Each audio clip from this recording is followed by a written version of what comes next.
feels good, and is freshly laundered with the Cintas Apparel Plus program.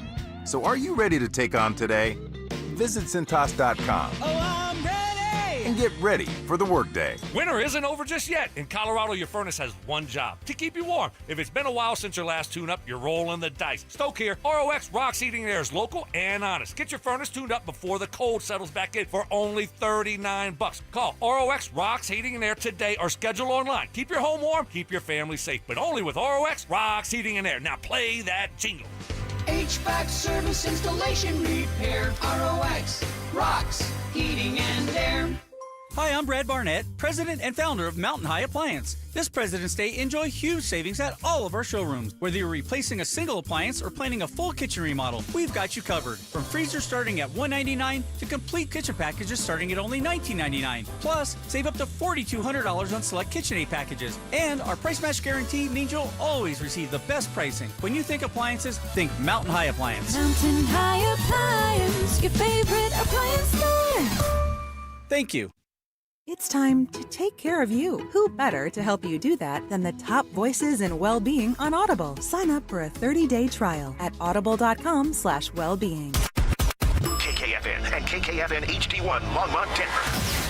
You're listening to Denver Sports 104.3. The Fan. Denver Sports 104.3 The Fan presents Dover and Cecil. Can I kick it? Can I kick it?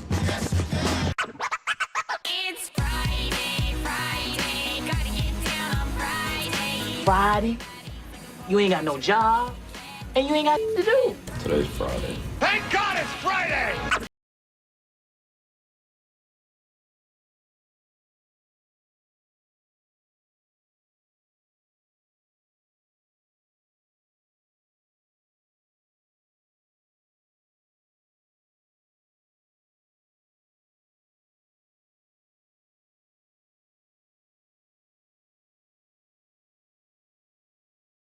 Is here, and we are here to talk about the Nuggets not getting the job done again. Yeah, that was we talked about it yesterday. It was a lot of, hey, how are they going to look coming out of the All-Star break? Are some of their woes going to be cured? Are we going to see a definitive effort to set a tone, to make a statement, to really kind of kickstart the backstretch of this last 20, 30 games of the season, whatever it is? And Cease, we just didn't really get it. No. We didn't. You know, Jokic, if you're just looking from a box score perspective, Jokic and Murray gave you, again, a game that you would think, okay, if they're putting up numbers like that, the Nuggets are probably competitive, if not successful. And it's a 115-114 game, but the context behind how it felt throughout when you had the Nuggets leading by a reasonable margin at halftime and then giving up 33 and 37 points in the third and fourth quarters, respectively. Jamal Murray missing a game-tying free throw with less than a second left again. It left a dissatisfying taste in my mouth. Yeah, let's start there with the Murray free throw, because the last time that he missed a free throw, David Adelman said to him, I want you to shoot more free throws. Well, then he did, and he missed another one in a tight game that it goes down as a loss for the Denver Nuggets. Now, where's your confidence level at with Murray as a late-game free throw shooter? My confidence is still really high. It's just unfortunate that the last two times... Specifically as a free throw shooter. As a free throw shooter, yeah, because the last time Adelman was like, he'll do it again, and then he did it again, and he let the team down again. So my confidence is still high. I'm not exactly sure why. Not exactly sure how many more chances like Jamal Murray will get at that, but clearly that's something, if you're late in a game, team's going to be like, oh, well, just foul Murray. Ultimately, I think I agree with you that one game doesn't define a player's body of work, especially with what we've seen from Jamal in his first All-Star season in his career. What about 2 games? I will tell you what my initial gut thought was, my intrusive thought to your question before I got a chance to actually answer it was, I think I'm more confident in him as a late game shooter than I am a free throw shooter, because obviously Jamal Murray made a shot. He can still do that. He can. He can still do that. But we saw this with more than just Jamal. I mean, there was a game. What was that? The game against I think it was after the 76ers game. Like, the other team was intentionally fouling Payton Watson aggressively because he was actively fumbling away the game at the free throw line, chipping away at the Nuggets lead. That kind of gamesmanship and maneuvering is going to happen.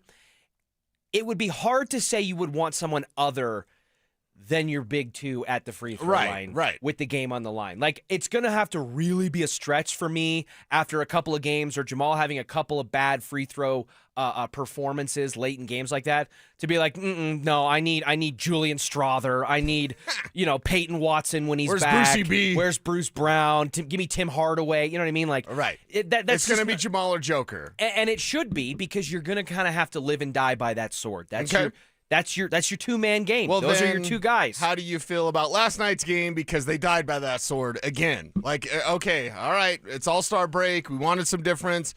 I just didn't want a fourth-quarter collapse. And that's exactly what we got, was another fourth-quarter collapse. I didn't want Joker to be turning the ball over as Cecil, much. And then he's turning the ball over more. I was thinking of you as I was watching it unfold. Again, it just looks... What's wrong? It looks out of sync. It looks out of rhythm. It looks a little sloppy and a little bit rushed. You get into those late shot clock situations where, traditionally speaking, we see Jokic kind of have the ball with that 7, 6, 5, 4, and then all of a sudden, where it feels like they've got a trapped, blown possession, all of a sudden he does one of those behind-the-back whips to the corner, and there's Bruce Brown for a wide-open three or whatever it is, and they convert. You're just not getting it. And I think this goes back to one of the main cruxes or struggles of this Nuggets team that we talked about yesterday. They just don't look like they have chemistry. They just don't look like they have that connective tissue as a team that was so paramount in the year that they went on to win their first title in franchise history. It was automatic. It felt like, to a certain degree, to me, it kind of felt like the pre-Kevin Durant Golden State Warriors. Or the Showtime Lakers, where it's like that poetry in motion. The ball just glides to and from across the court, and everybody knows where they're supposed to be, and they know where the ball is going to go before it actually starts to travel there. And it was kind of like magical to watch the Nuggets reach that flow state, I think, as an offense. I like the way you put that, because it is definitely a flow state. Yeah, and it feels more laborious. It feels forced, and it feels like Jokic, who, again, we talk about him in superlatives that are hard to kind of keep coming up with new ones, but like the supercomputer aspect, right, of he's like basketball AI, constantly evaluating how things are going and how he needs to adjust his own game and coach up the court around him to be able to overcome whatever current obstacle is in front of him. It feels like he's trying to do that, and it's just running into a wall. He's just coming up short, or his abilities are failing what his mind is telling him he should do. Like, it makes sense up here between the ears, but when he physically goes to do it, he's a half a step off, he's a half a second too late, the other player's not where he's supposed to be, and you get a kicked ball turnover, or you get an errant pass, and it ruins a possession. This is non-Joker-like play of what we're normally used to, because usually he takes care of the ball, and in those late clock situations, that's where he's money. 22 turnovers in the last 3 games. That's not him. That's not him. We got an imposter out there on the court, because that is not his game.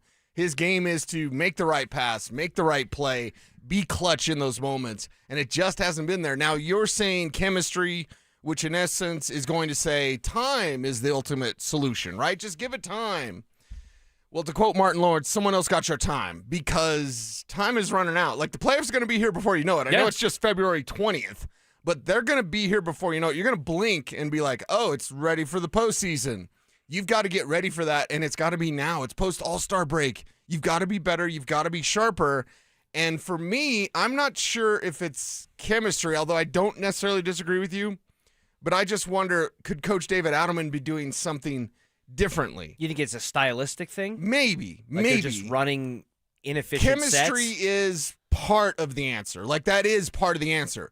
But is it just the complete answer? So we could go, oh, it just takes time, guys, and wipe our hands and just wait for chemistry to develop. Or can David Adelman do something to light a fire with this team? Well, I think he's going to have to try something, right? This is where I know he's a first-year full season head coach here in Denver, and the shoes that he's filling for a guy in Michael Malone that was such an integral part of helping nurture and grow and build this Nuggets core, specifically with his bond with Jokic, into the championship contender and winner that it was.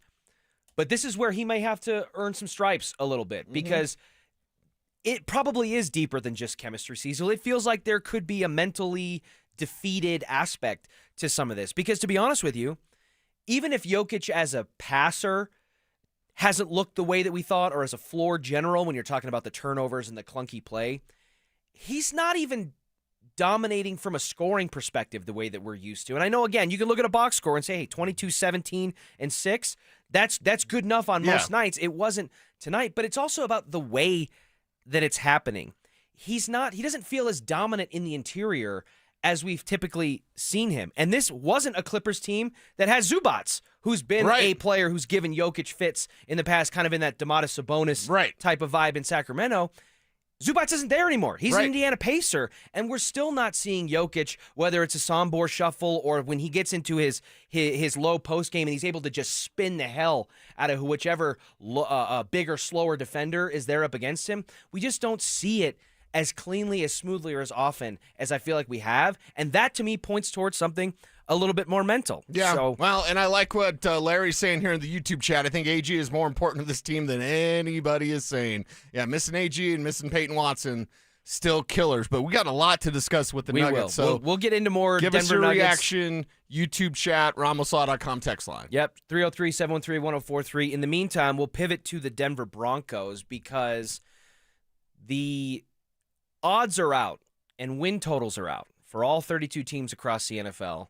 And the question that I think a lot of people are asking locally here and nationally when it comes to the Denver Broncos is, with the 2025 season that we saw, was it more of a magic trick or a sign of things to come? We'll dissect that coming up next. Is health the only thing holding the Denver Nuggets back from another title run? If these guys are healthy, they can make that run. They can take it to OKC and win in 7 if everybody's healthy. Denver Sports 104.3. The Fan.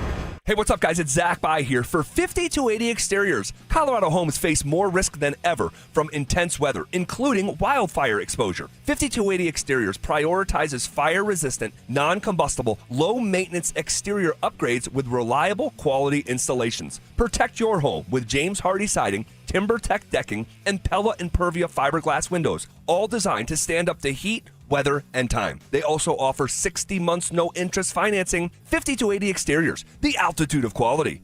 Imagine finding your dream home and moving in right away. No waiting to sell your old place first. Sounds perfect, right? That's exactly what Orchard's Move First, Sell Later program lets you do. Buy your new home now and sell the old one later. Here's how it works. Orchard gives you cash so you can buy and move into your new home first, on your timeline. No waiting, no showings, no double moves. Then the Orchard experts take it from there. They handle repairs on your old home for you so you attract the right buyers. Once they're done, a local Orchard agent lists and sells your home for top dollar. Orchard's Move First program gives you the freedom to buy and move into your new home first and sell your old home later. Buy before you sell and get top dollar for your home with Orchard. Ready to find out how much your home is worth? Visit Orchard.com to get your free home valuation. That's Orchard.com. Is your money doing everything it can for you? Like automatically pushing more of your money to savings every day? I don't think so. Then switch to Huntington Bank. And let's get more from money. Huntington Bank. Welcome. Eligibility requirements apply. Some features may require enrollment.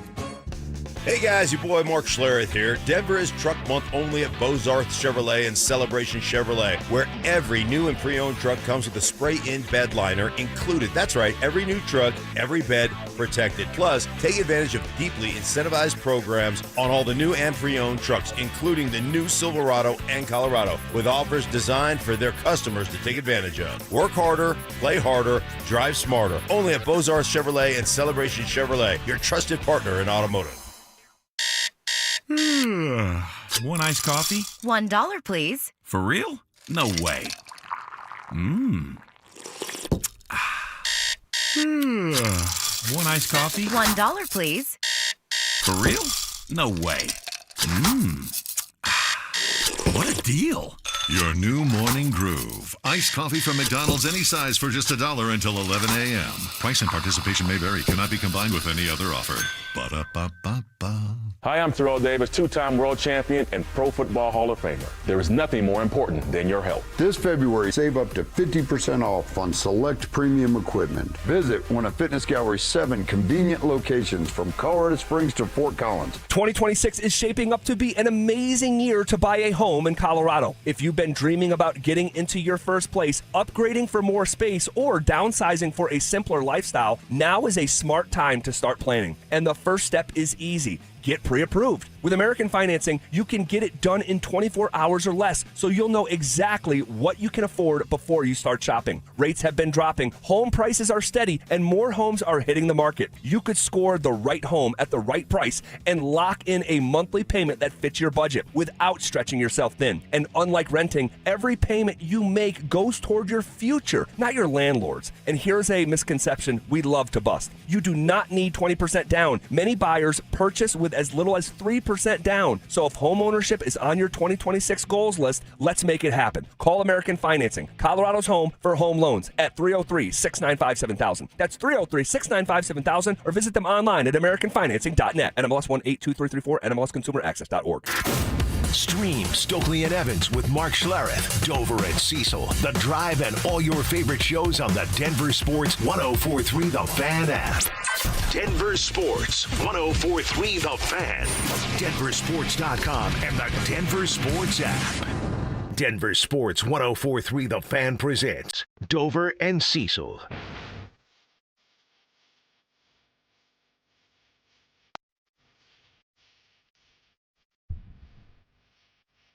The Denver Broncos went 14-3 over the course of the 2025 regular season. And how has that impacted their projections for 2026? The answer to that question basically falls in one of two camps. You either believe what you saw from Sean Payton and Bo Nix in their sophomore campaign together as an aberration and a magic trick, or you saw it as a foundational element to build on in years to come. Cecil, I have a feeling I know where you probably land on this subject, and I tend to agree with you that I think what we saw in 2025 overarchingly was not a mirage, and it was a genuine sign of building blocks, connection between coach and quarterback, and a foundational element to build this Broncos team on going forward. Yes, 1,000% on all those things, because it's all about fit in the NFL, the dirty secret, and we know that Bo Nix fits with Sean Payton. So what they did last year, and I'm not saying they're going to win 14 games. I'm the guy that said they'd win 13, and everyone said I was crazy. Yeah, you were kind of doubting him. Yeah, exactly. And then they won 14. I'm not saying that they'll do that, just rinse, repeat. They might win 10. They might win 11. You know, we'd say double digits and up. Let's just give them that range for this upcoming season. What's everyone else going to do? You need to be even better down the stretch for the Denver Broncos. And, of course, with 14 wins, it's hard to get better, but there's ways and clues that they can this year. That's why we've got the offseason to see how they build this thing. Like, look at what they did. They're incomplete as a team. Didn't have a ground game for half the year without J.K. Dobbins. Yet they still went to the AFC Championship game. I see that as an incredible positive moving forward for the Denver Broncos. If they do get things turned around and on the right track as far as the ground game goes, then watch out with what they've already shown being an incomplete team and being one game away from the Super Bowl. The over-under for the Denver Broncos win total in 2026 is literally right on the line that you were just towing there. Okay. It's 9.5. What? Is their projection. Okay, all right. Now this is a Vegas number. This is. I will get on my soapbox for just a little bit, and Vegas lines are put out there to make suckers bet. So if they say 9.5, that's all of our reaction, right? What? 9.5? They won 14 games. Okay, but then they'll adjust it, see, because that's the experts in the desert always win. The house always wins. I hesitate calling them experts, the wise guys. Well, right, the guys the entire state of Nevada would probably disagree with you.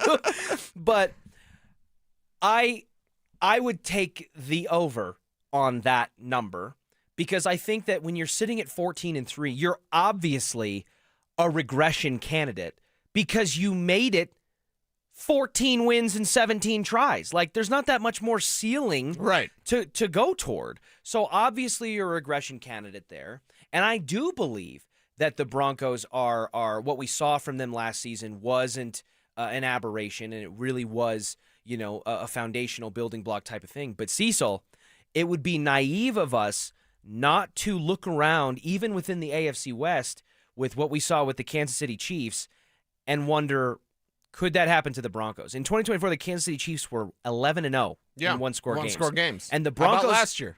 They were 0 they win one. I know they were 0-5 into going into week 11. 1-7, right? So a complete reversal of that fortune and that luck. The Broncos built their 14-3 campaign on the back of constant, one-score wins, miraculous, come from behind one-score wins, 12th, fourth quarter comebacks, and all these late-game clutch performances and heroics. It's not crazy to me, Cecil, to say we saw it happen to Kansas City. We've seen it happen to teams in the past, the early 2020s Vikings and all that. Right. I don't know if it gets them down into that 9-win range, but I do think we need to have a little bit of caution. Bo Nix coming off of an ankle injury. He's going to miss most of the summer leading into training camp and all that, and the other pieces that are going to shuffle in and out. How much concern should there be that the Broncos could find themselves with a Kansas City-like reversal of luck? I think it shouldn't be 0. You know what I mean? Now, here's the reason why Kansas City's situation is different. That was a veteran team led by a superstar quarterback, and they'd had everything. They'd had Super Bowl championships, plural. And then last year, with those one-score games, they weren't as good. That was a team that was falling apart. Even 2 years ago, when they were 11-0 in one-score games, that was also a team like, man, can you believe the Chiefs? Yet they still kept winning. So they were like veteran team, megastar quarterback, trying to keep things together, but kind of falling apart. And they still got those one-score games. Then this last year, same team, essentially, but still falling apart. The Denver Broncos, you're building something here. It's not like you've got established guys. Bo Nix was in his second year, right? Mahomes was a megastar, superstar of the highest level. There's a big difference between Kansas City, like hanging on, just being a veteran team, knowing how to win close, but still falling apart roster-wise, and a young roster like the Denver Broncos had last year that's just building. So while they're similar in terms of like this team was really good at one-score games and then they weren't, and the Broncos are really good at one-score games and then next year they might not be. That's fine. I get that. That's logical thinking, and it's not a 0% concern You can't expect them to score 33 points in the fourth quarter again. The biggest difference is Kansas City was going down and Denver is coming up. So you go, wait a second, you're on the come up. You win 14 games, you're on the come up. Usually when a team's on the come up, we're like, wow, I mean, in a year or two, that team will be something. The Broncos were that this year. They were ahead of schedule for many, many people. Not them. They always thought that. Sean Payton's always been preaching that. We're a Super Bowl team, 1 of 7, whatever, blah, blah, blah. But at Broncos Park, powered by Common Spirit, they believed they were Super Bowl contenders. Almost anybody outside that building did not. Just to continue to play devil's advocate here with you, if I may. Are you in an argumentative mood? No. You're arguing with Mike Evans. You're arguing with Drew Spivak. It's Friday. We play the music. You're supposed to be in a good mood. In fact, and you're just super argumentative. I'm not. Can we get this man a burrito? Mood. Get this man a shield. Get this man a burrito because you are hangry. I'm not going to lie, Cecil. You were totally Drew and I were hangry. both holding out a significant amount of hope. We had a candle lit that you were going to bring in breakfast burritos today, and you did not. Why didn't you text me? Because then it feels like you only did it because we asked. I thought it was like a gesture wrong. thing. It is a gesture. It's a gesture of love. I have a love language. It's gift giving. So if you know me and I give you gifts, it's because I love you. I'm not in an argumentative mood, nor was I in a bad mood. I told Drew before the show I was actually going to throw it out there to the tribe today to pass them the aux cord and have them chime in on the kind of fun Friday music that we should play all day. You haven't even done tribe roll call yet because you're so grumpy and hangry. Spivak, we need some help over here with this guy. I was a little preoccupied with this Canada Finland and just game. ask me for burritos. It's not a big deal. It feels disingenuous to ask you. Bingo. We were hoping you would just do it out of the kindness of your heart. Like you said, you like to give gifts when you love people. Yes. Clearly you do not love us because we didn't get breakfast burritos on this cold Friday morning. We are not recipients of the love language. I'm sorry. It's kind of disappointing. It's on me. It's on me. Be better, Cecil. Be better. Regardless love language aside, I do, even if Cecil wants to paint me in a negative light, I do love the tribe. I am happy. I'm having fun on a Friday. So let's do the tribe roll call a little bit late. Where are you? Who are you? What are you doing for a buck? We'll read through them on the RamosLaw.com text line 303-713-1043 and on our YouTube chat. And if you want to throw in a couple of suggestions on some music that Chicken Fingers can spin it on a Friday as we kick it loose, go ahead and do it. But coming up next, it is one of my favorite segments on this show, Bo's Board, as we continue to amass the multitude of options for help to surround our guy, our future franchise quarterback, Bo Nix, as he heads into 2026. The latest name is coming up next. Bonneville International Radio Station contests are open to participants at least 13 years of age and older that are residents of the state of Colorado. Unless otherwise specified, employees or agents of the station, Bonneville International Corporation, other area radio stations, or an entity associated with the contest may not enter. Full general contest rules are available at DenverSports.com. How can you grow your business from idea to industry leader? With smart business buying tools and technology from Amazon Business. From fast, free shipping to in-depth buying insights and automated purchase approvals, we deliver everything you need. Go to AmazonBusiness.com for support. Right now, save $16 on a pair of Rain-X Rugged XL wiper blades, plus get 2 times O rewards points only at O'Reilly Auto Parts. O'Reilly Auto Parts. This message comes from Viking, committed to exploring the world in comfort. Journey through the heart of Europe on an elegant Viking longship with thoughtful service, destination-focused dining, and cultural enrichment on board and on shore. With small ships that bring travelers closer to the destination, there's more time to explore. And every Viking voyage is all-inclusive, with no children and no casinos. Discover more at Viking.com. What's going on, everybody? After that romantic Valentine's, I know there's a bunch of you guys out there who are thinking about popping that question here soon. Am I right? Well, let me save you some time and money by telling you something as simple as this. Whether you're starting your next chapter with your perfect diamond engagement ring, or celebrating a new milestone, or finally just doing something special for yourself for once, this is where it all begins. Imagine the finest jewelry legends all in one store together, making you feel just like family, and their surface is going to reflect that. So come shop the finest Zeus diamonds in Denver.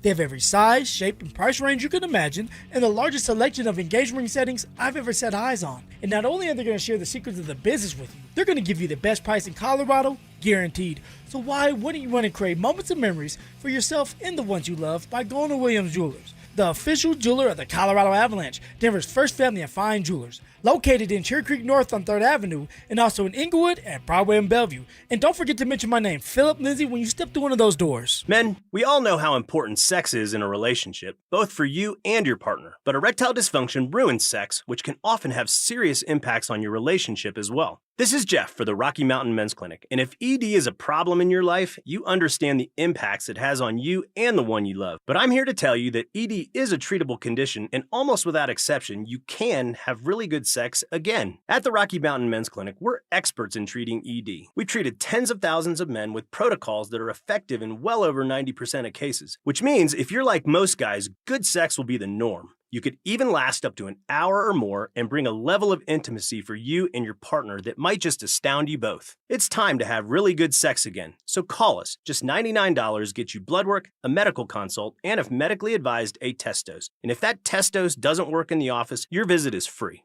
Call 720-440-7900 or go to RockyMountainMen'sClinic.com. We have 5 offices across the Front Range to serve you. This is a special alert to all Americans who own a vehicle with less than 200,000 miles with an auto warranty about to expire or with no warranty coverage at all. Due to a decline in the economy, CarShield is announcing a low-cost month-to-month vehicle protection plan that is now available to the public to save any driver out-of-pocket expenses on future auto repairs. Call now to find out how you can pay almost nothing for covered auto repairs. Yes, you heard that correctly. Pay almost nothing for covered auto repairs. An open phone line has been established for all drivers to call for a free quick quote. Call 800-793-8074 now. Drivers who are covered will not have to pay for covered repairs again. This protection plan is at an all-time low. Additionally, drivers who activate this vehicle protection today will also receive free roadside assistance, free towing, and car rental options at no additional cost. Call us for your free quick quote today. 800-793-8074. That's 800-793-8074. What do you have to lose? Call 800-793-8074. Again, 800-793-8074. You're listening to Dover and Cecil on Denver Sports 104.3 The Fan.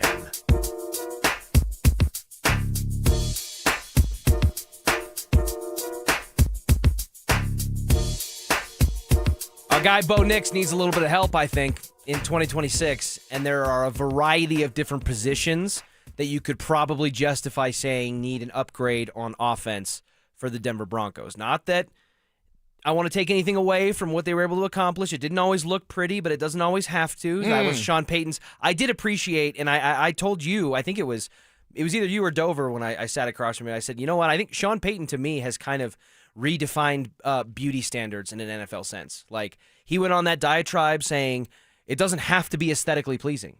It just has to work at the end when the clock strikes zero. It's a results-based business, yeah. Right. And I was like, as much as I pushed back on it, because I'm like, that's such a cop-out, you know, that's a little disingenuous, it doesn't look this way. But then they just kept doing it over and over and over. And they were doing it against the defending Super Bowl champion Philadelphia Eagles. They scored 33 points against the Giants. They came back in all these miraculous ways, and it did look pretty damn good against the Buffalo Bills in the divisional round. And finally, I kind of just, by the end of the season, I had to throw my hands up and be like, you know what? Maybe Sean Payton's right, which is music to his ears. Oh, yeah. Maybe he's right, and maybe I just don't need to worry if it looks a little clunky or sluggish or awkward, or if it takes 2.5 quarters to really get going. Because every time we kept saying, it's going to catch up to him, blah, blah, it really didn't. At least 14 out of 17 times, it didn't. If you want to take out the 2 blowouts against the Cowboys and the Bengals, it was 12. But Cecil, regardless, I think it's fair to say that Bo Nix could use some upgrades around him. He could use some new toys to play around with in 2026. And that has been the thought exercise or the ethos behind Bo's board, where we've gone through so many of these different names, and we land on today, the Friday edition of Bo's board. Today's name is... Play fake, pass, wide open, touchdown! Christian Kirk pulls it in. Christian Kirk. Yes! The wide receiver from H-Town, the Houston Texans. Yes. This is an interesting one to me, Cecil. Tell me what has you intrigued by the wide receiver, Christian Kirk. Yeah, intrigued by Christian Kirk because he's already proven in a way that the younger receivers aren't on this team. Now, if you look at Christian Kirk overall at 5'11", 200 pounds, that doesn't sound like a Sean Payton receiver. He likes those trees. But how long has this team needed a slot receiver? Like a dangerous threat from a slot receiver position. And Christian Kirk can play slot and he can play on the outside. But this team has needed that sort of weapon, like we talk about the middle of the field with the tight end. They've needed that sort of weapon that they could get from the slot, and you could get it with Christian Kirk there as well, who, as a seasoned veteran now, coming out of college in 2018, we know as a second-round pick in 2018, we know that he's got plenty of skins on the wall. Just in that wild card game for Houston, what do you have, like 144 yards, whatever the number was? Something like that. Yeah, so already have big numbers, productive numbers. They just have a youth movement in Houston. I've checked in with some people around that team of like, they really like Christian Kirk. It's just the fact that they drafted both of the Iowa State guys, Jaden Higgins, Jalen Noel this year, and that's why in part of that youth movement, outside of Nico Collins, Christian Kirk will just find another place to play. Now, another place to play, perhaps some dollars involved, quite a bit of dollars for Christian Kirk, but not to the level of that you'll see with like an Alec Pierce, right? So if you look at a more affordable option, if you look at an explosive playmaker from a position the Broncos don't normally get help from, who is the last great slot receiver? Say Brandon Stokely, just so that Stokely's okay. Wes Welker. Yeah, Wes Welker, Brandon Stokely. You know, when's the last time we Austin had that Collie. guy? Right, when's the last time we had that guy as the slot receiver for the Broncos? Wes Welker. We need that guy, right? The Broncos need that guy, and Bo Nix could use that guy. He could certainly use a security blanket plus with Christian Kirk. Then, let's say your tight ends are like, well, we really believe in Evan Ingram. We're just going to bring Adam Troutman back. If they don't make the big splashy move at tight end, Kyle Pitts, whoever you want, maybe a slot receiver is the answer to open up that middle of the field for Bo Nix, and maybe Christian Kirk is that answer.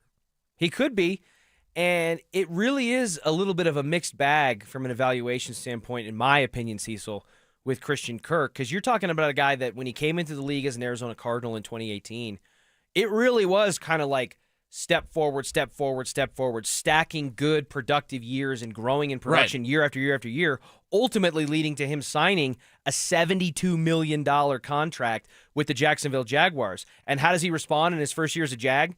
1,100-yard season with 8 touchdowns. And then after that, I don't know what happened, what changed. There was obviously some injuries that were a part of that in the last handful of seasons. But he's a guy that clearly has shown the potential to be a dynamic playmaker at the receiver position, and the slot added benefit to there is intriguing in what we're looking at. Maybe Sean Payton's offense is missing and how it can kind of be enhanced or complemented with a player like Christian Kirk. Right. But does this not also kind of profile like it could be a boom or bust candidate to where we sign a Christian Kirk? Like, is there an Evan Ingram type of danger here where we sign a guy like Christian Kirk and go, okay, well, in his last three years, he hasn't topped 800 yards once. He's got 600 yards combined in his last 2 seasons. Again, injuries are a part of that. And then we're kind of maybe putting too high of an expectation bar on a guy like that, like we seem to have done with Evan Ingram. Yeah, and I get that, and I don't think we should operate out of fear in football or in life. Fair but enough. I'll tell you this. His expected salary is less than $6 million. Now we're talking. talking. So when I go, Now you're talking. okay, I understand injuries, and 2 years ago, 3 seasons ago in 2023, it was 787 yards. Could you get something like that out of him? If we're talking at less than $6 million as an annual average salary, I just like the idea of that veteran bargain. Young guys can still be the young guys. Young guys on the come up. They're not going to use Marvin Mims as much as I want them to, because Marvin Mims is the answer. Do you need Christian Kirk? No, I got a Marvin Mims, but they're not going to use him. They just aren't. I wish they would, but they're just not. So because of that, I look to other slot options like a Christian Kirk. I go, okay, look at that 144-yard game in the playoffs just a month ago. Yep. This guy can still play, and you can get him for less than $6 million a year. I kind of don't mind this idea. I didn't enter Bo's board with the idea of like, I can't wait till I talk about Christian Kirk. Right. But when you look overall of what this Broncos team needs, and if they stick with Evan Ingram at tight end and they don't make the big splashy move, they don't get a Dallas Goedert, then maybe Kirk is part of that answer. And ultimately, there's going to be, anytime you're signing a guy in free agency or you're acquiring a player from the outside, there's going to be a pretty established list of pros and cons, strengths and weaknesses, risks and rewards. But when you bring in the financial element of it, Cecil, it does become intriguing because you're right. I look at the wide receiver room as like when you're asking the question, how much help do they need in the wide receiver room? How much help does Bo Nix need from a pass catcher perspective? It all depends on Marvin Mims. Because again, if you get Buffalo Bills Marvin Mims on a fairly frequent basis, this wide receiver room doesn't need as much help as people think. I think you would, by the way, if they would only use him, but they're so stuck. He's such an all-pro returner, which he is. But I tend to lean with you in a sense that I'm not going to ignore what my eyes have told me about Marvin Mims' role and his fit in this offense to just miraculously going into 2026 be like, this is the year. This is the year in what, year 4 now with Mims, that it's going to be like, you know what? It'll click. We'll get that Marvin Mims. He'll be a focal point in the offense. He'll be that dynamic, game-breaking speed, over-the-top type of player. Because even when he's shown flashes of it, it hasn't been consistent enough to really rely upon or really keep a defensive coordinator up at night when you're talking about game planning against it. Because then if you fall back from that, you're hoping, just like you were this past season, with a big step forward for a guy like Troy Franklin. Got a little bit of a mixed bag in that regard. Pat Bryant came on a little bit late in the season, started a little bit slow, came on late, and ultimately got hurt with the concussion issues, especially at the end of the season and the postseason. So again, there's a lot of question marks there to the point where it's like they need somebody, and if that somebody is reasonably affordable, has high upside, and you would hope a floor low enough when you're factoring in the compensation to say, hey, it's probably worthy of an investment, or it's not as much of a risk as it could be a reward. I actually think it makes sense, and I think I would rather lean toward maybe something like this than going out and trying to acquire an Alec Pierce at $20+ million a year, and then having 4 times the amount of expectation placed on that. Because if Christian Kirk were to slide into this offense this offseason, he's your automatic, wide receiver 2? He just becomes 2 on the pecking order? Easily. So you're paying your wide receiver 2 at that point, and you're getting, in this hypothetical scenario, wide receiver 2 level production, which is fill in the blank for me. While you can still about 900 to 1,000 yards, something like that. While Court can also get his, 1,100, 1,200 yards, something like that. There's another 1,000-yard receiver here somewhere. I thought it would be Mims last year. They didn't give him the opportunity. It can be Christian Kirk, and every day on Bo's board, we check in with Kevin Kister because he wants playmakers. And Kirk, again, wild card game against the Steelers, man, 144 yards. This guy can still make plays. It's an affordable price. It's a veteran. And if the young guys beat him out, hey, you paid Kirk all that money and Troy Franklin beat him out. I don't care.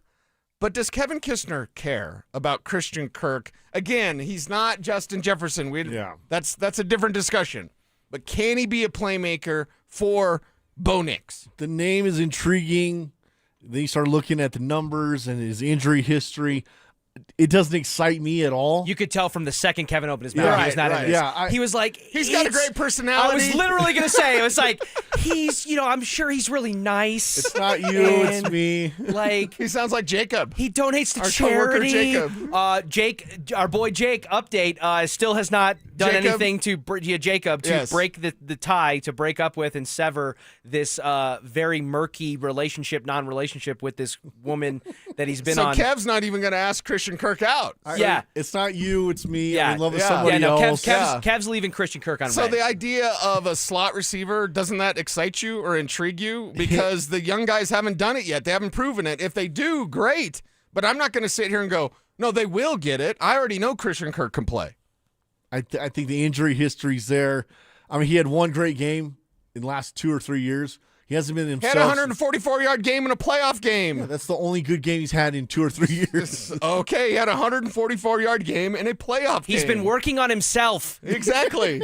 Right. What's not to like? Price is cheap. Production's there. I'm out. I still want explosive. I don't know if he's got it anymore. You don't think he's explosive with 144 yards on 8 catches? In one game. Not explosive? I could read you the rest of the games he played in. That's fine. I already know the rest of the games. It wasn't more than about 60 yards in a game. But look, it's not sexy enough for me. We've discovered, just like Kevin in his personal life, Kevin in his football viewership life has a type, and Christian Kirk's probably like the wholesome, goes to therapy, mom's gonna love, but he wants the bad boy. He wants the explosive playmaker that's gonna razzle dazzle it, and it'll either be the best decision you ever made or ruin your life. Hey, Bo deserves better than that.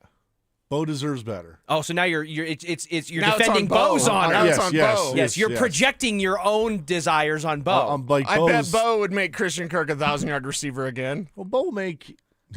He should be making everyone look like a 1,000-yard receiver. I was going to say, well, then but what's if guys the issue? Can catch the ball. What's the issue? Look up his drops for me super quick, Kev. Christian Kirk? Yeah, because that's also part of the conversation. We'll continue this at 12:30, but you never knew football and dating had so many parallels until Bo's board today. Yeah, you're a little disappointed? I'm disappointed. You're disappointed in me? You're disappointed in Drew? You're the negative one today. No. You're disappointed in everybody. No, Friday, it's a great day. It's a great day. All right. 52 targets, he had 2 drop passes. Okay, thank you, Kev. Coming up next, we are in the middle of a really heated back and forth battle on the Olympic ice between Canada and Finland. Canada a little bit on the ropes halfway through the third period here.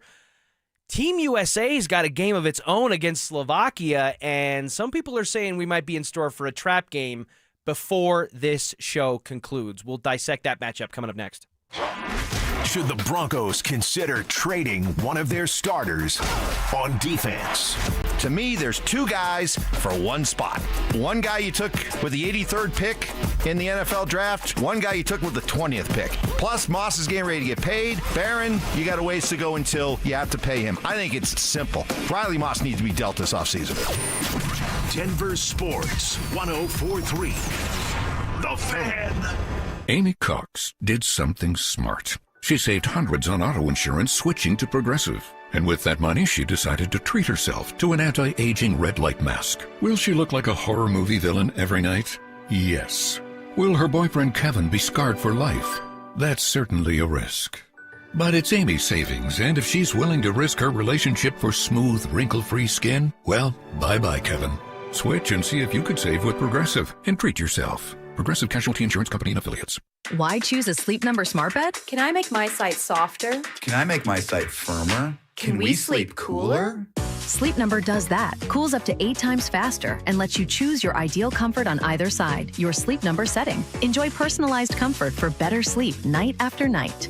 And now, during our President's Day sale, take 50% off our limited edition bed. Plus, free home delivery with any bed and base. Ends Monday. Only at a Sleep Number store or sleepnumber.com. At Belco Credit Union, we want to make your dream renovation a reality.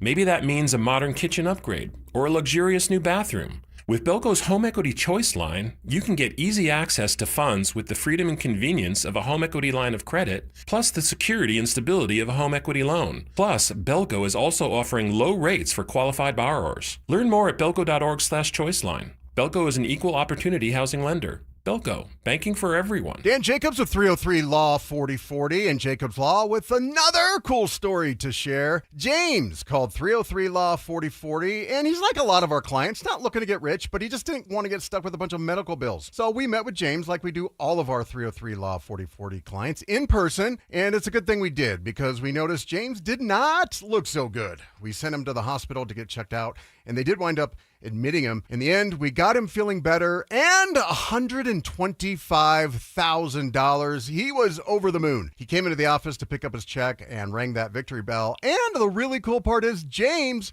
surprised us with a check of his own, a donation so we could keep the best free meal in Denver coming each and every first and third Thursday. If you've been injured, you may be like James, not looking to get rich, but not sure what to do. That's why we're here to help. Just give us a call at 303 Law 4040. Go ahead, save that number in your phone. You never know when you're going to need it. That's 303 Law 4040.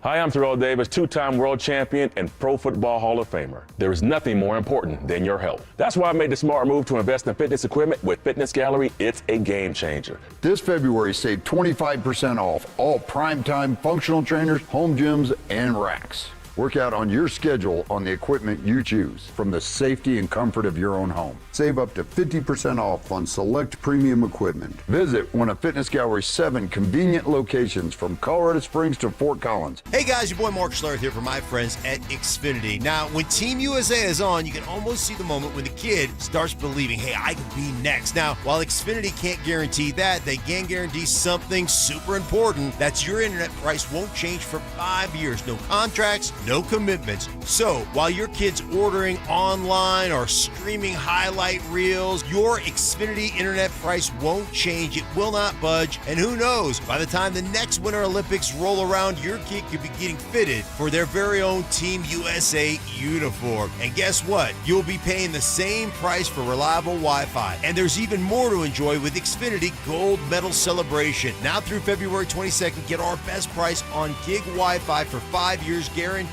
just $50 a month. Plus, get Peacock Premium included for 10 years. That's a $10.99 value each month. Xfinity, imagine that. Proud partner of Team USA. Restrictions apply. Requires paperless billing and auto-paid with stored bank account. Taxes, fees, extras. Actual speeds may vary. Need a new water heater? Euro Plumbing has lifetime warranties, great financing, and low pricing. 720-500-3000. 720-500-3000. Stay up to date on the Broncos with our 9 News Broncos insider Mike Kliss. Presented by Fitness Gallery. Hear the latest from every practice and every game every single week during football season. Denver Sports 104.3. The Fan. It's Dover and Cecil on Denver Sports 104.3 The Fan.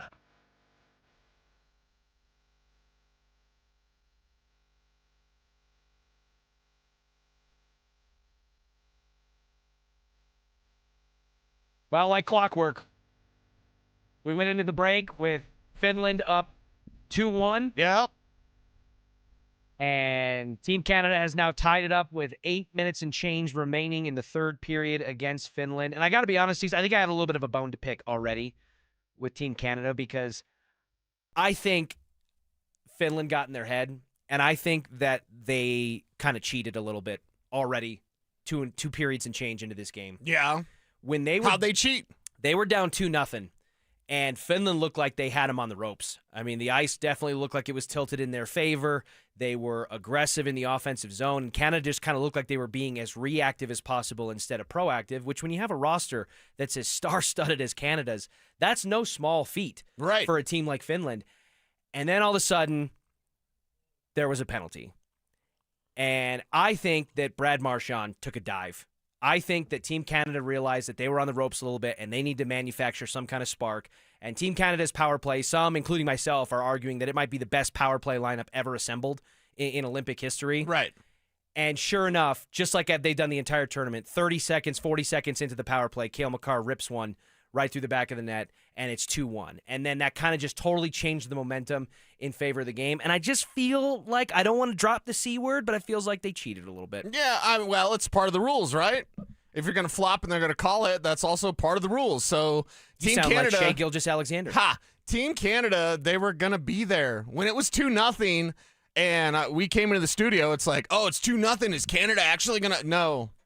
And then it was seconds later from when we got on air, 50 minutes ago, of, hey, all of a sudden, Cale Makar rips one through on the power play. Canada's right back in it. They might win this thing in regulation with 8 minutes left. Oh, if this game ended 4-2, I wouldn't be stunned. But I assume you're rooting for Team Canada, right? I can't stand Canada, and I will never root for Team Canada. Well, it's all Team USA all the way. Hold on, Cecil, though. What? But if it's all Team USA all the way, you are the staunch defender of you want the teams that you support to go through the toughest possible path. Why is that to a gold wrong? medal or a championship? Why is that wrong? Because Why Canada is everyone a bunch is of babies? Canada's the toughest path. Yeah. So you should want Canada to win, even though you hate them, because that allows Team USA to beat their chest if they make it to a gold medal round and say we took the gold from the toughest team. Yeah. You're kind of in a little bit of a paradox here. No, because I'm not rooting for Canada. But then Whoever that wins takes this away game, from Team USA's victory. If they can get, they still got to take care of business. Right. I think they will against Slovakia. But Slovakia is playing with house money. They're a team really that's are. already gone further than some people thought. USA had better be careful against Slovakia today. So I get what you're saying. I know what you're trying to do, I don't think I Richie tried. I Carney. think I successfully You're got you in a little trying bit to of a do pickle this. there. Totally, you whiffed on this. Nope, Total nope. whiff. You're running 3 back and forth strikes, between you're the out. first and second baseman right now. You got no idea where to go. No pickle here. No pickle at all whatsoever. I want the toughest path, but that doesn't mean I'm rooting for Canada. Okay, so if Finland wins, then you're going to look at Team USA's gold with a little bit of an asterisk then. It's going to be like, well, they won, but it wasn't like, they didn't go through the Canada. You go through the path you go through. I'm just saying don't try to do the Michael Malone, avoid stuff and seeding. The Trailblazers. Yeah. I'll never forget it. Just don't do that. Yeah. Nobody in Nuggets Nation will ever forget that. So Let's throw that out there to the tribe. Canada's going to win this thing. I thought that when it was 2-0 Finland. Canada's going to come back. They're going to win this thing. They've got this. What if we get another overtime game? We got oh three my God. overtime Nothing but overtime games. Olympic hockey has been, as the big fellow would say, off the chain. This really has been an electric couple of days of Olympic action in general, but specifically on the hockey has been on the hockey side. I was going to say on the ice, but then the women's figure skate, Alyssa Liu, who won gold for Team USA, is the first gold medalist in women's figure skating for Team USA since 2002, and she's 20 years old. She retired from the sport for 2 years because it was dance moms kind of thing. She was traumatized by the grind of it. She takes 2 years off, comes back and trains for 2 years, and now she's an Olympic gold medalist before she's even old enough to drink. Yeah. Pretty awesome. But specifically when we're talking about the hockey, this has been one of the more exciting buildups toward a medal round in my recent memory. And what are we all looking forward? God, look at Canada. What are we all looking forward to? Oh, spinny circle. We're looking forward to USA Canada. Give us what we want. Well, that's what I was just about Hockey to gods. ask on the tribe, on the text line 303-713-1043. Give us what we want. RamosLaw.com or on the YouTube chat. Are you guys pulling for Team Canada here? Do you want a Team USA, Team Canada Mel gold wants medal round? our guy Lecky to save the day here, so she's rooting for Lecky. You know what? I'm seeing a trend here on the RamosLaw.com People text don't line. like Canada. Well, kind of. But it gets a little bit more personal and local here. There's one particular person on the RamosLaw.com text line that's leading the charge, 2898. But there's other sentiments there as well that, I'll just read you because I can't editorialize it any better. I want McKinnon and Canada's soul to be ripped out from him and them. Not just I want Team Canada to lose. I, as I would imagine, an Avalanche fan or a local here in the Mile High City, want Nathan McKinnon's heart to be ripped out. That feels personal. Not just like, hey, I'm Team USA. What good would that do? Also, what's the area code on that number? 720. Huh. Yeah. That's weird. That is weird. That's really weird. Yeah, because I'm like, okay. And there's multiple people that are like, screw McKinnon. It's not even like screw McDavid. It's screw McKinnon, screw Team Canada.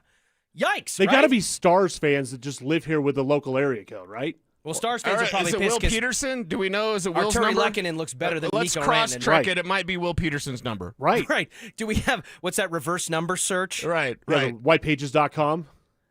Star 69, yeah, but for text. Can you still do that, by the way? I don't know. Can you Star 69 I think still? you can. I think you can. Okay. We can try. We'll try it But during you the have break. caller ID on all your phones. Why would you need a Star 69 anybody? Unless it's like a private number or something. Yeah, you will, because you can. There are services now, I think, where you can call a number through like an app, and it will just randomly generate a phone number that appears on the other end. So you can call someone from your phone through an app and make it look like literally any phone number in the world. Guess who's the ruffian? Guess who the hooligan is on this show? Exactly. I'm the Nigerian I'll give prince you on your the other end of those VPN code emails. so they won't even know. He's replaced Josh in more ways than one. Exactly. Right, maybe. Pretty soon I'm going to be selling stolen Dippin' Dots out of a cart. Okay, Spivak, why don't you hate Canada? Why would I hate Canada? There's nothing to hate about Because Canada. they're not the U.S. So what? They're awesome. Canada's a cool country. Well, producing you're not great rooting hockey for players. them if it's Canada USA then, right? Of course not. Okay. But if the USA got You're eliminated, decked out in Team USA I gear. am. But if the U.S. got eliminated, I'd be rooting for Canada. Well, you have to be like a kid in a candy store in this entire Olympics. but We've that's had different. some of the If best you're- hockey. Four Nations was fun. This has is better. beat it. This has been And better. I This is did better. not think that entering the Olympics, I was But like, there's no way it's going to be better than There's Four one Nations. thing that Four Nations gave us that the Olympics will never give us, and that was The fighting was stupid. 3 fights in 9 seconds. It was cool at the moment, but it was so staged. True. It was like, no, eh. it doesn't matter if it was staged. There were 3 fights in 9 seconds. I know. But And it was like it felt like the closest we were going to get to Rocky IV type of tension. Like, yeah, it was cool in the moment, but then like going back, you're like, okay, that was kind of why do you have to kind do of that? silly. Why do you have to try to why do you have to try to take away from it retroactively? I'm just trying to bring you down. down. Awesome. It was awesome. Wait, your tastes don't change? You don't ever have like a favorite album and then years later you're like, that thing sucked, or a favorite movie, and now you look back on it, you're like, that movie was terrible. Britney Spears was the Last first Jedi. woman Britney Spears was the first woman I ever loved, and I would still love her now, even though she's crazy. So Even though she's been cloned and she got the knives and everything. I would probably have to, guard myself a little bit. Would you take a knife for Britney? Would I take a knife? No. Where? Yeah, that might be the better question. Is it? Do I get? Yeah. Right. Do I stab myself? Does she get to just go Is it like a little chop suey? swipe, like a little cut? Yeah. Like I need more before I commit to yes. No, I wouldn't do I'm that. close to saying yes. I wouldn't do that. Almost. I would do that for Dua Team Lipa. Canada, almost right there. 5 minutes and change in the third period. It's all tied up. We'll keep you abreast of the situation. Of course, look forward to the Team USA game. A lot game. of people rooting for Team Canada on the RamosLaw.com text line, Okay. by the way. So we'll As they keep an should eye. be. We will keep an eye on that. By the way, it's star 67, not star 69. Did we say star 69? It was star It 69. was star 69. I think it's star 67. It's in a song. I remember star 67. Yeah. I mean, Shaq said it in one of his raps, like a star 69, yeah. There was a star 6-7 as well. I don't remember what it did, but There's could do all both. sorts of stars, Yeah, right? there was. Yeah. All right. Well, while we figure out what the best way to anonymous dial somebody is, in the meantime, there's been a little. I think we've all. It's Friday, everybody. The 4 of us have kind of accused each other at various points of the show of being negative and curmudgeon-y, but nobody's going to feel that way coming up on the other side, because we have maybe the most optimistic, bright light of the day coming your way next, and it involves a team that I promise you're never going to guess. Does Sean Payton need a home run hitter in the running back room? Travis Etienne is the type of playmaker that the Broncos need on their offense. He's a guy that gets to top speed instantly. He gets to and through the hole quickly. He explodes on the linebacker level, and he's got the long speed that you could have a simple handoff for Travis Etienne, and all of a sudden it's a 60-yard run. Denver Sports 104.3. The Fan. Hey, what's up? It's Zach here. And if you're looking for your new go-to spot in Centennial, the Basketball Social House is it. Award-winning food and drinks, an incredible weekend brunch, and a brand new sports bar entertainment space where you can catch every Colorado game. Even if you're not playing, it's a great hang. But if you are, their private basketball suites are unreal. full court, lounge, music, TVs, the whole setup. And because you're hearing this from me, get half off your first private basketball suite rental. Just use code HALFOFFHOOPS. Trust me, you're going to love this place. Hi, I'm Kamiko, the founder of Miko's Hot Chicken. When we started our family restaurant, we were also raising a family. But let me tell you, it wasn't easy. Our Chase Ink card was there to reward us on all of our business needs. Now we have a thriving location, and we're hungry for more. With the Chase Ink Business Unlimited card, you can earn unlimited 1.5% cash back on every purchase, so your business can go from here to possible. Chase for Business. Make more with yours. Real business owners compensated for their participation. Cards issued by JPMorgan Chase Bank and a member FDIC. Subject to credit approval. Terms apply. Imagine finding your dream home and moving in right away. No waiting to sell your old place first. Sounds perfect, right? That's exactly what Orchard's Move First, Sell Later program lets you do. Buy your new home now and sell the old one later. Here's how it works. Orchard gives you cash so you can buy and move into your new home first, on your timeline. No waiting, no showings, no double moves. Then the Orchard experts take it from there. They handle repairs on your old home for you so you attract the right buyers.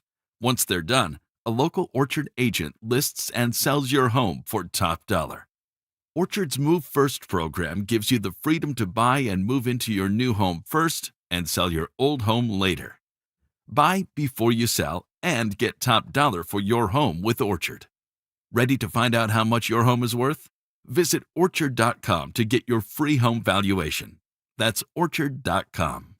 Hey guys, your boy Mark Schlereth here. Denver is Truck Month only at Bozarth Chevrolet and Celebration Chevrolet, where every new and pre-owned truck comes with a spray-in bed liner included. That's right, every new truck, every bed protected. Plus, take advantage of deeply incentivized programs on all the new and pre-owned trucks, including the new Silverado and Colorado, with offers designed for their customers to take advantage of. Work harder, play harder, drive smarter. Only at Bozarth Chevrolet and Celebration Chevrolet, your trusted partner in automotive. Indeed presents hires you can't afford to get wrong, like an estate planner. Per the contents of the will, all assets go to, what does that say? Ragu tataya yaminayat. Yeah, I don't know. I was in a weird place when I wrote this. This is your job for sponsored jobs. This is what happens when you don't sponsor your job on Indeed. Next time, get matched with quality candidates with Indeed sponsored jobs. Visit Indeed.com/hire now and sponsor your job today. I'm Boomer Esiason. My mom died from cancer. She was only 37 years old. She didn't have life insurance, and that was devastating for my family. That's why having life insurance is so important to me. Ethos makes it fast and easy. Get a quote in seconds, apply in minutes, and get same-day coverage. You can get up to $3 million in coverage with no medical exam. Get your free quote at ethos.com/play. That's ethos.com/play.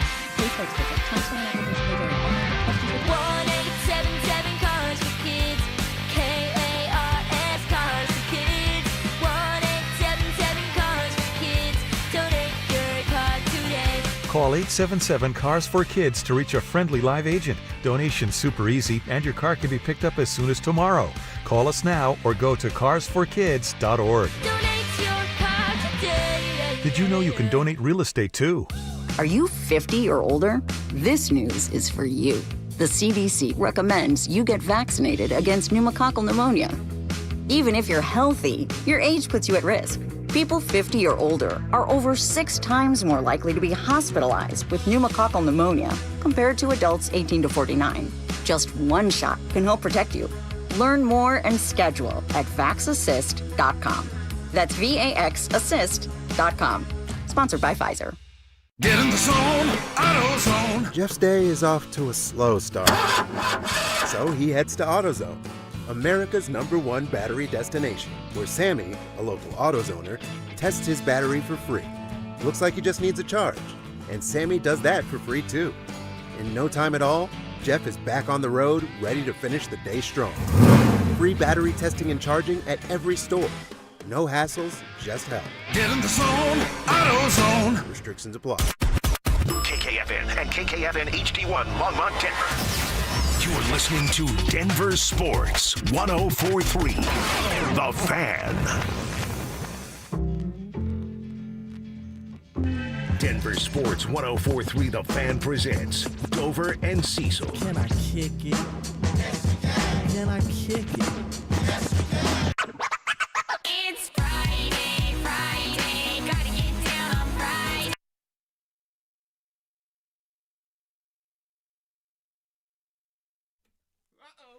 We were doing so good. We were literally doing so good. Denver Sports. Oh my God! The Fan presents I ejected the song. and Cecil. I don't know why. I thought it was my headphones. I thought it was as well. Here we go. Friday, you ain't got no job, Kevin. and you ain't got to do. Today's Friday. Thank God it's Friday!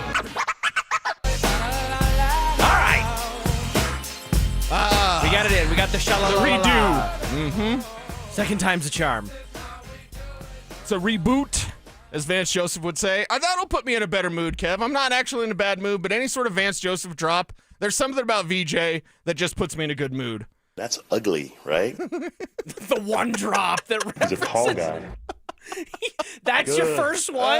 It's ugly. This First game, one I clicked on. This game is It's not mind-boggling. ugly, Yeah, though. We're keeping you up to date. It's kind of hard to concentrate with 2 minutes Canada's to go. on another freaking power play, yes, man. Yes, here they are on the power play with the most of the time remaining is going to be on the power play. Well, if they There's don't, only like 30 seconds typically difference. when they score on the power play, it's within Here the comes- next 10 seconds. I Oh, swear to I God, was going to say, that this happened. is where the game's going to end. Right is on the now, power play. Yeah. They don't usually need more than 60 seconds to score. So if they can get past that, that's close enough to a kill for Finland.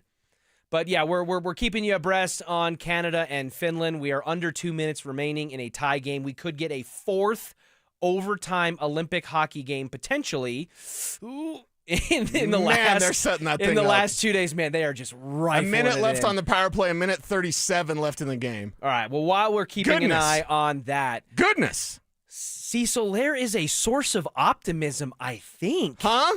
Here in the Mile We're not High doing that City, today. that apparently not. Kevin killed a Friday song. We were just kind of getting back into a kumbaya. You've got the longest Chipotle order of all time. You know what? I'm not going to be shamed by that. You Order should be what shamed you by want. that. Order what? Get all the toppings. Get the extra corn and a tortilla on the side. Gringo. There is a source. Wow, that's fair. I mean, it's not. It's fair. You put it's- sour cream on your burrito. It's fair, but it's not what I order when I go to like Chipotle's not an authentic Mexican place. If you're judging, they don't even have cilantro as a topping there. God. Okay. I'm trying to be optimistic, Cecil. Okay. Well, give me some optimism here. Well, I'm not going to give it to you, but the Colorado Rockies might. I know. Okay. That was my first reaction Right. too. And Drew Spivak sent us this article in our group thread. The Colorado Rockies are no. They just did it. No. They did it. No. With 2 seconds left on the power play. Oh. You knew they were going to do it. Sorry to All our the- Rockies conversation, but all the Canadians on the Team text line. Canada with Nate at the left circle. Does And it it was again. was it McKinnon that did it? Yep. Oh my Yep. gosh. On the power play You know from what? his spot. You know what? We have no one to blame for ourselves. You, me, and honestly, if we're just going to keep it 100, the tribe included, because there was a lot of tribe slander of Nathan McKinnon on the RamosLaw.com text line 303-713-1043. Wow. I want his heart to get ripped out. How I did want that him to be get broken. past? Look at that shot. That's crazy. That's did he the five-hole it? smallest crease of all All right. time. No, Oh, not no, five-hole. It banked in off of his Off the foot. skate. Yeah, it banked in off of Wow. his skate right inside Right the in the post. corner. Woo! Wow. Wow. All right, that's a tough one. That's a tough one. And even Finland- if you weren't rooting for Team Canada, just that play alone, I mean, that's beautiful, man. That's beautiful. Absolute hockey porn right there. Yep. Well, the 35 seconds, so nothing's over till it's over. But man, that is a heartbreaker. I think that is a heartbreaker he's- for Finland to he's go the up best 2-0. player in the world, everybody. I think this is where Finland, when it was 2-0, much like the previous game, who did they play previously? Spivak, why am I forgetting who Canada played previously? But like Sweden, or not Sweden. Czechia. Czechia. Like you get a little big for your britches. You kind of, hey, we kind of got this, right? Canada's on the ropes. They're never on the ropes. They're Team Canada. Now hang on, because we're in the box reviewing this thing. Oh no! Possibly, Let's go. What my are they guess reviewing? For, my Let's guess for go. an offsides will be my assumption. Oh my On God! Celebrini? Don't let a flipping replay change this. Do it. Or do I kind of want overtime? You kind of want. I kind of want overtime. Haven't you got enough overtime in No. this Olympics? Here's a fun question while we're over. Okay, while hockey we're- guy Drew Spivak, you gotta hate replays, right? You got to hate it a little. The little ticky-tack, like, well, was he over? Like, I hate how long they take. And I hate the millisecond offsides replays that we're getting right now. I do agree with that. When you slow anything down to a nanosecond fraction of a frame, you can almost make things look or feel it's like Bills fans trying to say, that's a catch. Jaquan McMillan didn't pick that off. It is That's similar what to we're that. doing right here. That's a catch. He's offside. Well, this is going to be so hard to tell because, like, Celebrini's on the complete opposite end of the ice. Where the puck in came relation the to the zone. puck. Right. Come on, man. Come on. But also overturn this because I went overtime. 100%. I'm with you. I just want to keep Finland in the game. All these Canadians on the text line and on our YouTube chat. Here's a question, though, from the RamosLaw.com text line. Good question from the Tribe, 303-713-1043. From the 2898, the same person who's spearheading the anti-Nathan MacKinnon smear campaign. Okay. Do you think that winning a gold medal means more to these individual members of the Avs on their respective teams than if they were to come back from the Olympic break and win a Stanley Cup? I better not.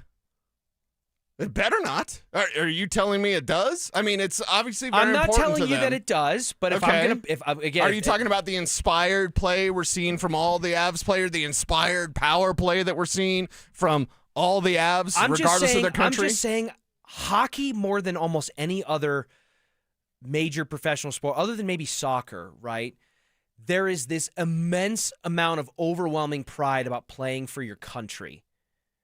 And the nationalistic aspect of it, the fact that it only comes around once every 4 years, and it's an Olympic gold medal. It's not just getting a medal. It's an Olympic gold medal. You are the best in the world, not the best in your league. And I don't know, like I bet you if you polled all of these individual Avs players anonymously, I don't think it would be unanimous that a Stanley Cup would mean more to them than an Olympic gold. That's my thought. Drew, am I crazy on that? I think 100% for every single one of these guys who are in this tournament, a gold medal would mean more than a Stanley Cup. I look, 100% I might be strong because I don't know. Well, think about like Nate, Cale, Gabe. Most of those guys already have Stanley Cups. Gabe didn't play hockey for a month and then jumped at the opportunity to play for Team Sweden. Exactly. Like Brock Nelson doesn't have a cup. I'd be curious because he's a third-generation Olympian. I don't know how you could top winning a gold medal. Like Nathan MacKinnon, if he wins it, he's going to join the Triple Gold Club, which is a pretty elite type. And what is the Triple Gold Club? That is when you win a World Championship gold medal, a Olympic gold medal, and a Stanley Cup. So he's already got 2 of the 3. He needs the Olympic gold medal to join that club. Well, it looks like he's going to have an opportunity to continue that pursuit because with 17.3 seconds left, the goal was allowed. It is 3-2 Canada over Finland. 17 seconds left. By the way, Griff in the YouTube chat, Drew, I'll need you to verify this. He says Canada is the KC Chiefs of Olympic hockey when it comes to the refs. And Mel says, now we're screwed. Meaning Team USA. Team USA is not screwed. I don't think they're screwed either. No. I think they can beat Team Canada. I think it just But makes does Canada benefit from the refs? No. I don't think that happens No, much on the. no. That this isn't like a Russian judge situation. Now there was a lot of whining and crying about in the figure skating world early in the Olympics about judges from certain countries and scores and things. There literally was. It wasn't a Russian judge. I think it was a French judge.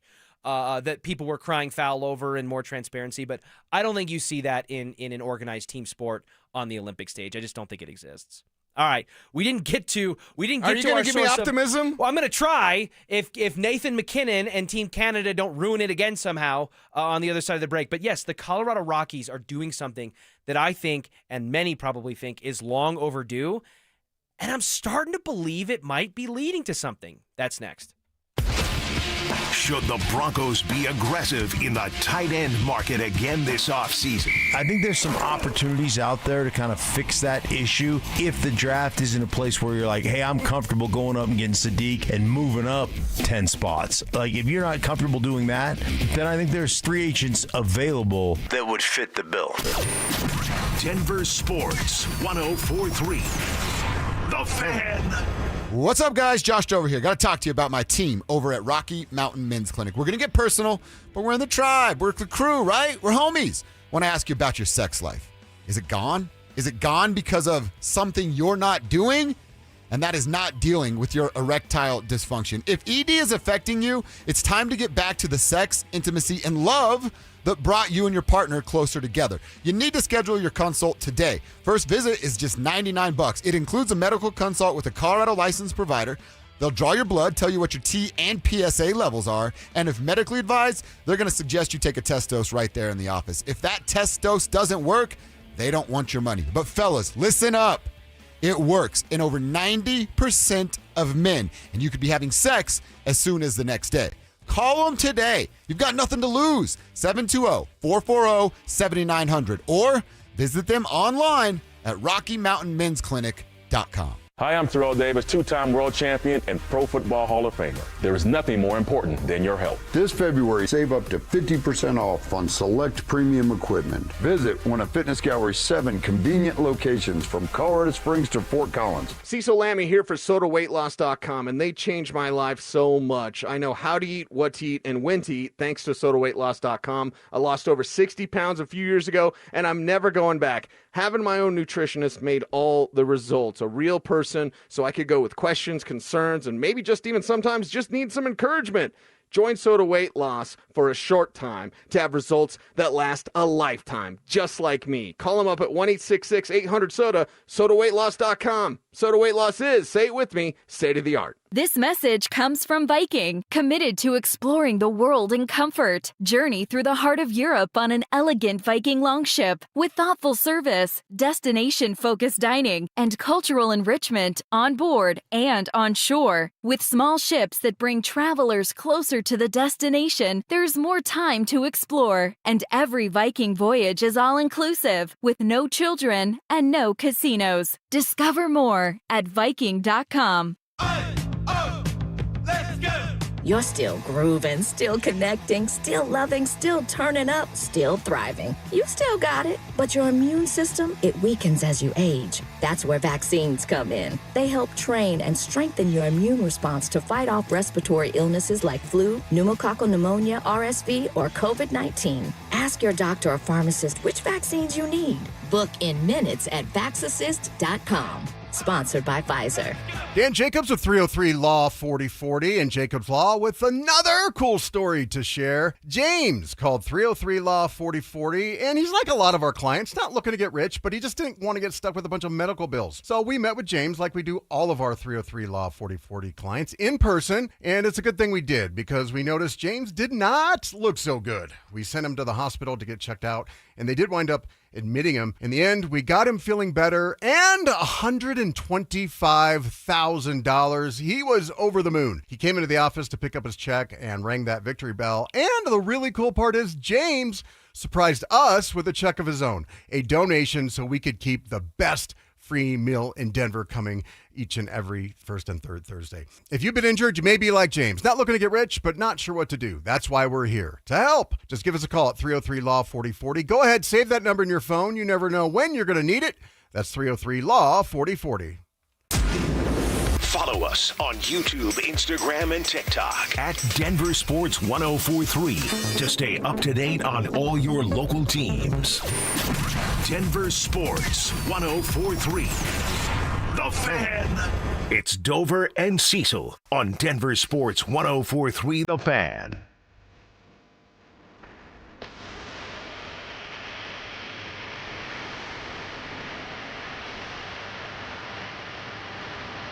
Reasons for optimism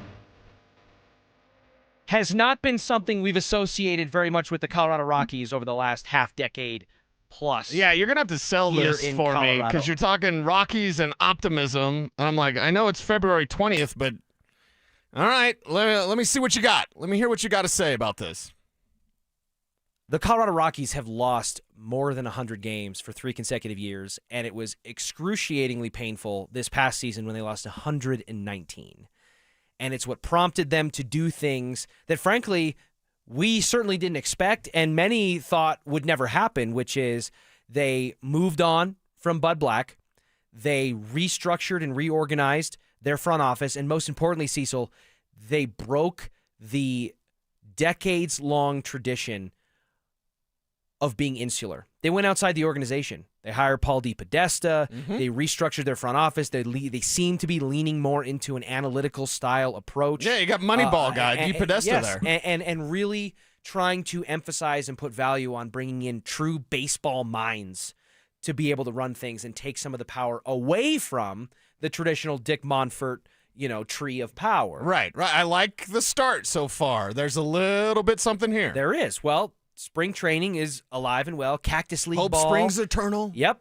And things appear from the outside to be different for the Purple Pinstripes this spring and potentially this upcoming season. They are taking instrumental steps. This is according to our buddy Patrick Saunders, who wrote for the Denver Post about how there has been a complete overhaul procedurally about how this Rockies team is approaching their spring training. And it's not just a big sweeping change that you can look at as a box check about, look what we did here. It's the minutia stuff that Patrick talks about that I really find interesting. To the degree, Cecil, where we're talking about putting an emphasis on tweaking and changing the schedules for practices to prioritize player rest and sleep, to get guys into a proper rhythm. Whereas in previous years, they're getting up for BP at 6 o'clock, 7 o'clock in the morning before the sun is up in some cases. And now they're restructuring their entire day and their entire format differently. They're going back to similar to how Sean Payton, who we talk about majors.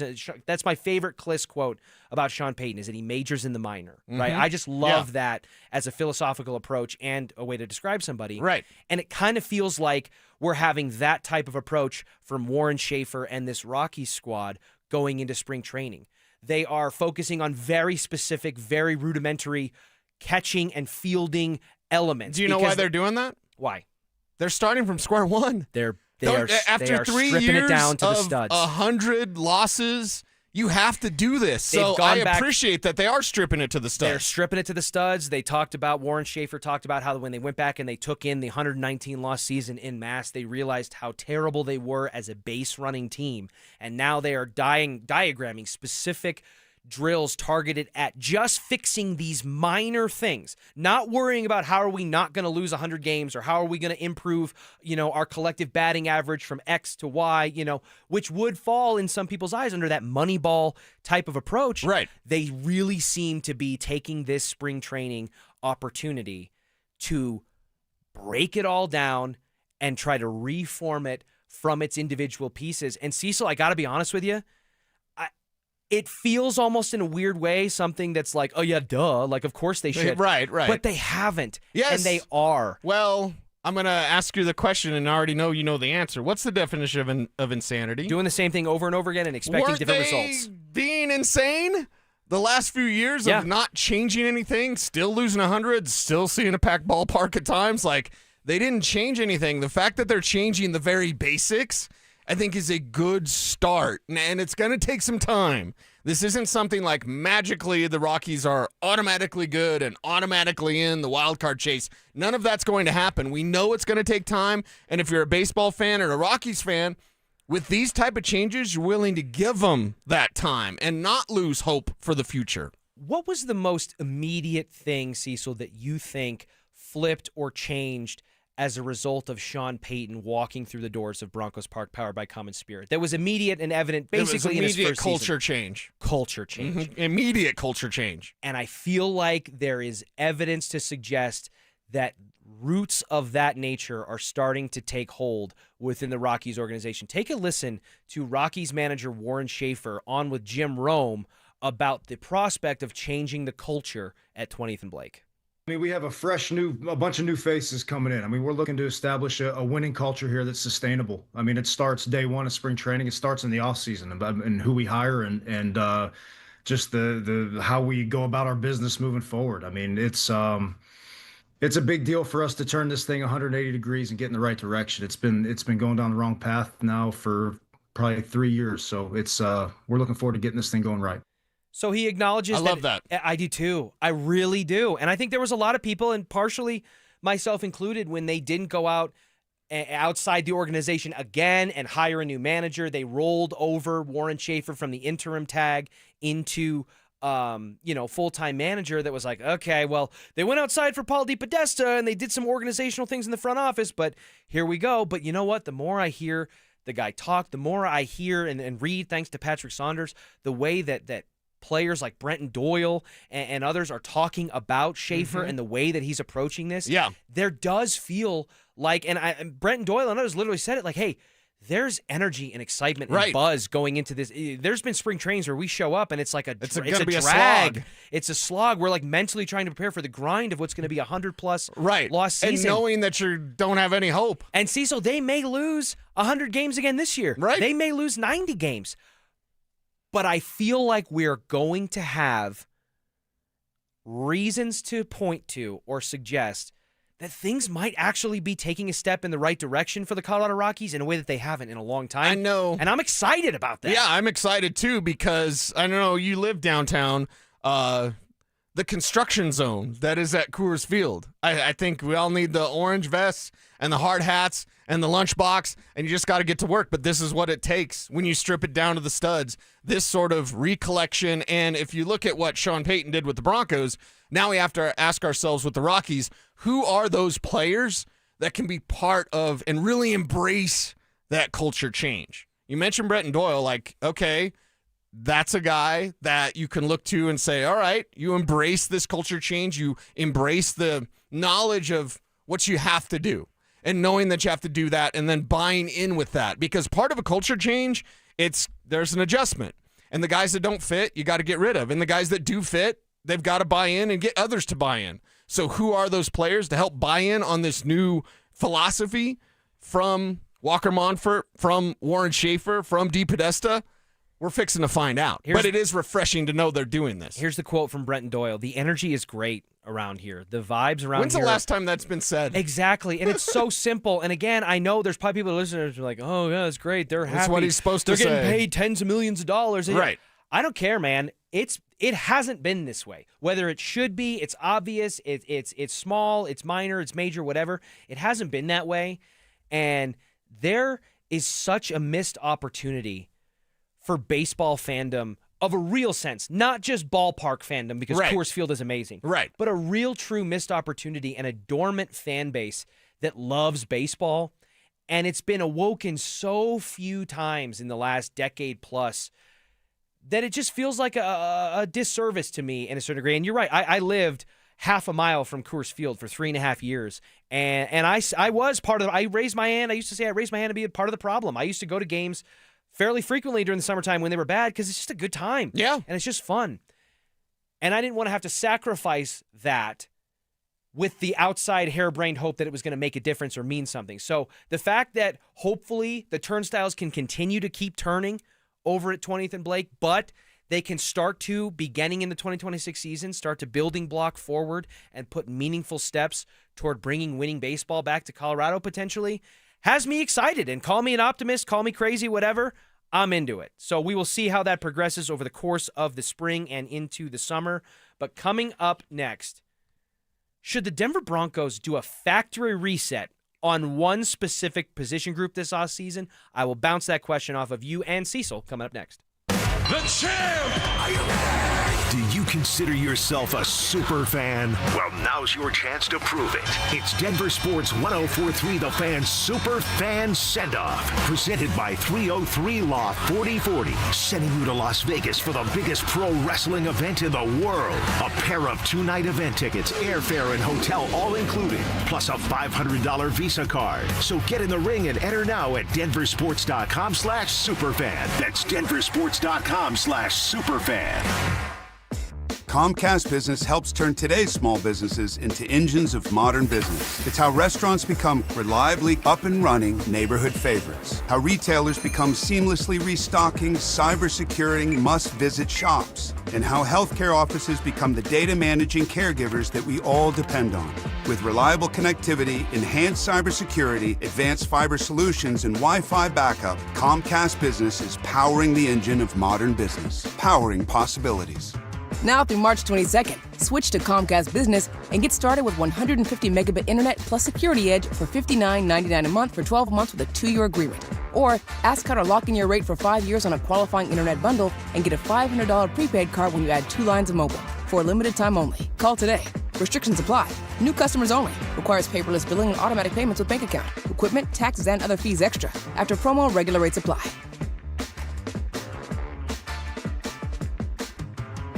Everything is getting more expensive. Gas, groceries, and especially rent. which can go up every single year. But as a homeowner, you have a secret weapon. While the world gets pricier, a fixed-rate mortgage stays exactly the same. That stability isn't just peace of mind, it's your family's financial foundation. American Financing understands home ownership creates wealth. Every monthly payment builds equity and stacks your net worth on autopilot. It's how the middle class actually wins the long game. Your home is a flexible asset. You can live in it, rent it out for passive income, or pass it down to your children. Renting gives you none of that. American Financing salary-based mortgage consultants can help you get pre-qualified with no upfront fees. Call American Financing today and get a pre-qualification letter in 24 hours or less. Call them at 303-695-7000. That's 303-695-7000 or online at AmericanFinancing.net. Secure your rate, build your wealth, and get the cash you need. NMLS 182334, NMLSConsumerAccess.org. Texting privacy policy and terms and conditions posted at textingterms.us. Texting enrolls you for recurring automated text marketing messages. Message and data rates may apply or play. Stop, opt out. Terms and conditions apply to the earnings promotion. Do you have caregiving experience as a parent, teacher, nanny, coach, or in another similar role? Hop Skip Drive is looking for experienced caregivers who want to help students in their community by driving them to and from school. Earn up to $50 per ride with Hop Skip Drive's welcome promotion, all while helping your community. If you have your own vehicle that is no more than 10 years old, a clean driving record, and at least 5 years of caregiving experience, you could become a Hop Skip Drive care driver. Just text ROAD to 323232 to get started right now. Hop Skip Drive gives you the flexibility to set your own schedule and earn competitive pay. It's simple. Drive in your free time and make a real difference for students right in your neighborhood. Don't wait. Text ROAD to 323232 right now. Text ROAD to 323232 and start earning up to $50 per ride during Hop Skip Drive's welcome promotion period. That's ROAD to 323232. Text ROAD to 323232 now.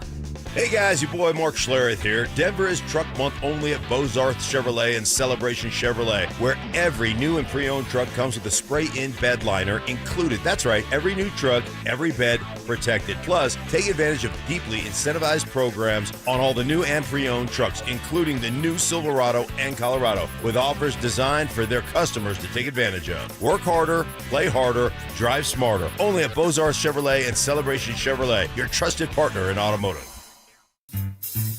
1-877 Cars for Kids. KARS Cars for Kids. Call 877 Cars for Kids to reach a friendly live agent. Donation's super easy, and your car can be picked up as soon as tomorrow. Call us now or go to carsforkids.org. That's cars with a K. 1-877 Cars for Kids. Donate your car today. Did you know you can donate real estate too? It's time to take care of you. Who better to help you do that than the top voices in well-being on Audible? Sign up for a 30-day trial at audible.com/wellbeing. This segment on 104.3 The Fan is brought to you by 5280 Exteriors, the altitude of quality. Denver Sports 104.3 The Fan presents Dover and Cecil.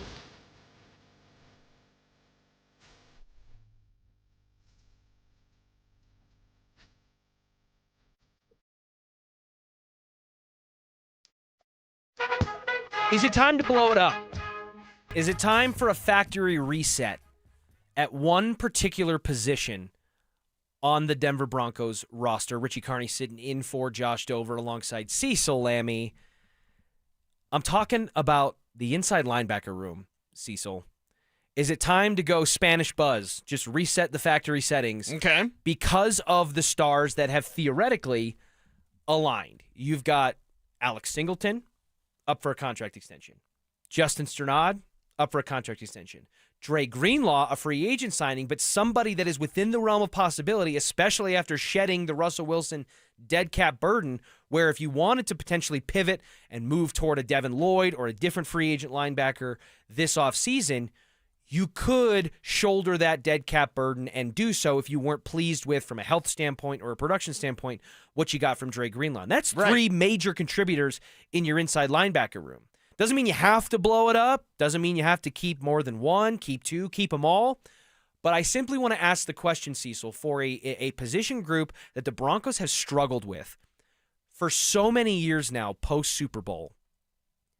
They have an opportunity, if they really are unhappy with how things went, to go a completely different direction and wipe the slate clean. Yes.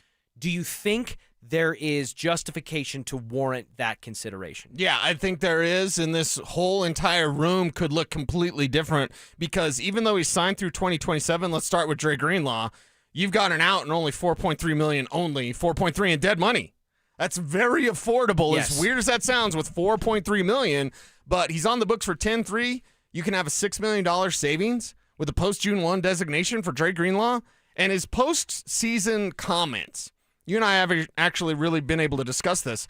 I just didn't like the fact that he seemed surprised that Sean Payton would work you a little bit harder than San Francisco. Like, hey, we actually practice hard. Sean does that intentionally. Like, you practice hard so the game's, like, you're used to that game tempo, that game flow. And when he said that, I was like, it's not exactly what I want your starting middle linebacker stud to say. I think he also was taken aback or surprised by the level of complexity or the degree of difficulty with Vance Joseph's defense. I think he compared it to trying to learn Spanish. Right, he for did. the first time coming over from San Francisco, who has a good defense and their scheme in their own right. But yeah, Cecil, I agree with you. $4.5 million if you want to go that route. And it sucks to me that we're having this conversation. Right. Because, man, Dre Greenlaw was maybe my favorite signing of the offseason. Talanoa Hufanga was like a 1B to that. But what Dre Greenlaw presented on paper as an all-pro caliber player coming over here and shoring up a position to be a sideline-to-sideline thumper style of linebacker that can help with coverage ability, that can be a run stuffer, something that they've lacked, and something that, frankly, Alex Singleton hasn't been able to do as proficiently or as consistently as we would like. And that's not a slight on Alex Singleton. I actually tend to like Alex Singleton. I don't know that I go to bat for him the same way that I seemingly have become the white knight for Riley Moss. Right. Because of how much slander he gets. But Singleton's been in that regard too. I mean, it's like Singleton leads the team in tackles year after year after year, and it was a similar case on the tail end of his time with the Eagles, and everyone's like, well, it's easy to lead the team in tackles when you're chasing the ball carrier 8 yards back behind the line of scrimmage every play. But that's your green dot in Alex Singleton, and that's a guy that I think has a emotional presence and value in a locker room from a leadership perspective. Oh, 1,000%. The question becomes, at what point do you start to counterbalance or maybe value more on-field production and or continuing age over those intangible leadership, emotional locker room type of guys, in addition to being the play caller on defense? Yeah, you could have a Alex Singleton come back and maybe not be a starter. You really can't get Justin Sternad back with Alex Singleton unless you wipe away Dre Greenlaw, and then your ILBs are still Sternad and then Singleton. it's just like last offseason never happened. Exactly. Yeah. And maybe you draft a rookie. This is a great inside linebacker class, which I don't think I've said in 20-plus years of being on the air. Very rarely does ILB lead the headline in a draft class. Yeah, not the sexy position, but certainly a needed position, and now this is the year.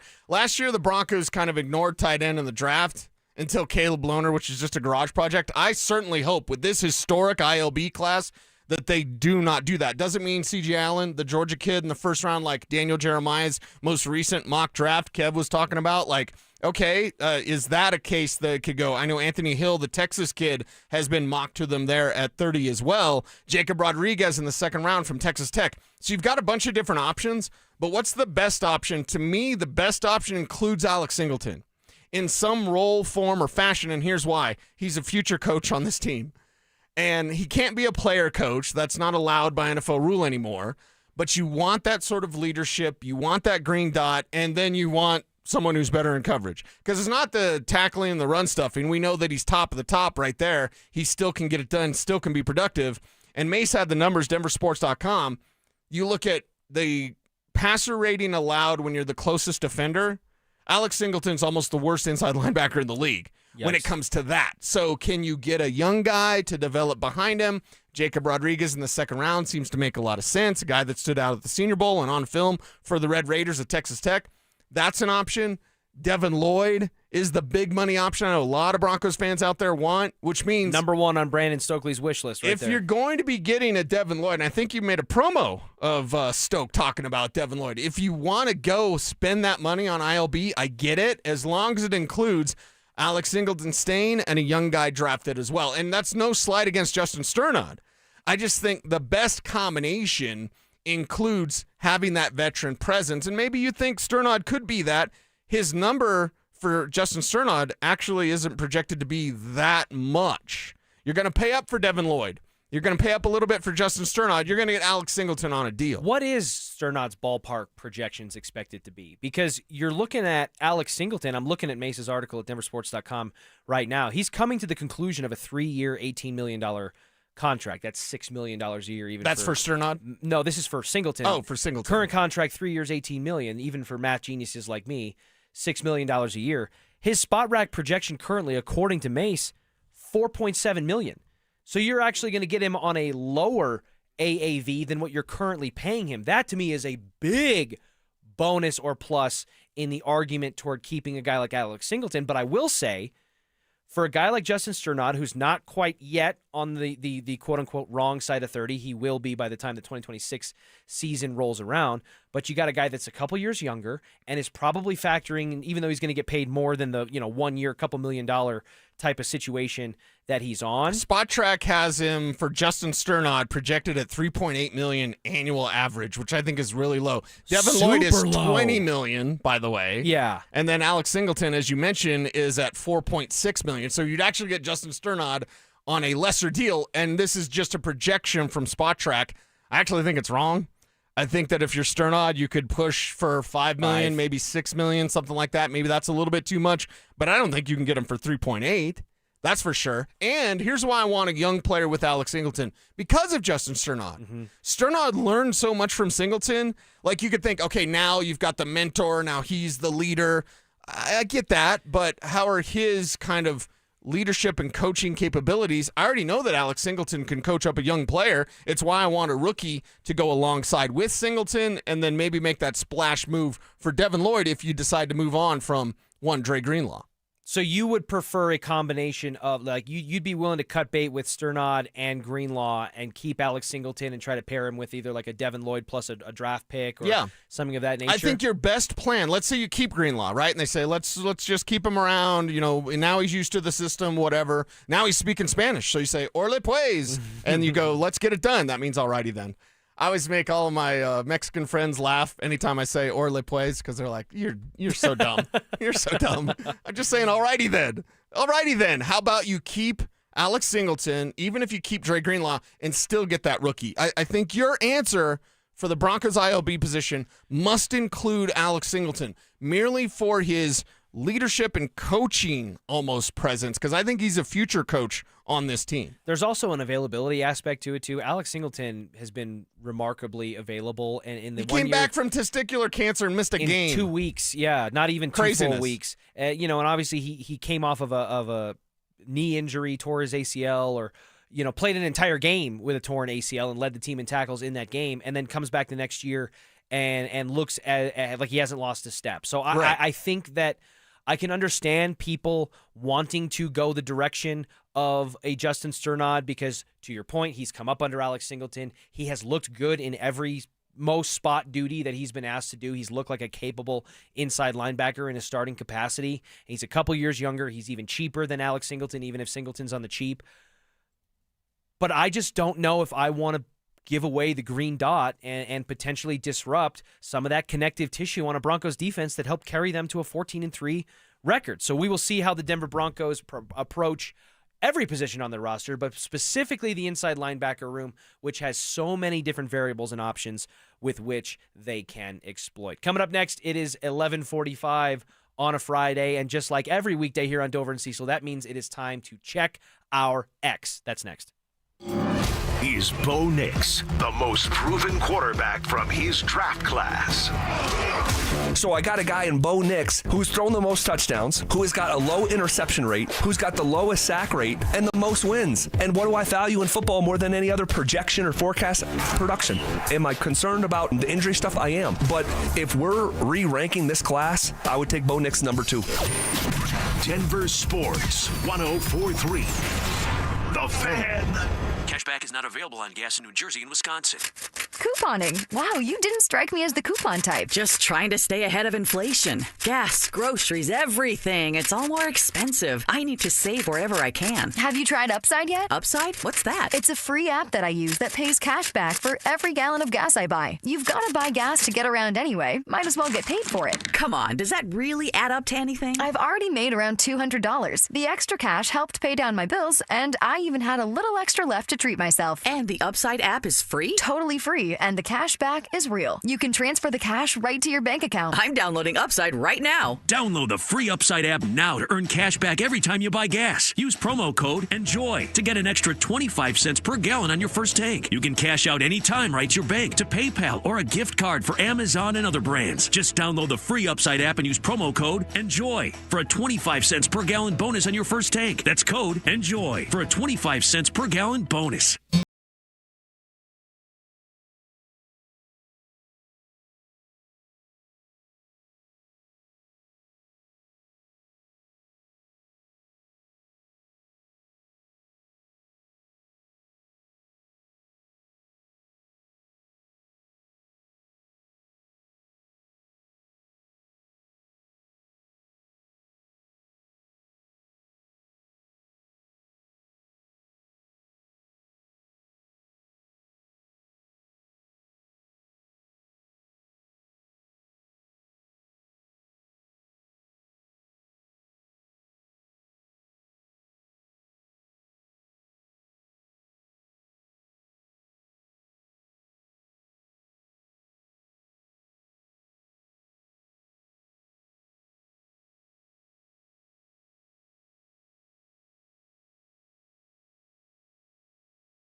Spot reverse your receding hairline or add volume to thinning hair with the same simple one-day treatment I receive from Dr. Tanya Pauls of Advanced Hair. Your own natural hair begins regrowing the very next day, and your new hair is guaranteed to grow. Advanced Hair has changed tens of thousands of lives, including mine. For your free consultation, $250 off and 250 free hair grafts, call 720-459-HAIR, AdvancedHair.com. Hi, I'm Terrell Davis, two-time world champion and Pro Football Hall of Famer. There is nothing more important than your health. That's why I made the smart move to invest in fitness equipment with Fitness Gallery. It's a game changer. This February, save 25% off all primetime functional trainers, home gyms, and racks. Work out on your schedule on the equipment you choose from the safety and comfort of your own home. Save up to 50% off on select premium equipment. Visit one of Fitness Gallery's 7 convenient locations from Colorado Springs to Fort Collins. AutoNation's New Year, New Wheels event is going on now. Drive any new or used vehicles, 0 down and 0 payments for 90 days. Save thousands on your favorite cars, trucks, and SUVs. Plus, we'll buy your car for top dollar today. Don't miss 0 down and 0 payments for 90 days. Hurry to your nearest AutoNation store or AutoNation.com. On select models with approved credit, interest accrues from date of purchase. See store for details, subject to in-store verification. Hey, what's up? It's Zach here. And if you're looking for your new go-to spot in Centennial, the Basketball Social House is it. Award-winning food and drinks, an incredible weekend brunch, and a brand new sports bar entertainment space where you can catch every Colorado game. Even if you're not playing, it's a great hang. But if you are, their private basketball suites are unreal. Full court, lounge, music, TVs, the whole setup. And because you're hearing this from me, get half off your first private basketball suite rental. Just use code HALFOFFHOOPS. Trust me, you're going to love this place. This segment on 104.3 The Fan is brought to you by TradeGen Wealth, your trusted local fiduciary advisors. Follow us on X at DEN Sports 1043 for up-to-the-minute information and opinions on all things Denver sports. Also, we can still call it Twitter, right? Denver Sports 1043 The Fan, DenverSports.com, and the Denver Sports app. Don't at me, bro. It's time to check your X. Why are you stalking me? No, not that X. Twitter, unfollow. Here's Dover and Cecil to help you swipe, scroll, and screenshot your way through today's top headlines. Power of social media. I'm on Team Gets It. That's right, 11:45 here on Dover and Cecil means it's time to check our X. What's on our timelines? Well, I'll tell you, Cecil, right off the rip, something I didn't expect to see. World Series of Poker becoming a contact sport. What? I did not expect to see on my Twitter timeline a professional poker player in frustration over a lost hand jumps up away from the table in disgust and in the process shreds his ACL. Whoa! So not only are you not walking home with the $400,000-$500,000 upwards into in this case it was a $6.6 million pot. Wow. But you're going to have a pretty hospital bill and some crutches for about 6 to 9 months. Oh, my goodness. Okay. Yeah. Maybe you should control your anger issues. You know right? what, though? Think about it, though. Because he was mad about the hand and he jumps up. Have you ever had a shot at $6.6 million? No. Okay, me neither, obviously. Or maybe not, obviously. I mean, I think it's believable that I could maybe. But I'll tell you what, I would be very upset if I blew it. And I lost an opportunity. Tore your knee? Well, I could see how maybe if you're an impulsive or kind of overly expressive person, maybe that sure. you just kind of do it without thinking. And clearly, sitting in a hospital bed post surgery, he's going to be having some thoughts about whether or not he overreacted. He's got a lot to consider, right? But I did not anticipate that happening at a poker tournament with that kind of injury. What's better or worse? If you remember the Martin Gramatica where he made the field goal and then jumped up and then tore his knee, is that worse in celebration or is it worse when you're in disgust and dismay and you're mad and then you blow out your knee? I think that's probably worse. Yeah, that right? is probably worse. Yeah, and again, because it's like there was no reason. You could have flipped the table, you could have banged your fist, you could have done anything, and somehow you found a way to, from a seated position, rupture your entire knee in a span of about 5 seconds. Eesh. Wobble with me, wobble with me, wobble with me.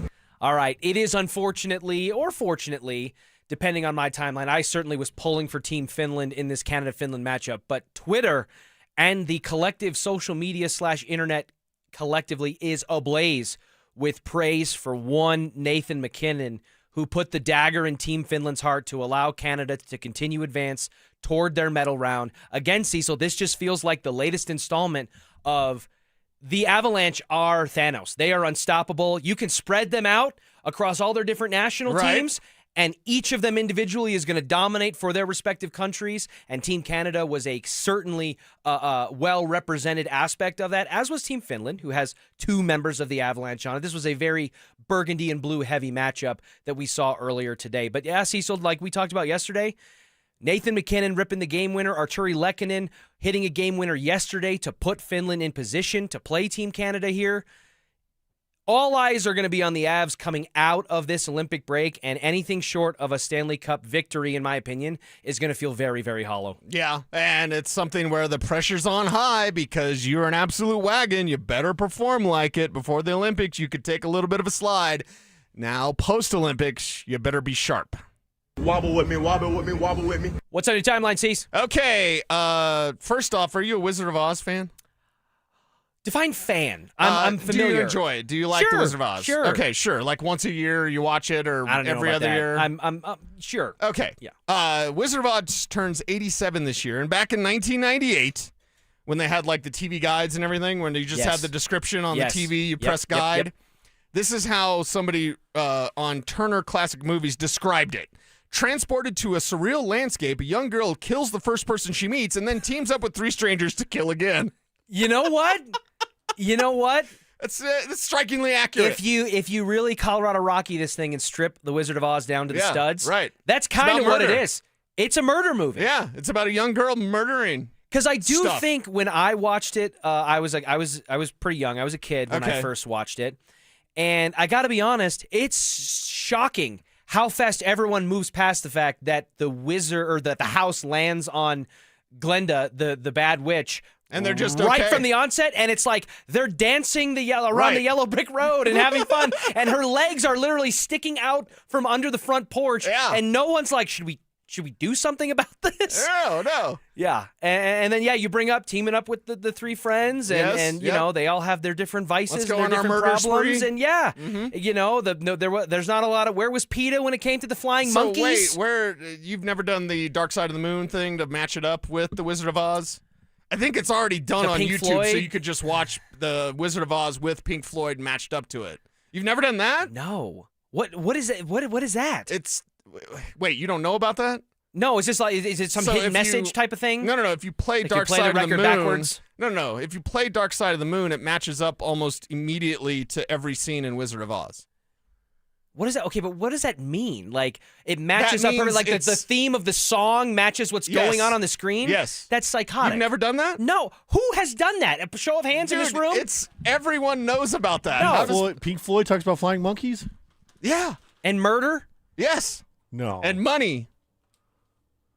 Well, just watch it. Just watch. Trust me. I'm getting so many blank stares from everyone. Cecil's like, literally everybody does this, Everybody dude. knows this. I would bet, Amanda, you have watched Pink Floyd in sync with The Wizard of Oz? Of course she has. Everybody has. She is the last person I thought was going to say yes. I thought She's Drew the maybe. first person I thought. That's crazy. This is what happens when you go down Cecil's timeline. I told you. Yeah, get weird, honestly, man. I'm hesitant. Are you punting? I'm hesitant to do it, but Wobble with me, wobble with me, wobble with me. what else is on your timeline, Cecil? I might have found the coolest Twitter account to follow. By the way, I have no idea where this our is man headed. Brandon Stokely follows this as well. Okay, good to So know. there's an account called 25 Years Ago Live. I love this. Go and ahead. They tweet as if it's 2001. Yes. So every day, like we get the news and the reaction, sports, and everything that's going on in the world, we get that on our normal Twitter timeline. So this person has live posted as a reporter embedded in history. I think it's fascinating because every single day, like what's going on on February 20th in 2001. Well, today it's about the space shuttle, right? And a 2-week mission to deliver Destiny Space Laboratory to the International Space Station. And that, that's part of it. But that it just takes you through each day 25 years ago. And it's kind of fascinating because how would we have reacted? We obviously didn't have any Twitter back then. I jumped on Twitter in 2009. I think I did too. And I remember telling our old program director, Tim Spence, at the time, like, hey, everybody needs to be on Twitter. And he's like, why? I'm like, I don't know. But everybody needs to be on Twitter, like all of our talent, right? You can talk to the fans, all that type of stuff. And now Twitter's just part of what we do. And it's our everyday lives and checking your timeline and all that. So this account tweets as if it's 25 years ago. And it's fascinating to see, like, the news from back then and then the reaction of people of, like, hey, this is something from 25 years ago. How would you respond today? So seeing the news kind of fed to us in that way, comparatively speaking to how we used to take in the news, which was like newspaper. 25 years ago, it was still newspapers. It was a lot of evening news. I know for myself personally, I don't watch the evening news as much as I used to. It used to be a regular thing for me to watch the news, to stay informed, to read the newspaper, and now nobody really does that. So it's just fascinating when you go back down this timeline of like, oh, 25 years ago, this is what would have happened today. Dude, I'm going down this and done dark from a side Twitter of the perspective. I'm going down this dark side of the rainbow wormhole right now with Pink Floyd. Dark side and of the moon, by the way. They're calling it Dark Side of the Rainbow. Okay. The Dark Side of the Okay. Rainbow, also known as the Dark Side of Oz or the Wizard of Floyd, because they're doing the name mashup thing. I can't believe This you is didn't know about crazy. this. I can't believe The music that swells I and have falls. Now Kev's not young, but he's younger, so maybe, and I'm pretty sure he doesn't partake in the things that maybe Pink Floyd fans partake in. But I still, know of the how do album people and not the know music, about this? obviously. I just never put them How to... do you not know about I this? experienced both of them It's one of the first separately. urban legends that we ever had. Remember urban legends? Remember when we all thought Marilyn Manson removed a rib? Like all of our urban are we legends? 100% positive that he didn't? I'm I not think it got sure, debunked. This but- was like Avril Lavigne died and nobody knew. Right, exactly. Now she's a clone like Yeah. Britney. But like, okay, so this was one of the original Britney. urban legends of like, hey, they matched up Dark Side of the Moon to Wizard of Oz. And you don't know about this? Instances of synchronicity. I almost messed that one up. Yeah, I did it's mess English. it up, actually. Include Right. the lyric, balanced on the biggest wave, aligning with Dorothy's tightrope walk. No one told you when to run, aligning with Dorothy running away from home. And the rising and falling. This is with the tornado scene in The Great Gig in the Sky. All right, I'm going to have to do this. This might have It's to be on YouTube. You can just go watch it on yeah, YouTube. Yeah, this might have to happen this weekend. I might come back a changed man on Monday. We'll see what other conspiracy theories we can unearth over the course of the final half of our show here on Dover and Cecil. But coming up next, we need to ask the question about the 2026 Denver Broncos, but it has to do with what we saw in 2025 and whether or not we believe it's for real or not. That's next. By flexing their star power on the Olympic stage, do the Avalanche have even more pressure to bring home another Stanley Cup this season? All 8 members of the Avs have scored in Italy. And I think if it was possible to add even more pressure to when they get back stateside and go win a Stanley Cup, if it was possible for them to ratchet up the pressure, they did it in the healthiest kind of way here in Italy. Denver Sports 104.3. The Fan. Mike Rowe here with another random fact. Those cracks on your walls aren't just cosmetic. They could mean your home is sinking. Whether it's drywall cracks, exterior cracks, or sticking doors or windows, do yourself a favor. Call Groundworks. I spent some time working with these guys, and they're the real deal. Their people are trained and certified to stabilize your foundation. Schedule a free inspection with Groundworks, the foundation and waterproofing experts. Licensed in all states where work is performed. See website for details. Okay, does this happen to anybody else? You sit down with a juicy QPC, some McNuggets, and those golden fries from McDonald's. Then you take a long sip of your Sprite because you can still hear your mama saying, "Don't fill up on that drink before you eat your food."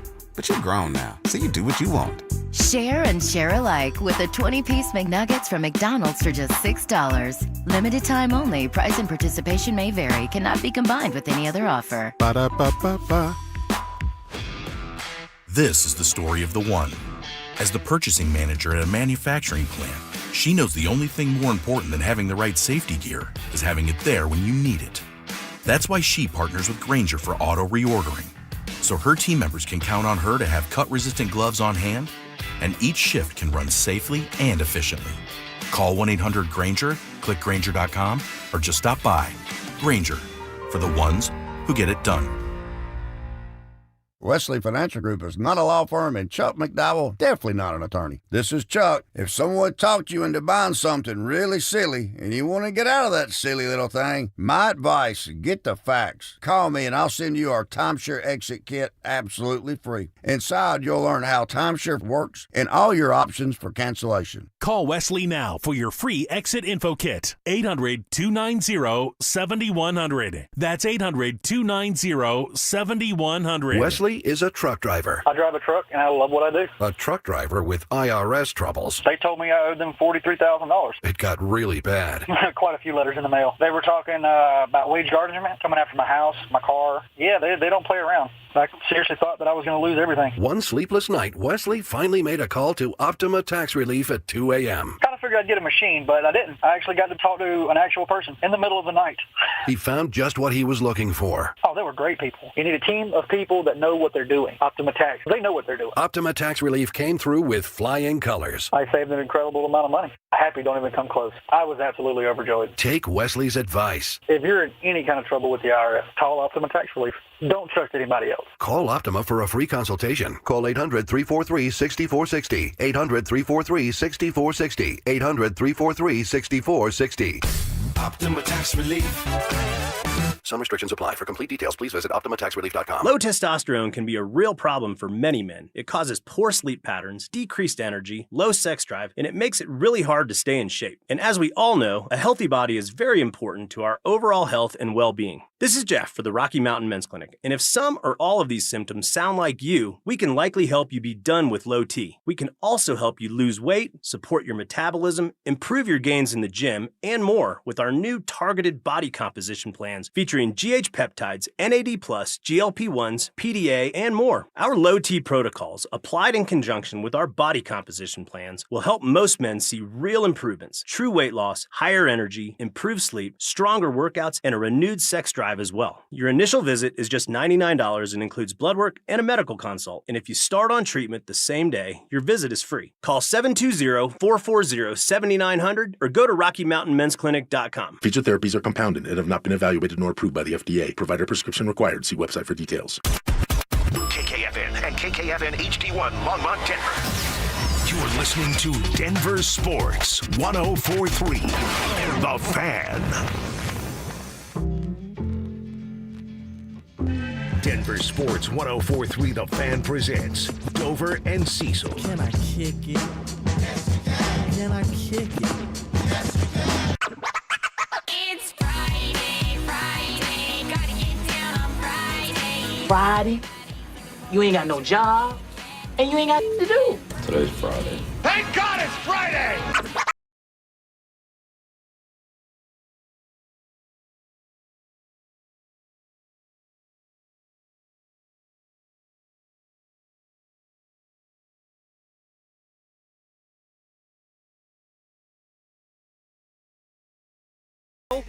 Richie Carney sitting in for Josh Dover alongside Cecil Lammy. And Cecil, all eyes, as it relates to the Denver Broncos, are firmly planted toward the 2026 season. We are coming up very soon on the NFL Scouting Combine. Yeah, which next week. leads right into NFL free agency, which rolls us right into the NFL draft. And before we know it, mandatory minicamp, training camp, and the preseason are going to unfold right before our eyes. But a lot has the potential to happen for the Denver Broncos between now and then. And before we get to that point, because this will impact all of those things, we're already getting projections about where the Denver Broncos are going to fall in the NFL's pecking order in 2026. And people are asking themselves, here locally, nationally, the quote-unquote experts in the desert, to give them the skepticism you gave them earlier. And it feels like the Broncos are being pegged pretty firmly as a significant regression candidate in 2026. Do you think that it's fair for people to come to that conclusion based on the 14-3 season they just put on paper? I think it's Vegas putting out a number that'll get suckers to bet. Sorry, you put Denver at 9.5 wins. That does not compute. 9.5 is the number. It does not make sense for the Denver Broncos to go from a 14-win team to a less than 9-win team. Well, they went from a 10-win team to a 14-win team. Is it that crazy to think that it could happen in the opposite direction? They go back to 10, yeah, but that's still greater than 9.5, right? Okay, true. Like 9.5 is a number that's going to get people to go, what, 9.5? And then we'll see what happens. In the one-score games, I understand that people say, well, you're not going to be as good at those next year, and that's likely to be the case. That is one of the most difficult things to duplicate in an NFL season, and going from like, hey, it's your year in one-score games to it's not your year in one-score games. And that doesn't mean that there'll be less than 9 wins this upcoming season, but you have to look at where the Broncos are at in their trajectory as a franchise. They're just getting started, essentially, in Bo Nix year 3 and Sean Payton year 4. And if you look at when coaches win their first Super Bowl, an overwhelming majority is within the first 5 years. Mm-hmm. So Sean Payton, you're on year 4. Which you got 2 more with, years to get this thing. Well, do you think that 5 years oftentimes is aligned with the fact that a lot of coaches who are in their beginnings with an NFL team have a quarterback on a rookie contract that can, in theory, last 5 years with a 5th-year option, and that's where that window kind of originates from? Right. And if that's the case, then maybe Sean Payton's only going into year 3 of a 5-year window with Bo on a rookie contract? Sure, yeah, and I could take that. He had to reset things and had to figure out if Russell Wilson was going to work. Sure. He established that quickly. He was not. They paid a bunch of money to get rid of him. So in this timeline, we have to think you end up in the direction of you're going. So what direction are the Broncos going in? And that's true in life. You end up in the direction you're going. So what direction are you going in? What direction are the Broncos going in? I think if we look at it that way, is this a team that's trajectory is up? Or is this a team like Kansas City last year where their trajectory was down? And when we look at that, we go, hey, they're on the up. That doesn't mean they're going to win 17 games. It doesn't mean they're going to win 15, 16 games. You know what I'm doing here. It just means, are they a team that's on the rise? Or are they a team that's fallen apart? We know they're on the rise. Well, everybody knows they're on the rise, and that's why 9.5 wins as a Vegas total is completely preposterous. You asked me 2 questions there. Where am I going and where are the Broncos going? My stock has never been lower. I am firmly... Wait, are you on the couch? Is this like a therapy session? I am firmly headed in a downward trajectory. Conversely, the Denver Broncos, unlike me, seem to have their dauber pointed all the way up. Okay. I told you yesterday, and I will go to my grave believing it, if Bo Nix doesn't break his ankle at the end of that overtime period against the Buffalo Bills, they not only beat the Patriots in the AFC Championship, they do it in a much more convincing fashion, and I think they beat the Seahawks in the Super Bowl. I believe that. They could easily, in that hypothetical, fictitious scenario, have lost to Seattle, who looked really good against the Patriots in that Super Bowl, even if it was an ugly game. Yeah, but they look good against a fake Patriots team. But I would not give any blink of an eye toward the notion that Bo Nix and the Broncos could have gone in and beaten the Seattle Seahawks and won the Super Bowl, and Sean Payton could have become and would have, in my opinion, the first head coach to win Super Bowls as a head coach with 2 different teams. But Right. we don't live in a hypothetical, fictitious world. We live in the real one where all those things didn't happen because what happened to Bo did happen. And how big is that for Sean Payton's legacy? How much does he think about that? I bet it's a lot. 100%. I bet it's a lot because you just saw Bill Belichick wasn't a first ballot Hall of Famer. I'll tell you this, if Sean Payton is the first NFL head coach to win a Super Bowl with 2 different teams, he is a first ballot Hall of Famer. It's no question. It's not even a question. Yeah, it's no question there. So this legacy for Sean Payton, one, the clock is running.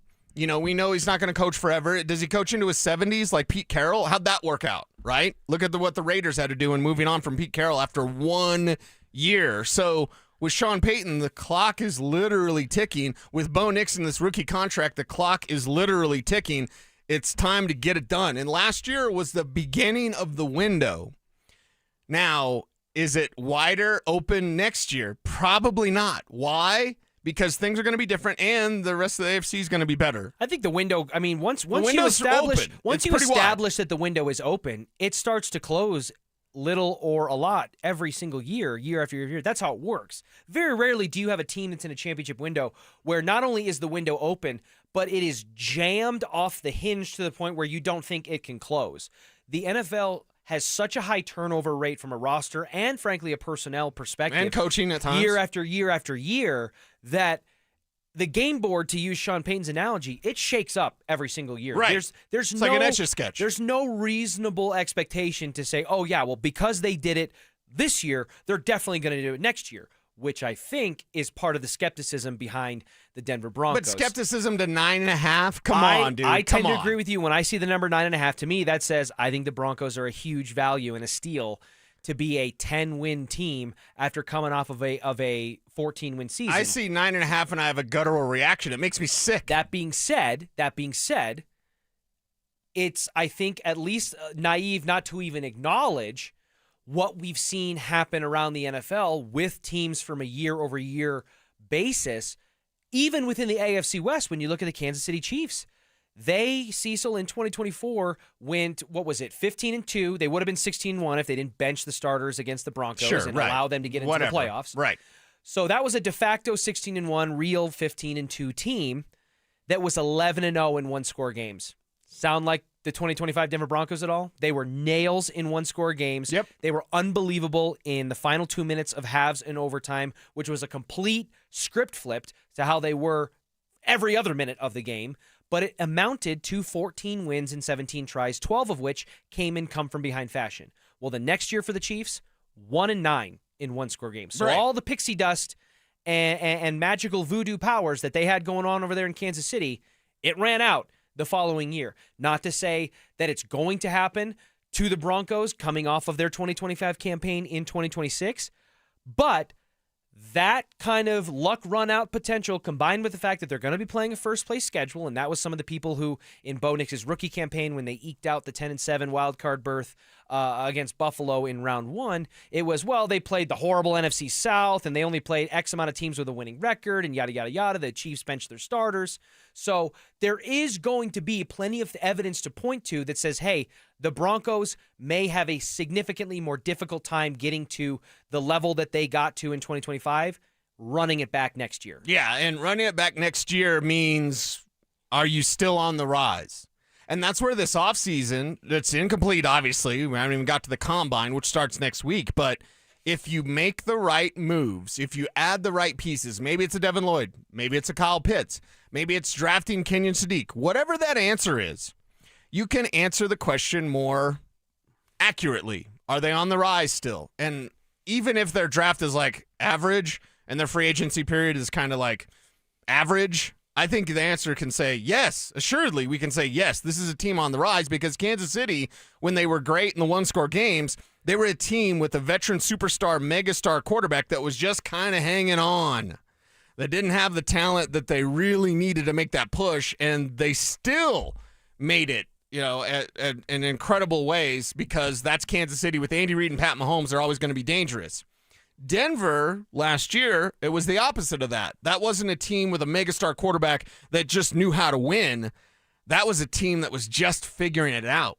That was a team with a young quarterback that was just kind of feeling themselves and kind of learning, hey, we can win tight games. We can come from behind. Hey, we're never out of it. Bo Nix is cool as a cucumber. He's as calm as you can be over there on the other side or in that huddle. You know that Bo Nix is going to get you those wins. So I think it's different from Kansas City. I understand why reasonable minds would say, look at Kansas City and their one-score wins from 2 years ago, and then look at the Broncos from last year and their one-score games.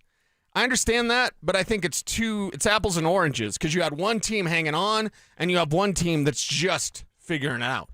You established that you feel pretty confident, and I agree with you, that the Broncos stock is on the rise going into 2026. They are on the upward trajectory, right?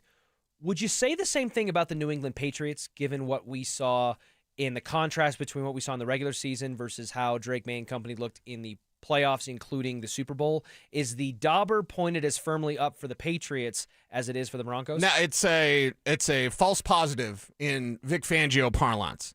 If you're a Patriots fan, you're banking on fool's gold. Until that team plays consistently good teams and beats good teams, not all these teams that replace their head coach and the Jets and all that, like none of that. You're looking over the Patriots schedule and not Jarrett Stidham in a snowstorm, and it's Jarrett Stidham, for the love of God. Like, I think the Patriots are as fake can be. They're as fake as a $3 bill, y'all, to quote Fred Durst. Like, to me, that's a team that if we go who was in the playoffs and then who won't be back, right? And you look at Kansas City last year. They were in the playoffs 2 years ago. They weren't in the playoffs last year. To me, that is firmly the New England Patriots. 1,000%. It might be Pittsburgh as well because, they're a joke or whatever. They're not a serious threat. Maybe with Mike McCarthy and maybe with Malik Willis at quarterback, the Pittsburgh Steelers can actually be serious about being a real Super Bowl threat. So you could say maybe Baltimore wins that division. Pittsburgh doesn't make the postseason. Okay, but that's kind of whatever. I look at the New England Patriots as the biggest frauds in the AFC. I look at the New England Patriots as the team that has even way more to prove than the Denver Broncos do. The Denver Broncos just have to kind of rinse, repeat, do it again, and get better. The New England Patriots have a huge gut check this offseason because are you really that good? I'll do the meme from the comedian. Are you sure about that? You sure about that? Yeah, are you sure about that, New so England? Good. Are you sure about that, Patriots fans? Because I'm not so sure that they're just not a fraudulent team that got lucky because of the easiest schedule in the history of mankind. Well, I'll tell you this, and I don't think this is going to make you very happy, and we're keeping it happy and trying to be positive on a Friday thanks to the Colorado Rockies. The New England Patriots 2026 win total, 9.5. It's exactly the same as the Broncos. Oh, my God. They view them, at least nationally, and in the experts in the desert, when you're trying to take that quote-unquote, again, expert objective look at it and how many games they're going to win in 2026, they see them as about exactly the same. Unlike the New England Patriots, though, the Broncos are projected to finish third in the AFC West, according to these win totals. Okay. Both the Kansas City Chiefs and the LA Chargers are projected to be north of 10 wins at 10.5 over-under on the season, and many people are already, I think, from a sports betting perspective, the Chargers are the odds-on favorite to win the AFC West. So clearly, the Broncos in the eyes of the national media and Vegas are viewed as a regression candidate. And Cecil, is it so simple to boil it down to the fact that maybe people who aren't as plugged into it, who aren't as close to it as you are, I am, and many others here in the Mile High City, that they just don't believe in Bo Nix yet? They're just not 100% convinced that he can not just replicate what he did in 2025, but be a legitimate franchise quarterback? Yeah, and the thing is, and I hate to say this, but Kev's list is only going to grow. We have the Nix list. We're going to release it when the Broncos win the Super Bowl with Bo Nix because it's going to be glorious to see all the people that have doubted Bo Nix this entire time, and they're going to continue to do that. If Bo Nix has 5,000 yards passing, maybe that breaks some people out there. But there's just this blind, ignorance, right?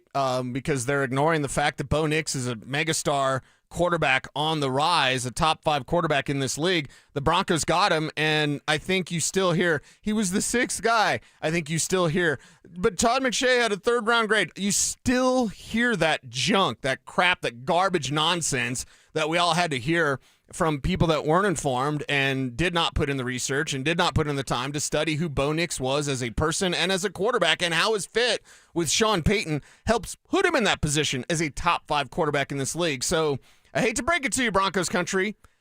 the hate for Bo Nix is still going to be out there, and I love it. I want all that haterade. Why?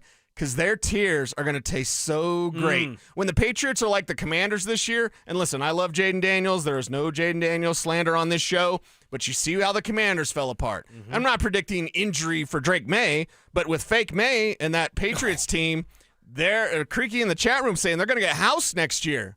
So that'll be the team that falls apart. Bo Nix will continue to rise, continue to win with this Broncos team. Maybe it's not 14 wins. Maybe it's 12 wins. But either way, they are a serious Super Bowl contender, and they are a team that's going to prove the doubters wrong. And the doubters of Bo are still there. They're just quiet now. That actually does really, really bother me. I knew it would. When people like, oh, I don't like him, and then he's really good, and they just shut up. Please shut up. Like, it's okay to say you were wrong. It's okay to say I shouldn't have listened to Todd McShay. It's okay to admit that, yet there's so many people out there that just simply will not do that about Bo Nix. Bo Nix has proven almost everybody that hated him wrong. Just absolutely 100% wrong. I'll also just say this.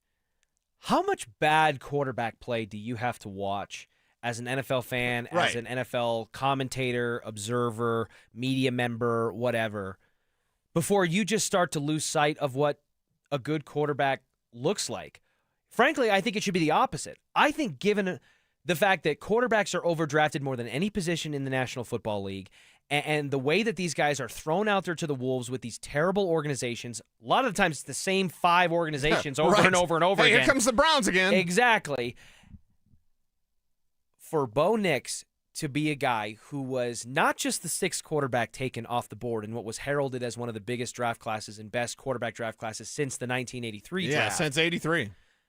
For him to be the 6th quarterback taken off of that board, passed on 5 times in the first round, and the narrative after his draft selection be nothing, outside of Colorado, be nothing but a unanimous chorus of what a horrible mistake. Dude, there were people in Colorado saying that. In Colorado, too, then. What a 3rd-round grade, the biggest bust, maybe the worst quarterback draft pick a reach in history. What a reach. And then, in year 1, for Bo Nix to do something that no Broncos quarterback that rode the painful, miserable, factory of sadness, world of suck carousel at quarterback, like we experienced here in Broncos country once Peyton Manning hung him up.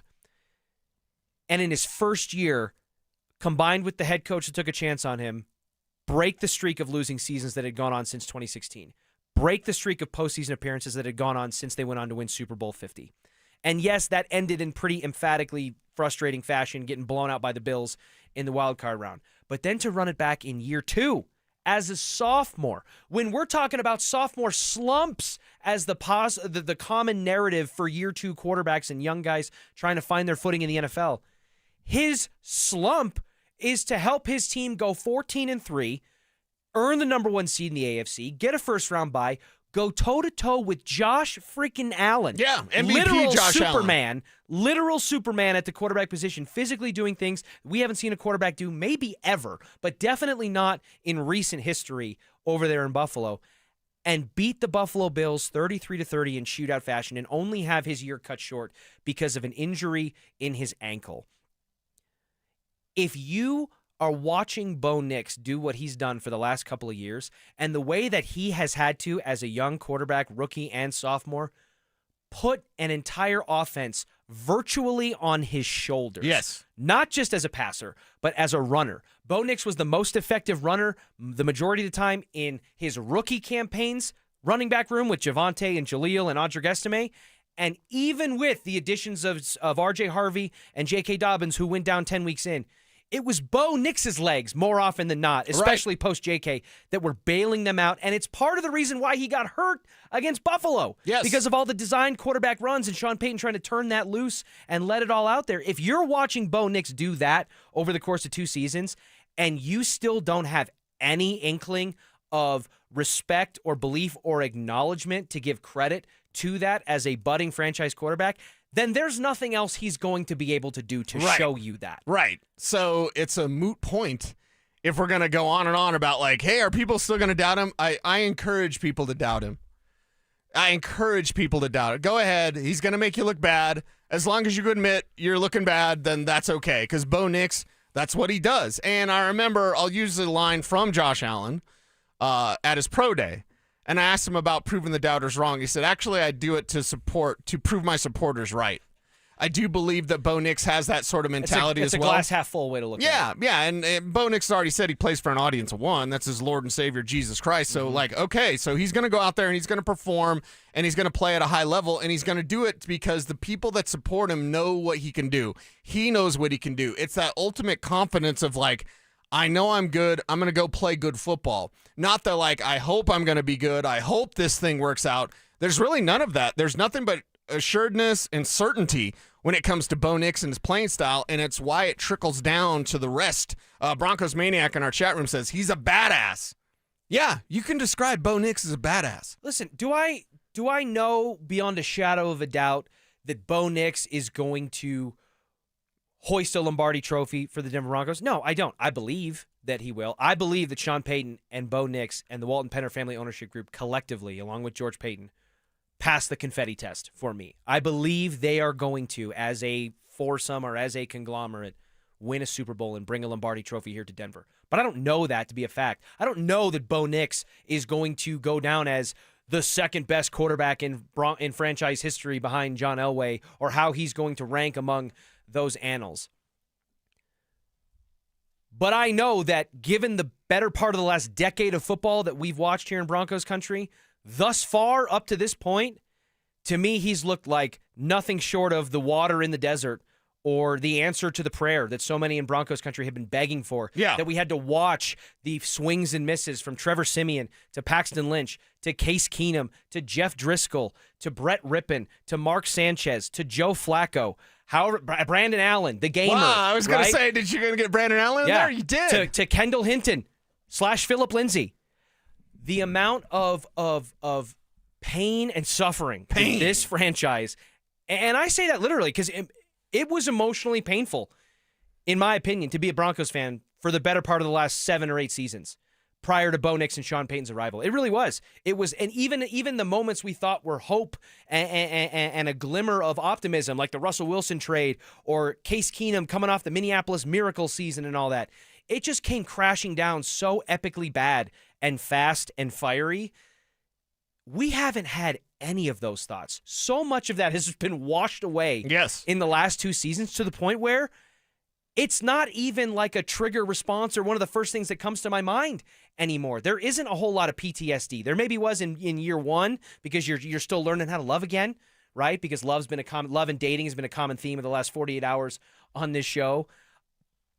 But I think Bo has helped wash a lot of that away. And if you don't believe in him now, I think it's starting to be, you can don't have to say he's the best ever, but if you're not going to be willing to acknowledge what he's accomplished over 2 seasons, it's starting to become a little bit more of a reflection on you and your evaluation of the game of football than it is about him and what he's putting out on tape. Yeah, and I only have one question for you.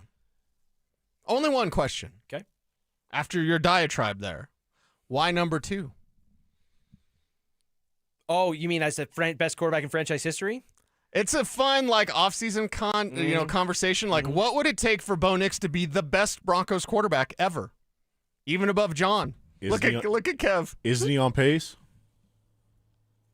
Well, look at how Elway started. I was going to say, this is where Elway started a little bit rougher. John's ears are ringing right now. He didn't have the fit with Dan Reeves. I love Dan Reeves. They used to do this with Tebow when it was like, well, look at Tim Tebow's numbers in his first 2 years Nobody compared did to John it with Elway. Tim Tebow. Nobody Cecil, did it with Tim Tebow. They literally put it on the TV during the game broadcast, and you could just see the fire melting the back of Elway's eyes when they would flash to him in the stadium. Yes. Because he's like, don't you dare compare me to this guy. So I don't want to necessarily go down that road, but yes, Bo Nix, the runway is open for him to be anything and everything that he can be or wants to be as a professional. And to your point about the stock being firmly pointed upward, the opportunity to get in on the ground floor has been missed, but apparently, according to the experts in the desert and from a national landscape, when you're talking about games won in 2026, you still have an opportunity to buy very, very low. All right, coming up next, we will do the second installment of one of my favorite segments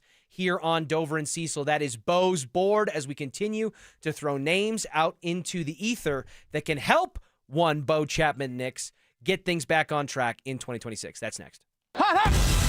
Who should the Broncos target to help fortify their linebacker room? Devin Lloyd, inside linebacker, Jacksonville. Guy is 27 years old, just entering his prime. First-round pick in 2022. The guy's a playmaker. We need inside linebacker help. This is the guy that you could build around for the next 5 or 6 years and finally maybe have that position solved.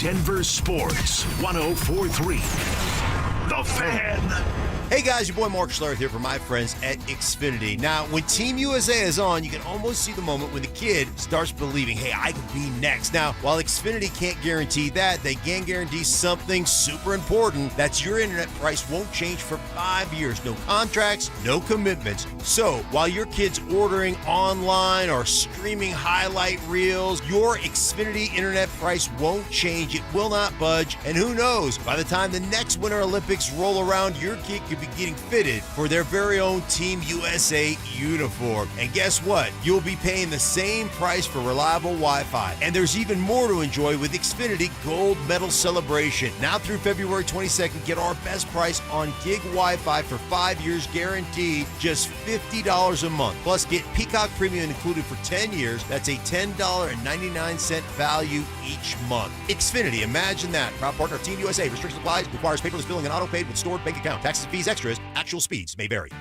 This is the story of the one. As an HVAC technician, he and his digital multimeter are in high demand.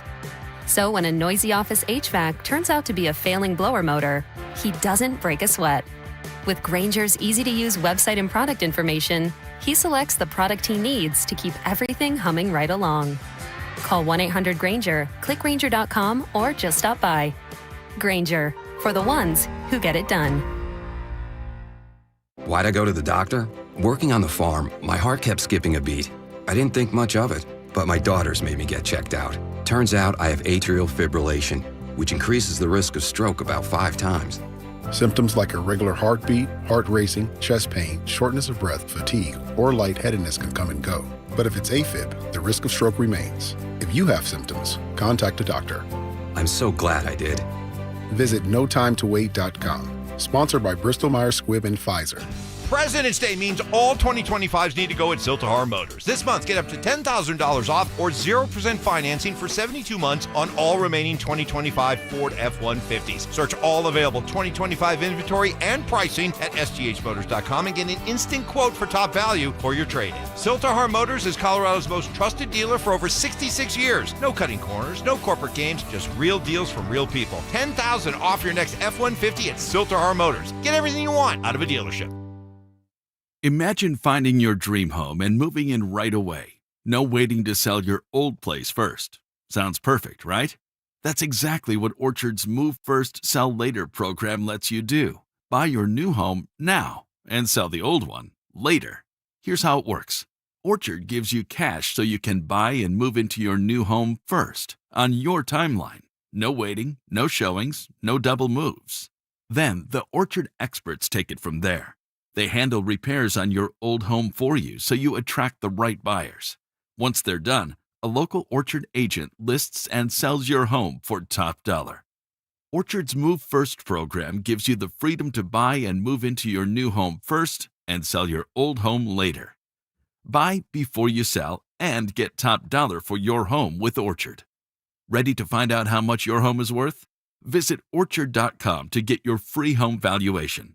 That's Orchard.com. Hi, I'm Terrell Davis, 2-time world champion and Pro Football Hall of Famer. There is nothing more important than your health. That's why I made the smart move to invest in fitness equipment with Fitness Gallery. It's a game changer. This February, save 25% off all primetime functional trainers, home gyms, and racks. Work out on your schedule on the equipment you choose from the safety and comfort of your own home. Save up to 50% off on select premium equipment. Visit one of Fitness Gallery's 7 convenient locations from Colorado Springs to Fort Collins. Plumbline Services, serving Colorado since 1998 for all your heating, cooling, plumbing, and electrical needs. Service at home, servants at heart. You're listening to Dover and Cecil on Denver Sports 104.3 The Fan.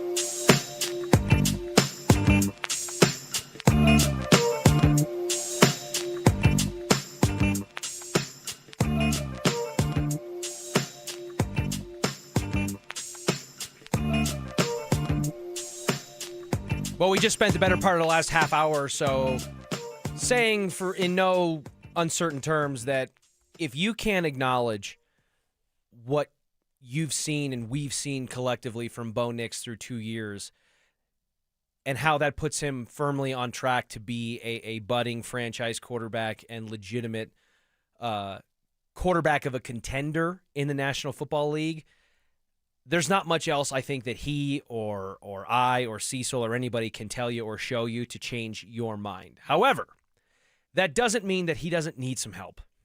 Because football, last time I checked, Cecil Lammey, is a team sport. Yes. And even some of the greatest quarterbacks, frankly, if it wasn't a team sport or if quarterbacks could really do it all themselves, Josh Allen would probably be a 3-time Super Bowl champion by now. And instead, he has yet to grace the stage at the Super Bowl Superman level. hasn't saved the world yet. He has not. It's been a lot more Clark Kent at the end of the season than it has been for Superman when it comes to Josh Allen. That being said, it is time for Bo's Board, one of my favorite segments here on Dover and Cecil, where we throw more and more names out into the universe as options that have realistic opportunities this offseason to come to Denver and help Bo Nix and Sean Payton turn things around on offense and continue all of the momentum that they've built over the last 2 seasons. Today's name is... Play fake, pass, wide open, touchdown. Christian Kirk pulls it in. Christian Kirk hauls it in. Christian Kirk, yes, the wide receiver for the once upon a time Arizona Cardinals, then Jacksonville Jaguars, and most recently the Houston Texans. Right. Cecil, what excites you, intrigues you, interests you about Christian Kirk? Christian Kirk operates in a part of the field where the Broncos don't yet feature, and that's the middle of the field. And that's where the tight end conversation comes in. Now, Christian Kirk's not a tight end, don't at me, bro, but the way that he can help you from the slot, the way that he can run routes over the middle, the way that he can be that trusted target with explosive playmaking ability that he still has, by the way. Don't give me the last couple of years and this year in Houston, he didn't do anything. Okay, look at the playoff game. In the playoff game against the Steelers, he had 144 yards on 8 catches on 9 targets. This dude can still be productive, and in the brightest moments, by the way. In a playoff game, getting over 140 yards, I mean, when's the last time that happened for a Broncos receiver?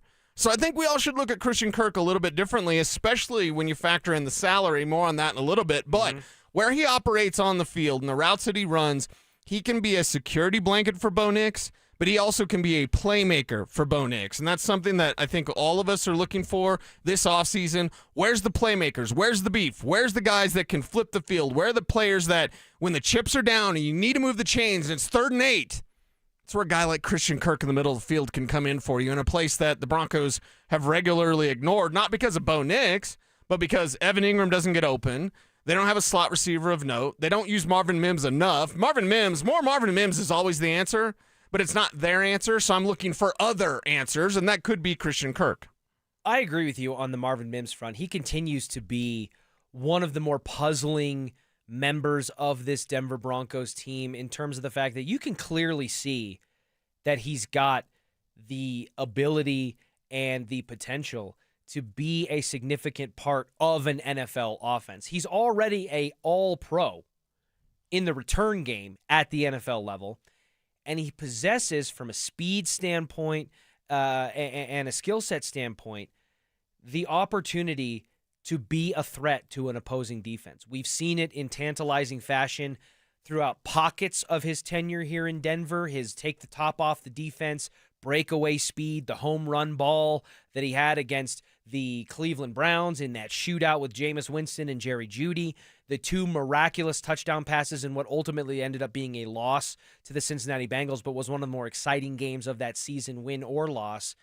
And yet it just doesn't seem to stick in any fashion over the course of a season, week to week. In fact, Cecil, if I was to ask you what Marvin Mims' most memorable offensive play was during the regular season, because obviously the touchdown against the Bills was crazy, but during the regular season, what was the most impactful Marvin Mims play?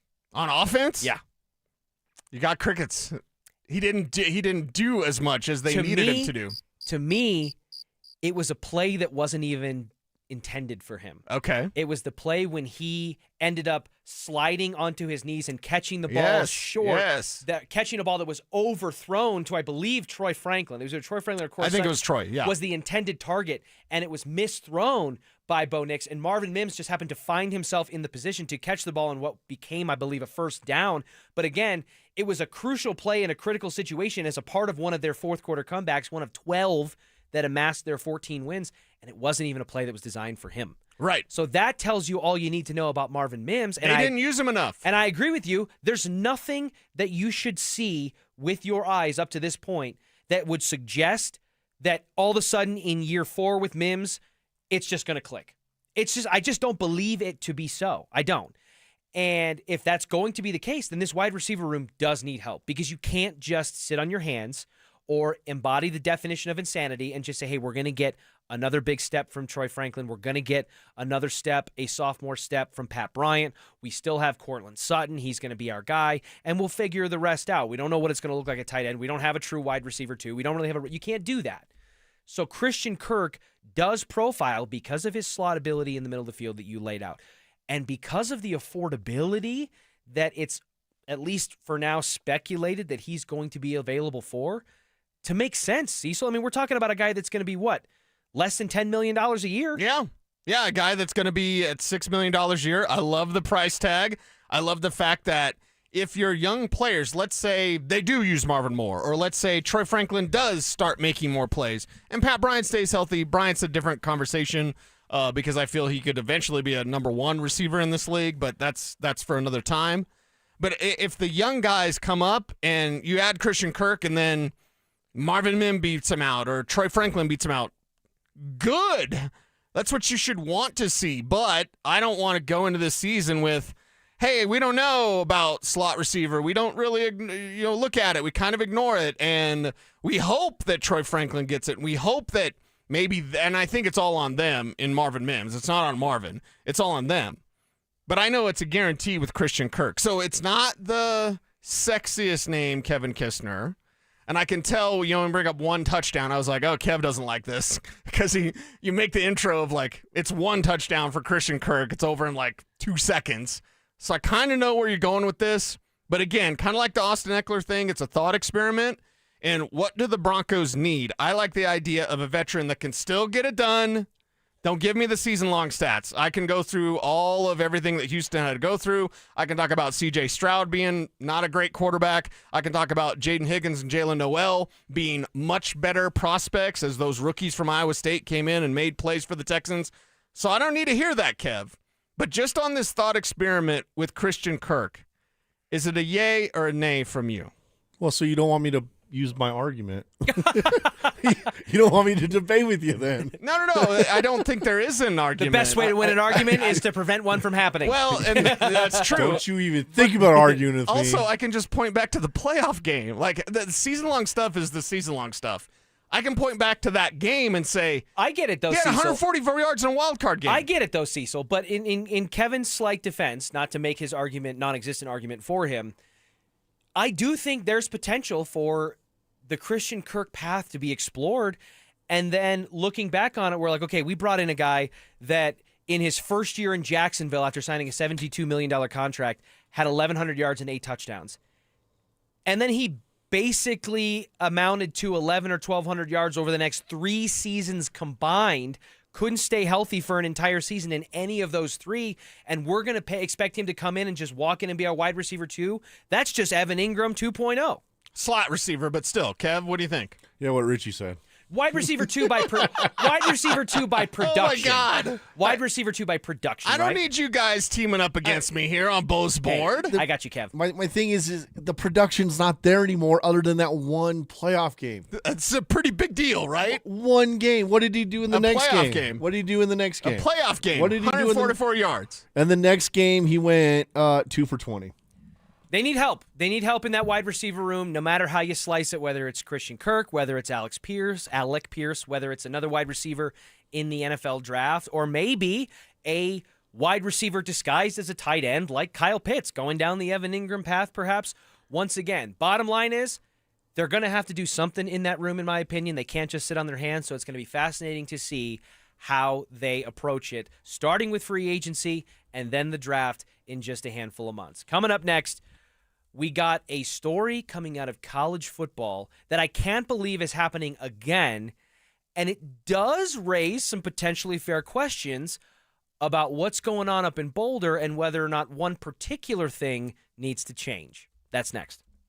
Is health the only thing holding the Denver Nuggets back from another title run? If these guys are healthy, they can make that run. They can take it to OKC and win in 7. If everybody's healthy. Denver Sports 104.3. The Fan. Hey guys, boy Stink here today about my long-term buddy Troy Hansford. And if you're thinking about selling your house for any reason, now might be the time to sell, still get top dollar. Believe it or not, my guy Troy is still offering his $5,000 guarantee. What is it, you ask? Well, if he can't sell your house at your price on your timeline that you agree upon beforehand, bam, going to cut you a check for $5,000. Who else makes the offer? Nobody I've ever heard of. And he makes that offer because he continues to spend a ton of money marketing his listings, has about 100 families approved and ready to buy right now. And if for any reason you need to sell right away, Troy can buy your house, all cash, and he can close in as little as 7 days. You have a house to sell, Troy probably has that perfect buyer for you right now, waiting for you to pick up the phone and to call him. Call Troy, get your home sold for the most money. That's 720-900-4433, 720-900-4433. Troy Hansford of RE/MAX Professionals, a Colorado licensed broker. Some restrictions do apply. You want to sell your house? Then call my buddy Troy, 720-900-4433. Sex, intimacy, love. These three things are critical to a good relationship, and that's the problem with erectile dysfunction. It often destroys sexual enjoyment and intimacy. It stresses the love between partners, often to the breaking point. This is Jeff for the Rocky Mountain Men's Clinic, and if you're suffering with ED, you likely know exactly what I'm talking about. But I also want you to know that ED doesn't have to impact your relationship anymore. At the Rocky Mountain Men's Clinic, we're ED experts with our focus on men's sexual health. We've treated tens of thousands of men and have treatments that are effective in well over 90% of cases. I promise you, if you're like most guys, you can get your sex life back, perhaps even performing like you haven't in years. So if ED is affecting you, it's time to get back to better sex, better intimacy, and deeper love. Call us. Just $99 gets you blood work, a medical consult, and if medically advised, a test dose. And if that test dose doesn't work in the office, your visit is free. Call 720-440-7900 or go to RockyMountainMen'sClinic.com. 1877 Cars for Kids. KARS Cars for Kids. 1877 Cars for Kids. Donate your car today. Call 877-CARS-FOR-KIDS to reach a friendly live agent. Donation's super easy and your car can be picked up by tomorrow. Call now or go to carsforkids.org. 1877 Cars for Kids. Donate your car today. Did you know you can donate real estate too? What's going on, everybody? After that romantic Valentine's, I know there's a bunch of you guys out there who are thinking about popping that question here soon.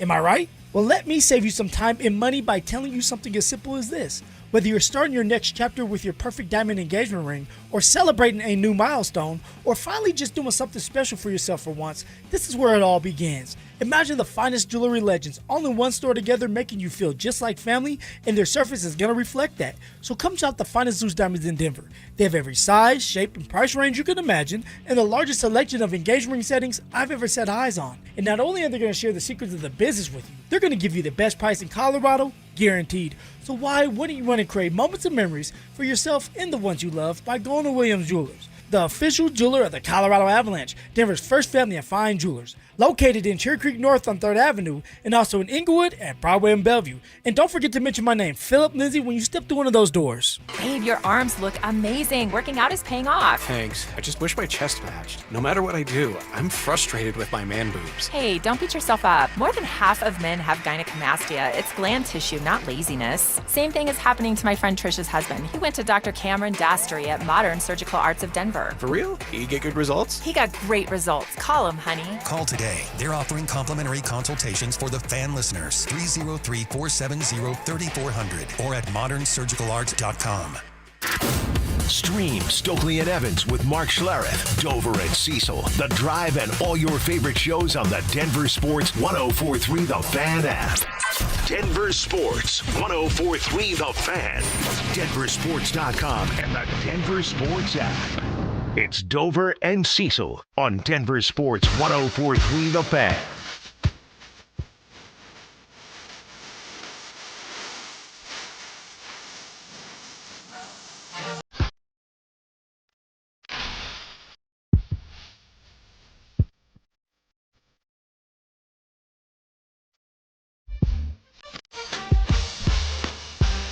You're going to be hard-pressed to find somebody who's had a better 2 or 3 year run, definitely 2-year run, than maybe the face of college football right now. And that is Indiana Hoosiers head coach Curt Cignetti. All he does is win. Google it.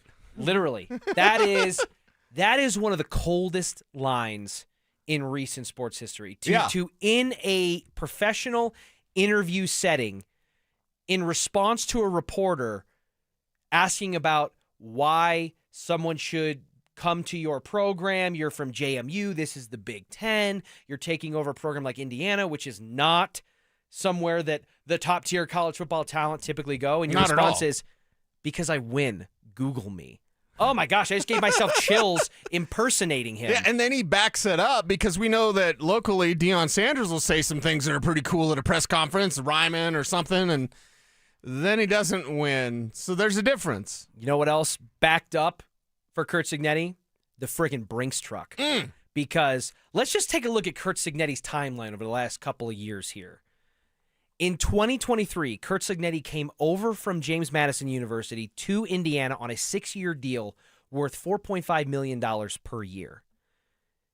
In 2024, during the 2024 season, he started the season 10-0, at which point they ripped up that 6-year, $4.5 million per year contract and said, we're going to sign you to an 8-year contract through 2032, and we're going to give you $8.3 million a year. So we're going to basically double your money from what we signed you to less than a year ago because you started 10-0 at Indiana here in the Big Ten.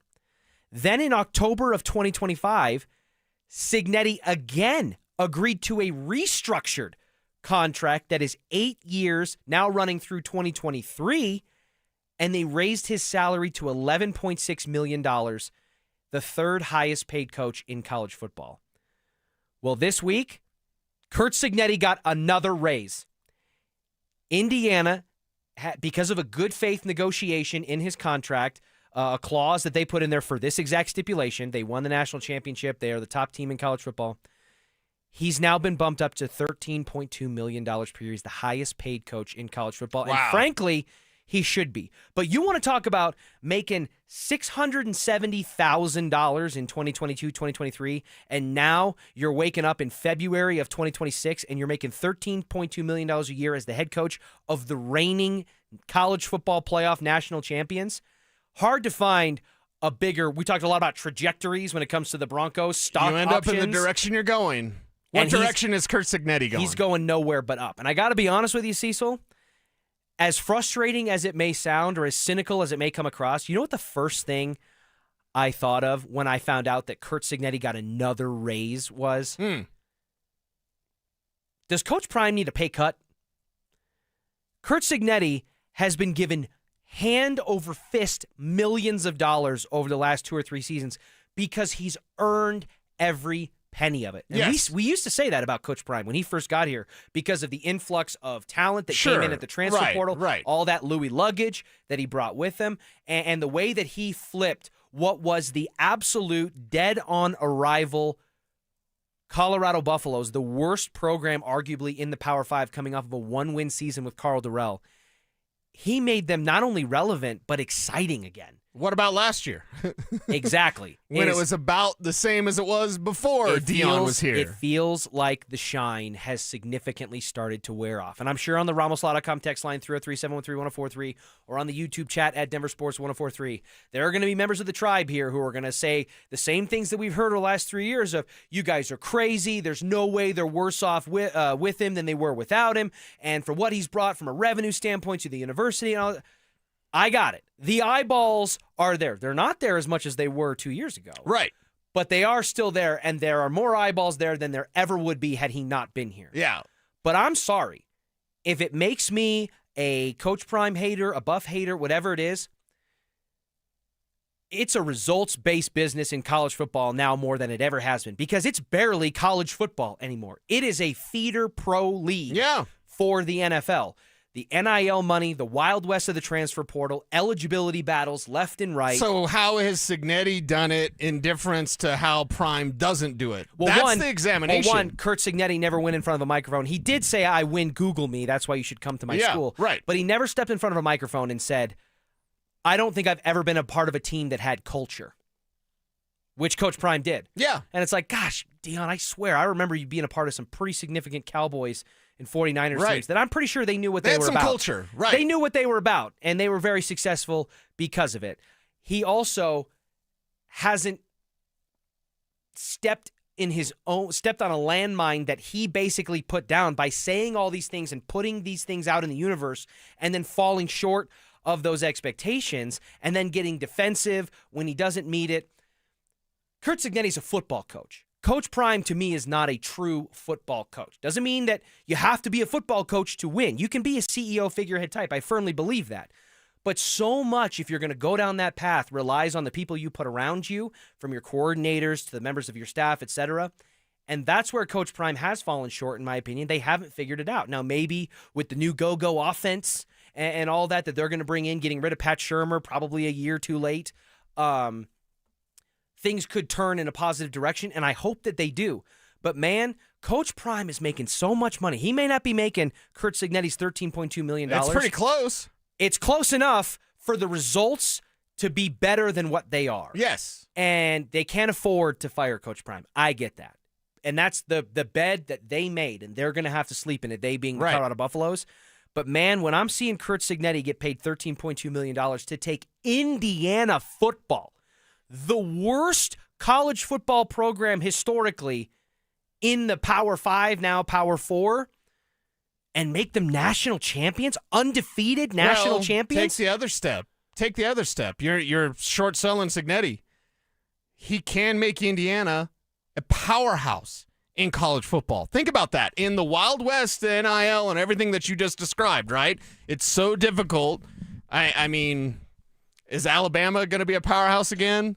Is LSU ever going to be a powerhouse again? Maybe. Cignetti's made Indiana a potential powerhouse in college football, in the Wild West of college football. Why hasn't Dion done that? I think we're staring at the next dynasty in college football. Why hasn't Dion done that? Why aren't the Buffaloes in at least the college football playoff? Why aren't the Buffaloes at least in the top 25? I don't think we're asking for a whole lot here. We're not asking him to be Cignetti. It'd be nice if he was. It'd be real nice if he was. But why is that? What's the disconnect here with Deion Sanders, the coach, and the on-field product that we get, which who knows what their win total is going to be this year? 4 games? 5 games? You want my honest answer? I think they're going to I think they're going to remain behind the 8 ball in 2026. And Deion will leave? I don't know, but I think you asked me why he hasn't done or followed some of the same footsteps as Cincinnati. It's because, unfortunately, there's just more sizzle than there is steak to Deion Sanders' experience. Okay. And now that we're multiple years into this thing, the sizzle's wearing off. It's like when you go to Chili's and somebody orders fajitas and you can see it coming out of the kitchen. Somebody's walking by with that. You hear it before you see it. You hear it before you see it, which we did. And then it makes you regret not getting fajitas yourself. Exactly. But now it feels like that plate of fajitas has been sitting at the table for long enough that it's not It's not hot anymore. It's not sizzling. And what you're kind of left with is a cold plate of meat. And I believe that he has the gravitas and the persona to be able to attract talent. I don't agree with the way he's gone about it. I think he's been too nonchalant and dismissive of the recruiting trail. I think the importance of sitting in front of a kid and you're trying to get them to commit their future to you, even if it's a shorter future with the transfer portal and all that now. I've disagreed with some of the way he's gone about that. I think some of the money, especially from an assistant coaching standpoint, has been misspent. And I just fear that unless almost in like a Rockies-esque outside the organization type of way, unless someone steps in and really kind of snaps the head on straight of this thing for Dion and for the Buffs, I don't know how they're going to dig their way out. Yeah. And it's something when Dion was hired, I said, give me the 2 years and I'll, deal with it afterwards. The afterwards sucks.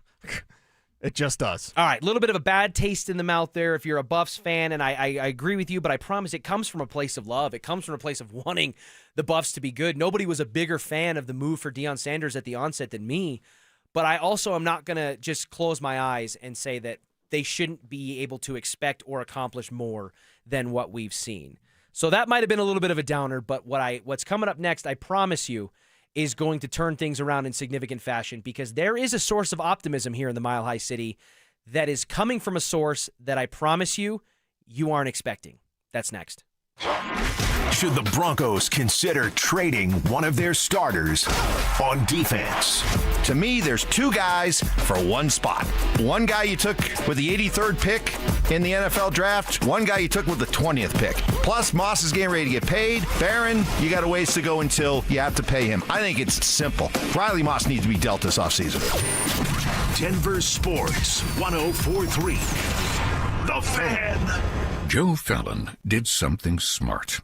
He saved hundreds on auto insurance switching to Progressive. With that money, he commissioned a portrait of himself.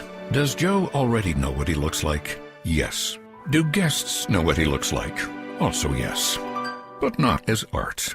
It's Joe's savings, and if he wants to spend it on a velvet painting of himself with a white tiger at his feet, we say, roar, Joe, roar. Switch and see if you could save with Progressive and treat yourself. Progressive Casualty Insurance Company and Affiliates. Need life insurance but have diabetes, high blood pressure, or on anxiety meds? If you're a 50-year-old male, even porky, or with type 2 diabetes, $1 million of life insurance may only cost you about $200 a month. For affordable term life insurance, call Term Provider and speak with Big Lou at 800-230-2777, 800-230-2777, or visit biglou.com. Remember, Big Lou's like you. He's on meds too. 800-230-2777. This is a special alert to all Americans who own a vehicle with less than 200,000 miles with an auto warranty about to expire or with no warranty coverage at all. Due to a decline in the economy, CarShield is announcing a low-cost month-to-month vehicle protection plan that is now available to the public to save any driver out-of-pocket expenses on future auto repairs. Call now to find out how you can pay almost nothing for covered auto repairs. Yes, you heard that correctly. Pay almost nothing for covered auto repairs. An open phone line has been established for all drivers to call for a free quick quote. Call 800-292-4541 now. Drivers who are covered will not have to pay for covered repairs again. This protection plan is at an all-time low. Additionally, drivers who activate this vehicle protection today will also receive free roadside assistance, free towing, and car rental options at no additional cost. Call us for your free quick quote today. 800-292-4541. That's 800-292-4541. What do you have to lose? Call 800-292-4541. Again, 800-292-4541. Hi, I'm Brad Barnett, president and founder of Mountain High Appliance. Looking for the best deal in town this President's Day? Then stop by our Denver Clearance Center, where you'll find savings of 70% or more on open box, overstock, and discontinued appliances from the industry's best brands, including Bosch, Thermador, KitchenAid, and many more. Hurry in for the best selection, or visit us online and take advantage of these huge President's Day savings. When you think appliances, think Mountain High Appliance. Mountain High Appliance, your favorite appliance store. Thank you. So, you're ready to propose, huh? Yeah, man. She's definitely the one. What are we thinking about the ring? I got my wife's at Hellsberg. I couldn't recommend a better jeweler. I could use some help with that. Man, go to Hellsberg. I had no idea how many details you need to consider. Did you know you can get a natural or lab-grown diamond? I didn't. Figure out what she wants. Trust me, they'll make it happen. Start your story with Hellsberg. Shop in store or at Hellsberg.com. Hey guys, your boy Mark Schlereth here. Denver is Truck Month only at Bozarth Chevrolet and Celebration Chevrolet, where every new and pre-owned truck comes with a spray-in bed liner included. That's right, every new truck, every bed protected. Plus, take advantage of deeply incentivized programs on all the new and pre-owned trucks, including the new Silverado and Colorado, with offers designed for their customers to take advantage of. Work harder, play harder, drive smarter. Only at Bozarth Chevrolet and Celebration Chevrolet, your trusted partner in automotive.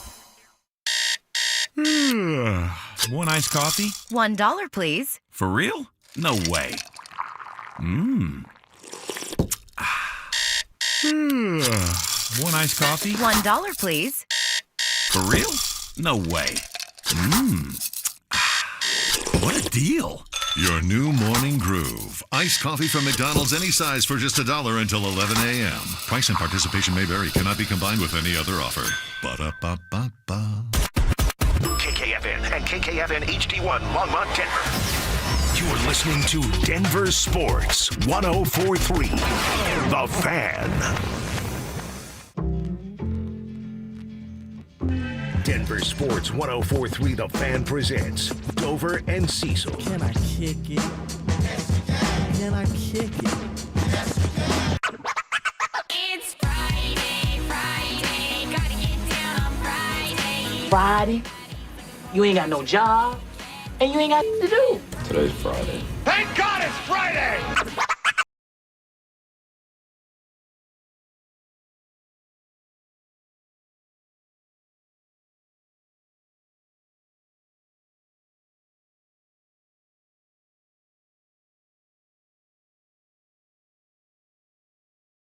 Cecil Lammy. Alongside Cecil Lammy. Sorry for interrupting. You have to play victory formation. We started it during the regular season. Point. Now it's Friday. It's a no-return lunch Friday. What in the world are you doing at work right now? You need to get home. So it's victory formation for all of us. And that should send Bo Nix out for a victory formation. Doesn't that give you the here? What's the difference? Victory formation? Oh, it's just shortened. Yeah. Okay. Yeah. And then, of course, we have Johnny Drama going, victory! Because that was great from Entourage. Although I did see a guy in Vegas one time with the Viking outfit. And so I did the victory thing, and he didn't know what I was talking about. I was like, you're dressed like Johnny Drama. You got the Viking from Viking Quest. How do you not know victory? Still never seen Entourage. Oh, my God. I know. Did you notice how I was like shrinking when I said it? Like I was in the pool. Oh, wait, different shrinking? Yeah. It's freezing in here. It does get cold in here. I get a lot of grief from people. I don't know why, but like, why is Lammy wearing a sweatshirt and a beanie? You kind of come in like you look like angry Eminem or like airport guy that doesn't want to be bothered. You got like the tight hood on that's like kind of like all it's missing. I is have almost to walk through Mos Eisley Cantina, which is also known as our common area, outside Star of Wars Amanda's pole. office, and all you guys are debating LeBron being the GOAT, like stuff I don't want to talk about. No. Don't say you guys. You were debating. Jacob is the one who's starting those debates. Okay, all right. Jacob. And nobody else wants to be in them. Okay, but all that tomfoolery, I got to walk through that every day. So, of course, I got my hood up. I got my hair up. I'm like, just leave me alone. Let me talk Nuggets. Let me talk Avs. Let me talk Broncos. Can I give a little bit of Rockies? Can I give you a little dose of optimism today on a Sure. Friday, Yes, Cecil? please. And ironically enough, maybe unironically, maybe just crazily, it comes from the Colorado Rockies. I'm telling you, I'm willing to have this get time-stamped and checked, just like I did on opening day of last year, baby, because I'm just like, I'm so cynical in so many ways, but when it comes to the Rockies, I just want there to be some semblance of hope that they can be good. And for the better part of the last decade or so, that hasn't been the case. However, I think there are some inklings, some rumblings, some writings from our guy Patrick Saunders about what's going on over there at spring training, Cactus League play, and the way the Colorado Rockies are approaching this upcoming season that has me saying, you know what?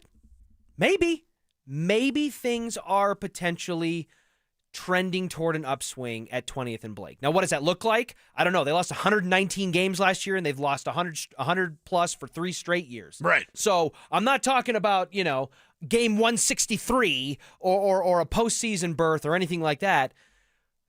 But I do think, given the momentum that we got over the last offseason where they restructured things managerially, they bring in Paul DePodesta, which is more significant than just the name itself, Mr. Moneyball.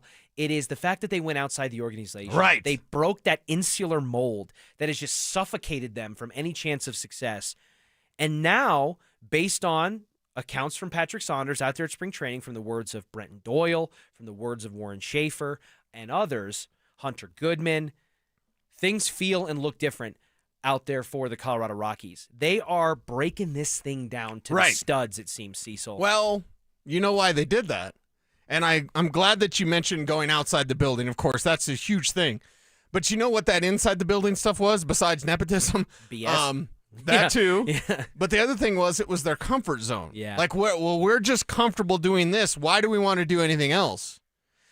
You lose 100 games 3 years in a row, you want to do something else. So shouldn't we start there with like the culture building that comes with fresh ideas, new eyes, and a new direction for the Colorado Rockies? I'm glad you said that, because that's something that became overwhelmingly evident when Sean Payton arrived at Broncos Park, powered by Common Spirit, was that almost instantly it felt like he washed away and helped lay the foundation from a cultural standpoint to build things here in Denver, and they have reaped the results over the last 3 seasons. Here is Rockies manager Warren Schaefer talking about changing the culture within the Rockies clubhouse this upcoming season.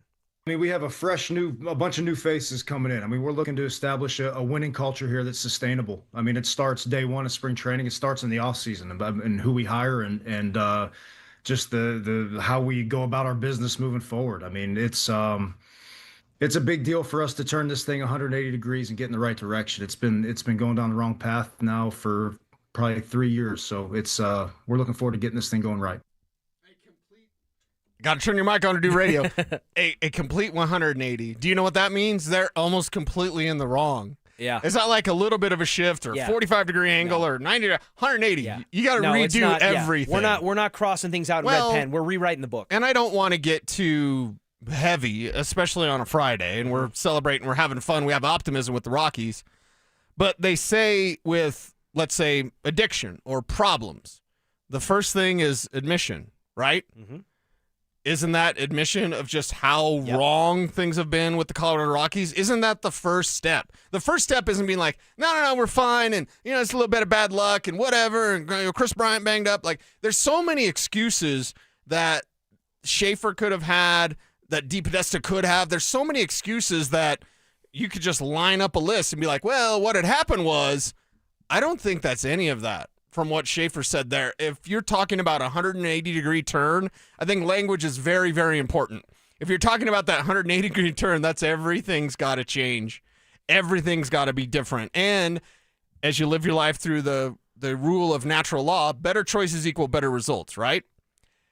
I think this was the better choice. They could keep doing the old security blanket thing of just hiring from within, or they could make a better choice, which by math and law will equal a better result. Here is Rockies manager Warren Schaefer on with Jim Rome about whether or not he thinks some of the worst of this turnaround is behind them, and if he expects them to take a jump this upcoming season. Yeah, I do. I think definitely the worst is behind us. I mean, we signed a bunch of starters that throw strikes and pump the strike zone. You can't give up free passes in Coors Field. The way we run the bases is going to get better. The way we play defense is going to get better. Signing guys that put the ball in play. Just doing all the little things, all trying to win the margins, taking advantage of everything that the other clubs give us, and just marching forward. God, do the little things, win the margins, majoring in the minor, like Mike Kliss once said about Sean Payton. They could go out there and look abysmal, like they have for the last 3 consecutive seasons and most of the last 7 or 8 seasons or so. But Cecil, I'm not gonna definitively say that it doesn't feel like there's opportunities and momentum toward things turning around slowly but surely, or maybe quickly, here for the Colorado Rockies. We will see how they approach the rest of their spring training and what it could look like for 20th and Blake this upcoming summer. On the other side, something that used to feel effortless for the Denver Nuggets has seemed to become much more of a struggle. And I want to figure out why coming up next. Does Sean Payton need a home run hitter in the running back room? Travis Etienne is the type of playmaker that the Broncos need on their offense. He's a guy that gets to top speed instantly. He gets to and through the hole quickly. He explodes on the linebacker level, and he's got the long speed that you could have a simple handoff for Travis Etienne, and all of a sudden it's a 60-yard run. Denver Sports 104.3. The Fan. My perfect day has sand, salt water, and friends. But my moderate to severe plaque psoriasis can take me out of the moment. Now I'm all in with clearer skin thanks to Skyrizi. Risankizumab Riza, a prescription-only 150 milligram injection for adults who are candidates for systemic or phototherapy. With Skyrizi, most people saw 90% clearer skin, and many were even 100% plaque-free at 4 months. Skyrizi is just 4 doses a year after 2 starter doses. Don't use if allergic to Skyrizi. Serious allergic reactions, increased infections, or lower ability to fight them may occur. Before treatment, get checked for infections and tuberculosis. Tell your doctor about any flu-like symptoms or vaccines. Thanks to Skyrizi, there's nothing on my skin, and that means everything. Ask your doctor about Skyrizi, the #1 dermatologist-prescribed biologic in psoriasis. Visit Skyrizi.com or call 1-866-SKYRIZI to learn more. Brandon Stokely here from my friends at Roller Auction. Do you have items you're looking to sell? Since 1976, Roller Auction has been conducting commercial and industrial auctions for Colorado government agencies, Fortune 500 companies, small business owners, secured creditors, individuals, and more. They have a large marketplace to showcase your assets, so don't wait. Visit rollerauction.com for a free consultation and turn those items into some cold, hard cash. Again, go visit them at rollerauction.com. That's rollerauction.com. At Belco Credit Union, we want to make your dream renovation a reality. Maybe that means a modern kitchen upgrade or a luxurious new bathroom. With Belco's Home Equity Choice line, you can get easy access to funds with the freedom and convenience of a home equity line of credit, plus the security and stability of a home equity loan. Plus, Belco is also offering low rates for qualified borrowers. Learn more at belco.org/choiceline. Belco is an equal opportunity housing lender. Belco, banking for everyone. You're listening to Sports Talk Radio at work. So is your competition. So are your customers. Denver sports fans don't half listen. They argue. They text in. They remember stats from 1998. They remember who sponsors their obsession. Audio, video, or online. We've got every angle covered. DenverSports.com. Make your move. What's going on, everybody? Philip Lindsay here. And I've learned to grind through injuries and keep moving forward. But now that grind is becoming a breakdown. If you're ignoring joint pain, you're just waiting for a surgery you don't want. At Regenerex, they use your body's own biology, like stem cells, PRP, shockwave therapy, to repair the damage and get you back in the game. They focus on regenerating the joints, not just masking the symptoms. So you need to give my guys over at Regenerex a call today and schedule a free consultation. The number is 303-630-9770 or visit regenerex.co. Free barbecue? Yep.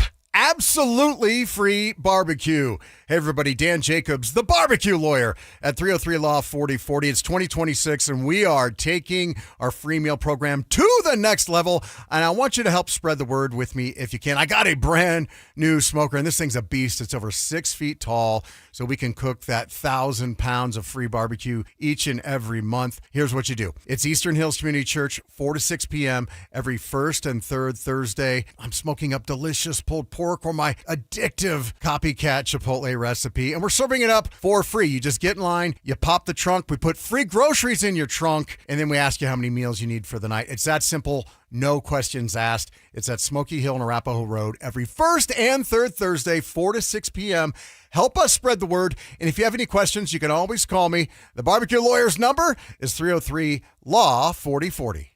Between groceries, travel, and higher prices, it's easy to feel overwhelmed, especially if you're already relying on credit cards to cover the basics. If that debt is piling up, you're not alone. If you're a homeowner, you might have considered reaching out to American Financing, but hesitated because you don't want to give up your low mortgage rate. That's why American Financing created the Smart Equity Loan, a simple, smart way to get your finances back on track without giving up your low mortgage rate. Unlike a HELOC, which can fluctuate fluctuate with the market, the Smart Equity Loan offers a fixed rate, so you'll have one predictable monthly payment. It lets you use your home's equity to pay off high-interest debt, free up your cash flow, and still keep your existing mortgage intact. There are no upfront fees to find out how much you can save. Call 303-695-7000. That's 303-695-7000, or visit them online at americanfinancing.net. NMLS 182334, NMLSconsumeraccess.org. Stay up to date on the Broncos with our 9 News Broncos insider Mike Kliss. Presented by Fitness Gallery. Hear the latest from every practice and every game every single week during football season. Denver Sports 104.3 The Fan. Denver Sports 104.3 The Fan presents Dover.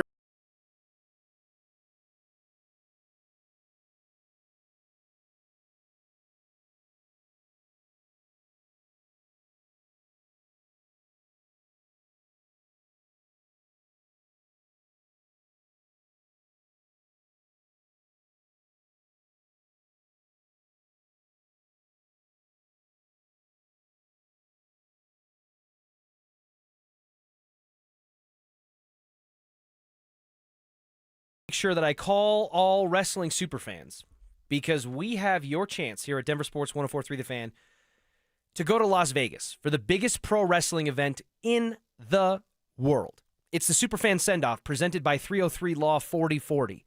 If you're lucky enough to win this grand prize, here's what you're going to get.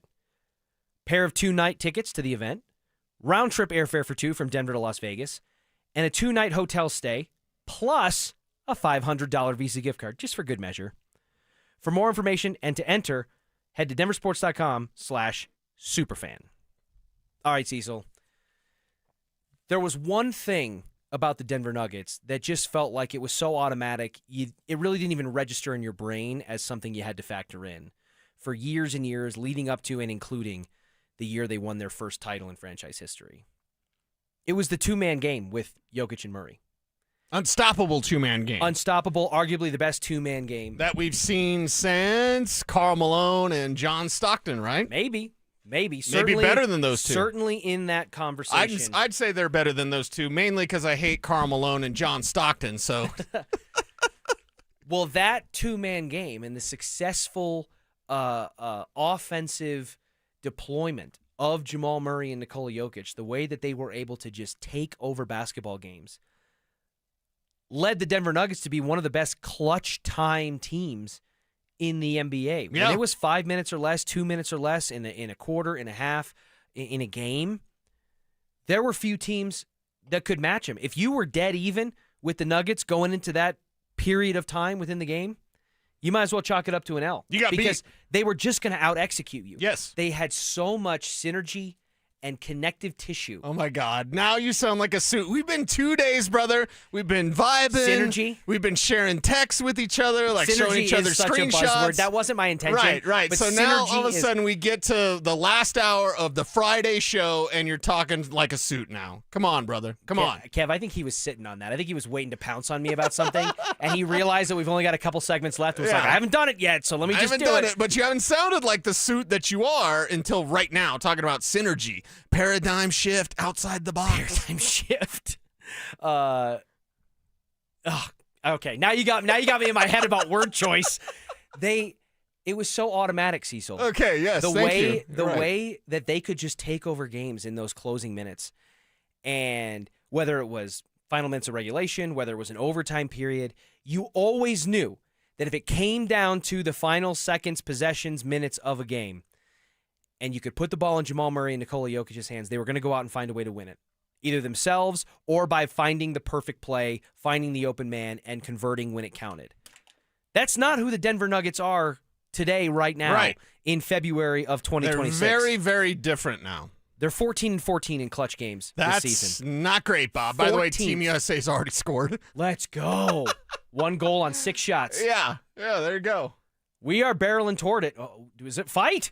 You're not supposed to fight in the Olympics. Yeah. Oh, helmets off. Whoa. Okay. Who is that? Team USA showing a little oomph here. Yeah, you are not supposed to fight in the Olympics. That has not stopped Team USA. Somewhere Drew Spivak is yelling at clouds and throwing his fist in the air because he thought fighting was overrated and stupid in the Four Nations tournament, so there's no way he's a fan of it in the Olympics, where the penalties for fighting are worse.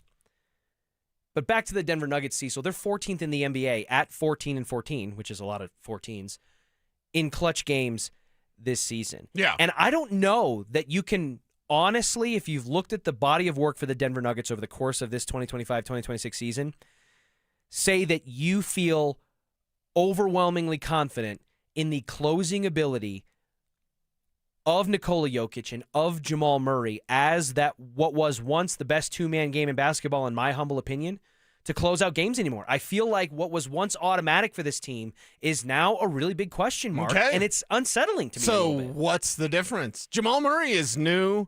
Jamal Murray is different. Jamal Murray is more focused. Jamal Murray is an all-star. Like, there's so many good things with Jamal.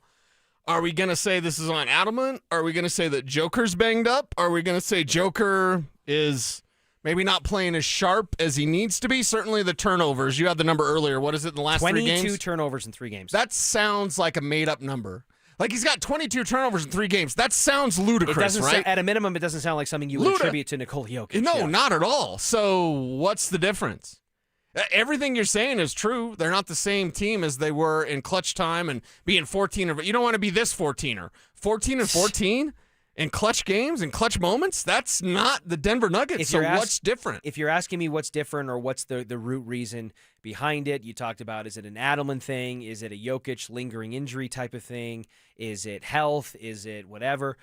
I know you're a big proponent of the fact that 2 things cannot be true at the same time, but can the 4, 5, or 6 that you mentioned, can 4, 5, or 6 things be true at the same time? Well, they're individual truths. Because ultimately, I think it is kind of a collection, a series of unfortunate events or unfortunate happenings for this Nuggets team. And what it ultimately, in an overarching umbrella sense, looks like to me is they've got a little bit of an identity crisis. I don't think they truly know or believe. How could they have an identity crisis when their identity as a champion was forged, 3 years ago? Because it's not working anymore. I think they're lowering that bucket down into the well, and it's coming up dry. I just don't know if they, in their heart of hearts, believe that they can win the way that they won. How is Jamal Murray more hungry than ever before, yet you're kind of implying the rest of the team isn't as hungry? I'm not saying that they're not hungry, but I think a season that you're different? seeing, I think the season that you're seeing from Jamal Murray is actually an acknowledgement that they are having a little bit of an identity crisis, that they aren't able to just rest on their laurels and sit back and say, hey, we won a title a handful of years ago. We have the formula. We have the blueprint. We just have to follow it. I think they're realizing, Jokic and Murray especially, that the blueprint and the formula isn't the same, and they're not going to be able to do it the way they did it before, which is why you're getting the response from Jamal Murray that says, I need to be bigger. I need to be better. I need to step up. And he's responding by having the best season of basketball of his professional career. I think Jamal Murray acknowledging this, because we saw plenty of fat and happy Jamal Murray, literally and figuratively. Oh, yeah. Fat and happy Jamal Murray, fat and angry Jamal Murray. When they were doing well, when they were winning, he looked like the least happy person to sign a $200 million contract extension in the history of sports. Right. And we don't see that anymore. And the Nuggets struggling and grinding out the way that they did at the postseason last year, and then their response going into this season with all of the mounting injuries and the changes that they made in the offseason from a personnel standpoint coming together, I do think they're still trying to figure out and find their way. And I actually think Jamal Murray's career year is a part of that process. I think it's a positive thing, but from a team perspective, I just don't think they found it yet. Jamal Murray playing like an all-star, and the Nuggets aren't.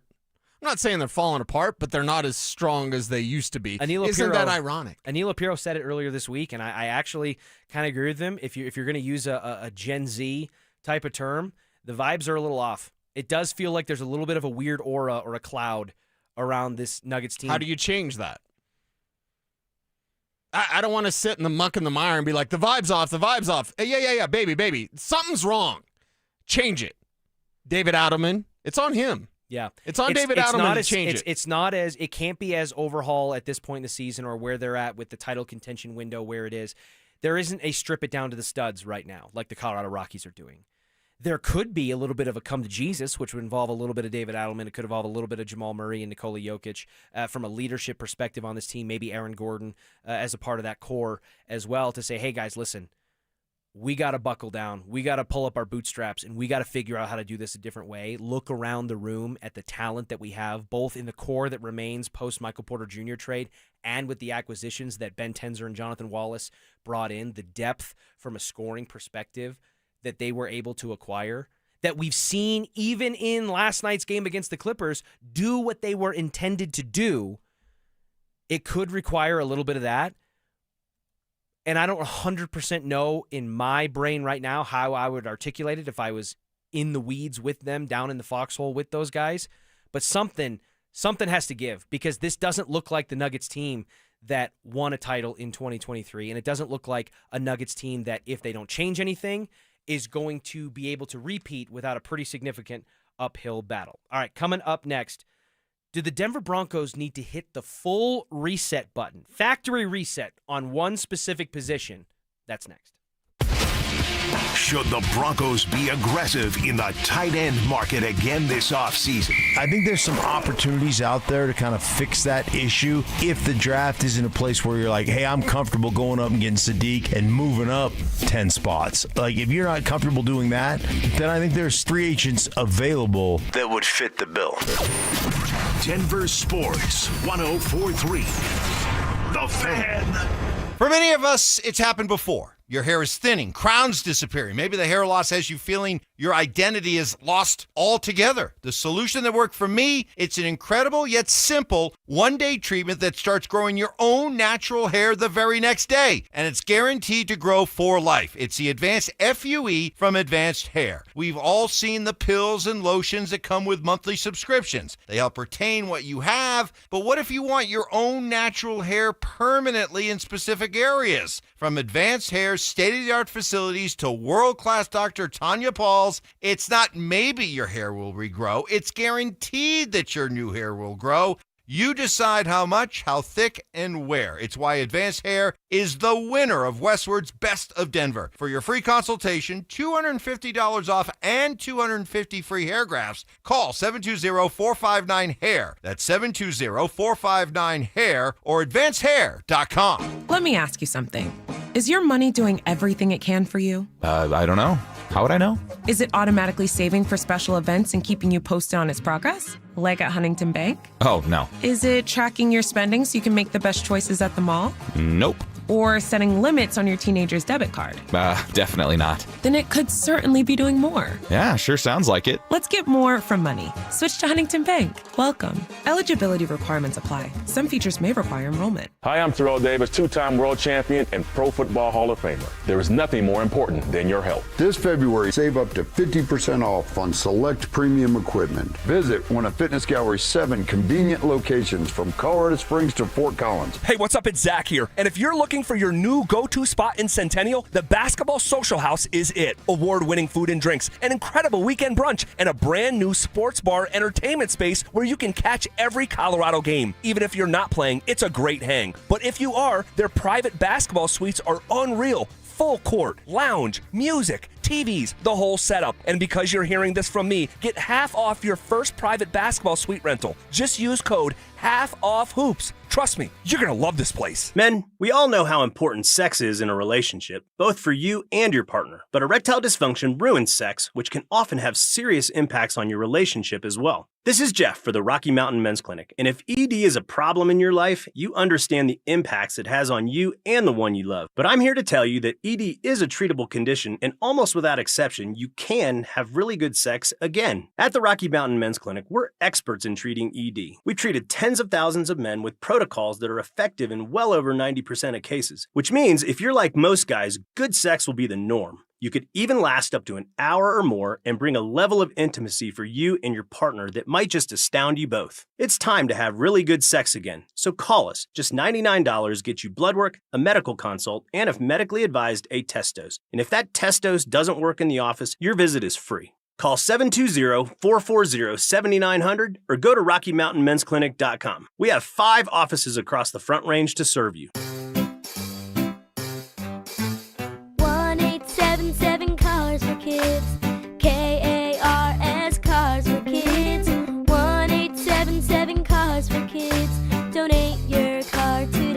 Call 877-CARS-FOR-KIDS to reach a friendly live agent. Donation's super easy and your car can be picked up by tomorrow. Call now or go to carsforkids.org. 1-877-CARS-FOR-KIDS. Donate your car today. Did you know you can donate real estate too? What's going on, everybody? After that romantic Valentine's, I know there's a bunch of you guys out there who are thinking about popping that question here soon.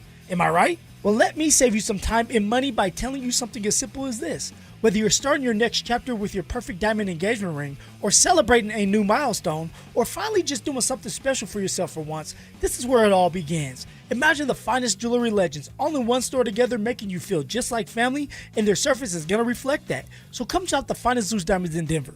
They have every size, shape, and price range you can imagine, and the largest selection of engagement ring settings I've ever set eyes on. And not only are they going to share the secrets of the business with you, they're going to give you the best price in Colorado, guaranteed. So why wouldn't you want to create moments of memories for yourself and the ones you love by going to Williams Jewelers, the official jeweler of the Colorado Avalanche, Denver's first family of fine jewelers, located in Cherry Creek North on 3rd Avenue, and also in Inglewood and Broadway and Bellevue. And don't forget to mention my name, Philip Lindsay, when you step through one of those doors. Need a new water heater? Euro Plumbing has lifetime warranties, great financing, and low pricing. 720-500-3000. 720-500-3000. You're listening to Dover and Cecil on Denver Sports 104.3 The Fan.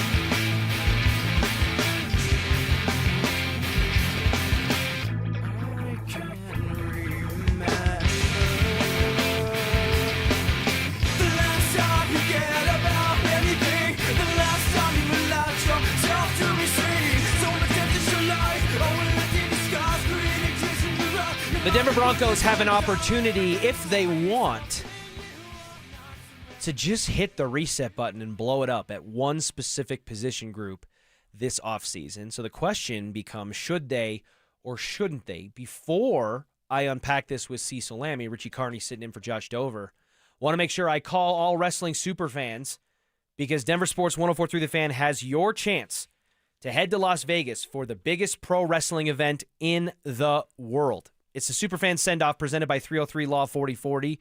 And if you win, here's what you're going to get. A pair of 2-night tickets to the event, round-trip airfare for two from Denver to Las Vegas, 2-night hotel stay, and a $500 Visa gift card. For more information and to enter, head to denversports.com/superfan. All right, Cecil.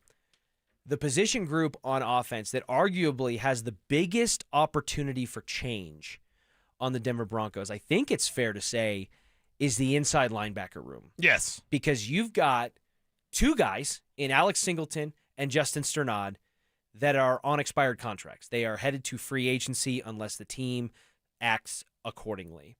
And then you've got a guy in Dre Greenlaw who is under contract this upcoming season, but has a dead cap figure, I think $4.5 million, that is manageable enough, especially after shedding the Russell Wilson dead cap burden, even though they didn't really make it seem like a burden because of the success they had the last two seasons. Right. But he is on a contract that is move-offable, that is escapable, if they wanted it to be. And given the fact that Greenlaw had trouble staying healthy, dealt with a single-game suspension because of the emotional outburst after whatever game that was. It's escaping me right now off the top of my head.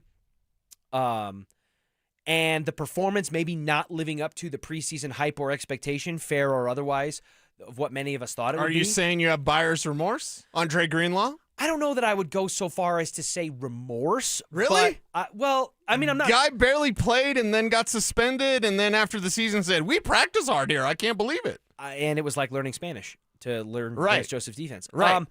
No, that's not remorse. I think there's better football out of Dre Greenlaw within Dre Greenlaw than what we got last season. Right. But it is definitely a gamble as to whether or not, because of the health concerns especially, that you're going to get it. And I do think that the impact wasn't felt at the inside linebacker spot with Greenlaw the way it was, in my opinion, with Talanoa Hufanga, his former 49ers teammate, who, if he could only catch a football, might have been the greatest defensive. He might have been defensive player of the year. If Talanoa Hufanga could catch a football, he'd have probably had 5 or 6 interceptions this year on top of an all-pro caliber designation in 2025. But if we're looking at the linebacker room, Cecil, there's a lot of mobility and options available to them. The question is, should they or shouldn't they? So let's go linebacker by linebacker here and just talk about the pros and cons of keeping or moving on from each guy. Do you have buyer's remorse when it comes to Dre Greenlaw heading into the 2026 offseason? I have buyer's remorse on Dre Greenlaw and Evan Ingram. Just the way you look at it is those two didn't do. Huff showed up. Huff made plays, right? And you were expecting Evan Ingram to do that on offense, and you certainly were expecting Dre Greenlaw to match that defensively as well. And whereas Huff was that stalwart, weekly stud you can rely on, can't catch, but oven still. Mitts. He's out there wearing oven mitts. Dre Greenlaw, I would appreciate if he had some oven mitts. Something. I would appreciate him being on the field a little bit more than he was last year. Dre Greenlaw and Evan Ingram are kind of the mirror image of each other, right? The offensive and defense, because they were the two highly touted acquisitions in that free agency period. They're like, hey, these guys are going to make a difference. They got a joker and they got an inside linebacker, and they really got Bumpkus. So when you're talking about keep him, cut him, you leaning toward cut with Dre Greenlaw then going into I'm this leaning offseason? towards the inside linebacker room looking almost completely different in 2026. And by almost completely different, I still have a wish list that does include Alex Singleton, and perhaps not Alex Singleton as a starter, and here's why. Depending on what you do with Dre Greenlaw, and depending on if you go get a Nakobe Dean or a Devin Lloyd or, a top free agent linebacker, Devin Lloyd's going to make $20 million a year. So that's going to be a hefty investment if the Broncos were to go down that road. I think that's a possibility. So the Greenlaw thing to the side, but I want Singleton here to help develop a young player in the way that he's developed Justin Sternad. And this says nothing about my desire to keep Sternad around. I know you just can't keep everybody, and I know that Justin Sternad wants a starting opportunity. And if you keep Singleton and Sternad and Dre Greenlaw, well, who knows if Sternad would be afforded that opportunity, and he might get a larger price tag than the Broncos are willing to pay, and he might have just a clear opportunity, which in Denver, if they were to keep the band together, so to speak, with Singleton staying, Sternad staying, who knows how that would shake out. So, but right now, I say, Sternad, appreciate your development, appreciate your work for the Denver Broncos, good luck elsewhere. With Greenlaw, I say, get in line or else get gone. And then with Singleton, I say, welcome back for a team-friendly deal. So it sounds like you're of the mind, and I'm not inclined to disagree, that Alex Singleton probably has the strongest case to return in an inside linebacker room where you expect and are potentially advocating for some significant change. He's got the strongest pull to say, hey, if we're going to shake things up, let's not go full factory reset. Let's not go Spanish Buzz Lightyear. Let's hold on to this one specific guy. Yes. And it would make sense almost on the basis alone that he's your green dot. And he's got that emotional heartbeat within the locker room. He's a leader on that defense. Right. And I got to be honest with you, I don't know how he profiles with some of the things that he's endured over the last handful of seasons as somebody you wouldn't want on your team. You're talking about a guy that found out he has testicular cancer and was back on the field in 2 weeks and leads the team in tackles year in and year out, is willing to get his hands dirty, get his nose dirty at the line of scrimmage. And is he the greatest linebacker since sliced bread? Is he your, Danny Trevathan, Brandon Marshall? No. But just like I think, we can come to find, or we have come to find at certain positions here in Broncos country, like right tackle, like cornerback opposite Patrick Surtain, there are a lot of positions on the Denver Broncos roster, and inside linebacker may be one of them with Alex Singleton, where you might realize it could be a lot worse than it is, and it's hard to see just because we're so close to it here in the Mile High City. Yeah, and with Singleton and this draft class, main reason why is you keep him around to help develop a rookie in the way that Alex Singleton has helped develop Justin Sternad. And Sternad did a lot of the work himself. I'm not taking any of the work away from Justin Sternad, but the way that Alex Singleton was able to guide that young player into the, starting caliber inside linebacker that Sternad is, I think it's been incredible, because there was a point in Sternad's career where it looked like he was going to get cut and never play. It looked like he's just a special teams guy. It looked like he's a spot starter on defense that you can't trust, and all of a sudden Justin Sternad turned into a starter you can trust. So I like Alex Singleton kind of shepherding a young career of, I always go to Jacob Rodriguez, Texas Tech linebacker, second-round pick. You could easily get Rodriguez there at 60, make it happen, and then he's a future starter. He's a future green dot guy, and honestly, some of his game is similar to Alex Singleton. I think he's better than Alex Singleton, but still, you've got that veteran presence, that veteran knowledge, and that leadership and experience that he can pass on to the next generation. And then, here's the other thing about keeping Alex Singleton around. You make him a head coach. You make him a positional coach. Wow, that's a faster rise than Davis Webb. Exactly. But you make him a positional coach. I think that Alex Singleton could be like a Zach Strief, where Zach Strief went from playing for Sean Payton at offensive tackle, and he took a break to do a little, actually, radio. I think he was the color analyst for the Saints. And then Zach Strief got into coaching, and I think he's one of the best assistant coaches that the Broncos have. Can't that be Alex Singleton in like a year or two? I think it can be. Could be. It's unlikely, in my opinion, that they're going to keep all three guys and just run it back. Yeah. So change is coming, in my humble opinion. Less likely, okay, all three aren't coming back. That's pretty much 100%. Is it likely that two of the three are coming back? Is it likely that one of the three are coming back? Is it more likely that zero of the three are coming back? Because I think the answer might be just one. If I had to push my chips onto one of those numbers, I would say two are going to come back. Okay. Don't pop your ACL if it doesn't come up on your numbers, though. Fair enough. That was poker. That was poker. That was poker, not roulette. roulette. That was poker. Right. Yeah, that was poker. So, yeah, different. Yeah, putting my chips on one number would be roulette. Yeah. No, I've already, as someone who's torn their ACL, MCL, and meniscus, you will not see me getting up out of a chair fast enough ever again to risk something like that, even if $6.6 million is on the table. But to answer your question, I think two guys are likely to come back. One would be secondary. Third would be they just completely hit the factory reset button and get rid of all three. There's no real easy way to say it, Cecil, so I won't sugarcoat it. The Nuggets blew it against the Clippers last night. They just flopped, and they don't really have a lot of time to mourn that loss or reflect on what went wrong because they're back in action against the Portland Trailblazers quicker than you know it. We will dissect what we saw from the Clippers loss and spin it forward to this game against Portland coming up next.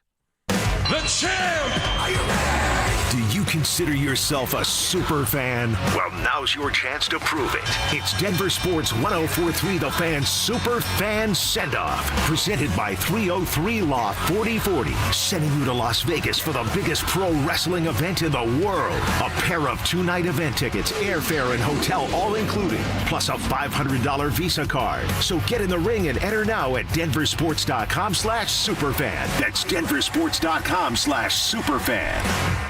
Are your investments in the right accounts? What's best, traditional or Roth? Are you receiving all available tax deductions? Are you paying as little in tax as you can? These are all questions you can't afford to get wrong. Hi, I'm Jeff Jr., founder of Trajan Wealth, and in many cases, it's not what you make, but it's what you keep that makes the real difference. Trajan Wealth and Trajan Tax work closely together exclusively. No more guessing about whether you should do a Roth conversion, or if maxing out your 401k is really the best option. Our nationally recognized fiduciary advisors and CPA team work in tandem to make sure your tax strategy works with your investment strategy. We'll even do your tax preparation. One team, one strategy. Isn't it time for a second opinion? Call Trajan today, 720-204-8100. That's 720-204-8100. Trajan Wealth, an SEC-registered investment advisor. Additional services through Trajan Estate and Trajan Tax. Additional disclosures and accreditation at TrajanWealth.com. This is the story of the one. As the purchasing manager at a manufacturing plant, she knows the only thing more important than having the right safety gear is having it there when you need it. That's why she partners with Grainger for auto reordering, so her team members can count on her to have cut-resistant gloves on hand, and each shift can run safely and efficiently. Call 1-800-GRAINGER, click Grainger.com, or just stop by. Grainger, for the ones who get it done. Wesley Financial Group is not a law firm, and Chuck McDowell definitely not an attorney. This is Chuck. If someone talked you into buying something really silly and you want to get out of that silly little thing, my advice, get the facts. Call me and I'll send you our timeshare exit kit absolutely free. Inside, you'll learn how timeshare works and all your options for cancellation. Call Wesley now for your free exit info kit. 800-290-7100. That's 800-290-7100. Hey guys, your boy Mark Schlereth here. Denver is Truck Month only at Bozarth Chevrolet and Celebration Chevrolet, where every new and pre-owned truck comes with a spray-in bed liner included. That's right, every new truck, every bed protected. Plus, take advantage of deeply incentivized programs on all the new and pre-owned trucks, including the new Silverado and Colorado, with offers designed for their customers to take advantage of. Work harder, play harder, drive smarter. Only at Bozarth Chevrolet and Celebration Chevrolet, your trusted partner in automotive. A careless driver caused your crash. Medical bills are piling up, and you might not be able to work. Life just got a lot more expensive, and you don't know what to do. At Berg Simpson, your consultation is absolutely free. We'll explain your legal options at no cost to you. Help starts with a phone call to us. If you've been injured, call Berg Simpson for free now at 303-790-2525. 303-790-2525. BergSimpson.com. Good lawyers changing lives. It's not just a slogan, it's who we are. Imagine finding your dream home and moving in right away. No waiting to sell your old place first. Sounds perfect, right? That's exactly what Orchard's Move First, Sell Later program lets you do. Buy your new home now and sell the old one later. Here's how it works. Orchard gives you cash so you can buy and move into your new home first, on your timeline. No waiting, no showings, no double moves. Then the Orchard experts take it from there. They handle repairs on your old home for you so you attract the right buyers. Once they're done, a local Orchard agent lists and sells your home for top dollar. Orchard's Move First program gives you the freedom to buy and move into your new home first and sell your old home later. Buy before you sell and get top dollar for your home with Orchard. Ready to find out how much your home is worth? Visit Orchard.com to get your free home valuation. That's Orchard.com. Follow us on YouTube, Instagram, and TikTok at Denver Sports 1043 to stay up to date on all your local teams. Denver Sports 1043. The Fan. It's Dover and Cecil on Denver Sports 1043 The Fan.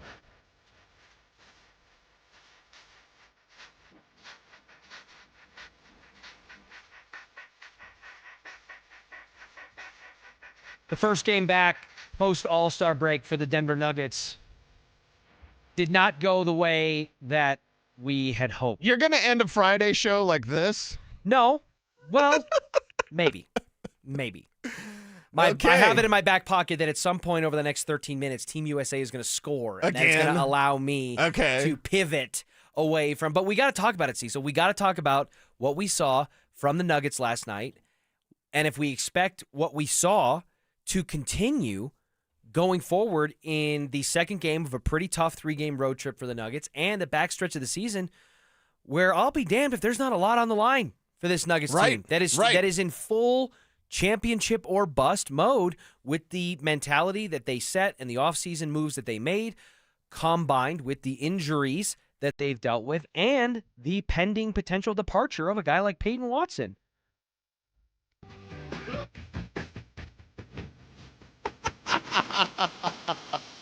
Oh, my goodness.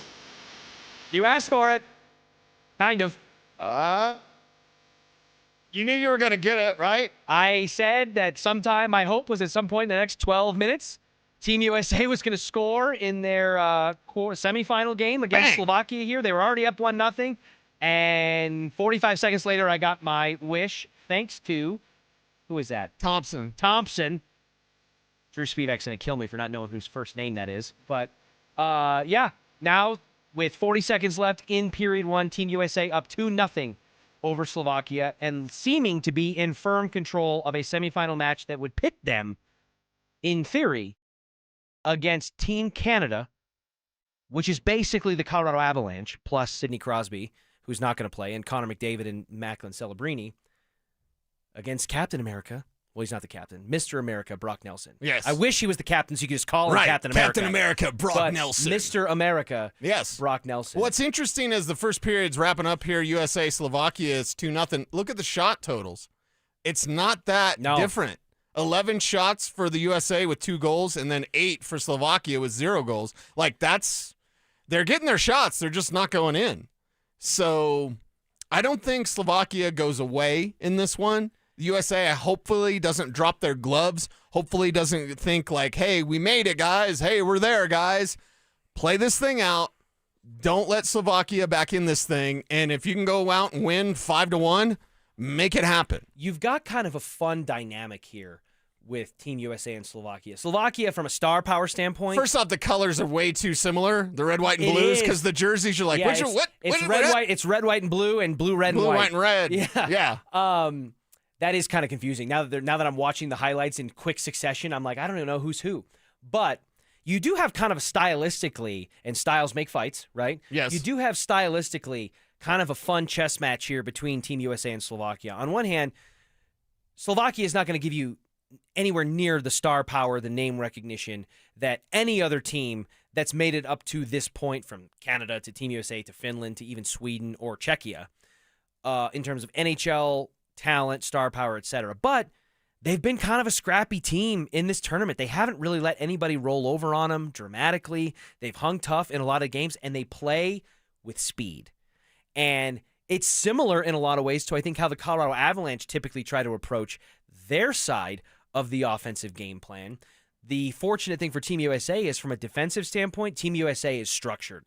They have the ability to withstand an offensive onslaught, to keep things away from the offensive zone, and really hold down their own in front of the goaltender. So you have kind of a strength-on-strength situation here. Not that Team USA's forward group isn't sick, because it is. So sick that Brock Nelson, who was somebody who many people thought shouldn't even make the team, has been one of the star players in this Olympic run thus far. There was that, I don't know who it was, but whoever that was, that Twitter journalist or somebody that was like, can't wait to watch Brock Nelson huffing and puffing his way through the Olympics for Team USA. It's like, huffing and puffing looks pretty damn good to me. I don't know about you. But, it sounds like your weekend plans. A little bit. You never know. You never know.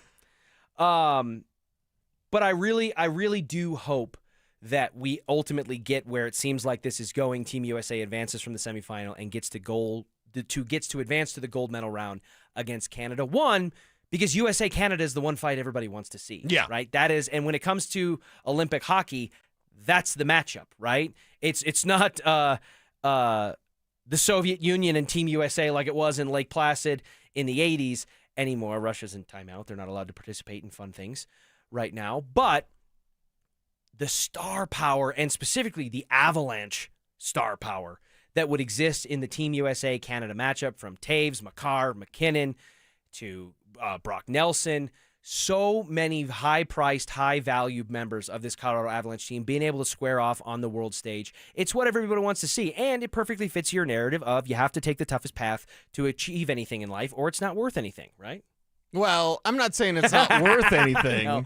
That may have been a slight overcharacterization of your standpoint. Yes. Don't be Mike Evans, right? Don't be Mike Evans and misrepresent what I'm saying. Speaking of Mike Evans, on the RamosLaw.com text line, 303-731-43. Did Mike Evans text us? No, but from the Tribe, I forgot. I made a mark to mention it, and somebody did. Remember earlier in the show when Team Canada was playing Finland and it was tight, Canada was on the ropes, and then they cheated. Marchand took a dive, power play, etc.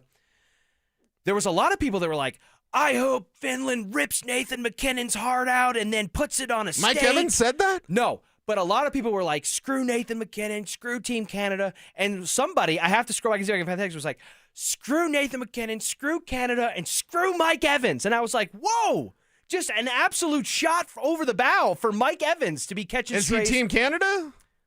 Is he supporting Team Canada? You know what? It wouldn't surprise me. He does that. He does that frustrating things. He does frustrating things is the most PC, gentle way that I can describe it. I think that accurately describes our five-headed friend, Mike Evans. Maybe that makes me an 8 a.m. texter or whatever he wants to classify it as. But I find myself driving into work every day, like so many out there in the Mile High City, listening to our boys in the morning, who I love. All of them individually and collectively. And almost every morning, I feel like Mike Evans says something that makes me grip the steering wheel a little tighter than I thought I was going to have to. Or makes me kind of like, you know what? I don't like that. You know what I mean? Right. In stark contrast to this show, where it's just like easy breezy 4 hours of chilling, baby. Well, it's the Tribe. It's the Tribe vibe, man. What did it? 8 a.m. That's the lamest name for texters of all time. We got our 8 a.m. texters and our 6 a.m. texters. I was going to say, it's actually, they are one of the only shows I remember that intentionally created a civil war amongst their listeners. Like they turned them on each other. It's like, if you're a 6 a.m. listener, you're the real cream of the crop. You're whole milk, and you're getting up before the sun. You're probably packing a lunch pail in a thermos. Milk. Right. You 8 a.m. texters with your 7:15 alarms. It's like we're creating a class system within people that just want to listen to our show. Right. That's on from 6 to 10. I don't know. Feels a little rude to me in some respects. I think you guys here on Dover and Cecil with the tribe, which is all inclusive. We're putting our arms around everybody. Yep. And we're all in it together because we're all a collective Denver sports fan base and we love it. I think that's maybe the better approach. But, I'm not going to tell Statler and Waldorf how to do their thing. They've been doing it for long enough. Yeah. And they'll just yell at you from the balcony anyway. Probably. That's why it's my favorite analogy. They really are, Statler, Mike and Marcus specifically. Stokely does his best. He's when Stokely does his best on Twitter about 10 o'clock at night. Yeah, Stokely After Dark. Everyone follow Brandon Stokely. Nothing will ever beat it. It's Stokely After Dark. It's not Super Bowling, but it's fantastic. That being said, when Brandon Stokely becomes the voice of reason in any type of 3-person conversation, you're in for a treat, positively or negatively. Right. All right, shifting gears here as we get back into action with the United States and Slovakia coming toward the second period of action. I do feel like we need to maybe not break out the concernometer to steal a Zach Bayeism, because I know he's listening on the way in right now because he's probably at I-25 and Dry Creek right now at 156, right? Like he's just going to be... No, he's at Orchard. He's at Orchard. Yeah, he's at Orchard. Okay. Orchard, picking up the Starbucks. I know Philip Lindsay's here somewhere, and I can't wait to see which of them walks in first. JD's in here. Is JD filling in? Oh, that's right. John Davis is filling in. Zach Baye is not at I-25 in Arapahoe. God only knows. He's on assignment God today. only knows where somebody is. Yeah, John Davis is here, so both guys will be punctual and prompt, which is unusual from 2 to 6. But I do think we need to ask the question, Cecil, about the Denver Nuggets. Oh, boy. We called for so many things or questioned so many things about what we might see against the Clippers. And I don't feel like we saw very much of it, of anything we were hoping for. Is that fair? That's fair. They did not look better in the turnover department. You mentioned it earlier. We've talked about it over the course of the show. Nikola Jokic now 22 turnovers in 3 games.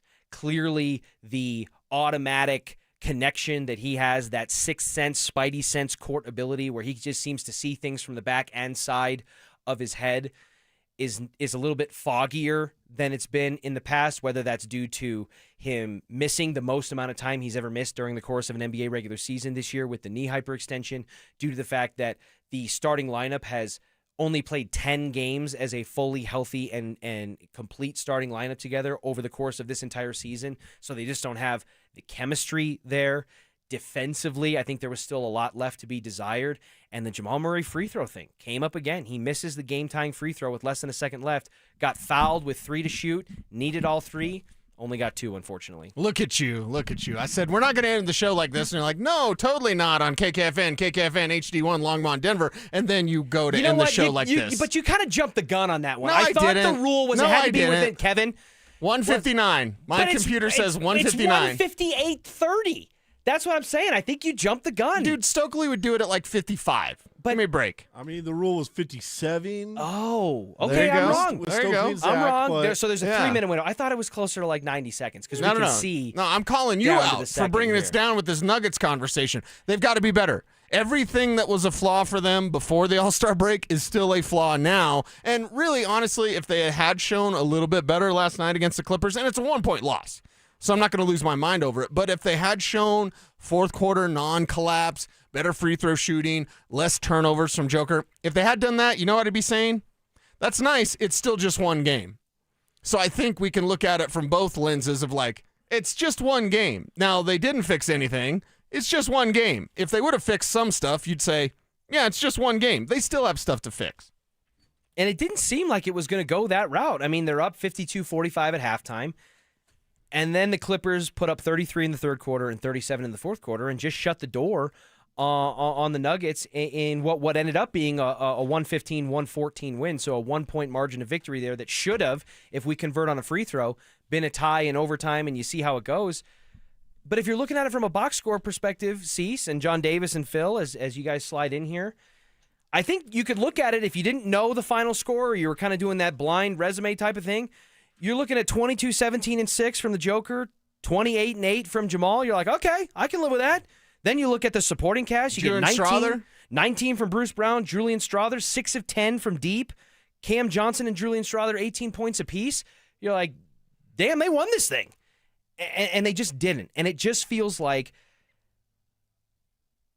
the expectation that maybe some of us had that they were going to set a tone, send a message coming out of the All-Star break, I don't think we got that against the Clippers. Do you have any kind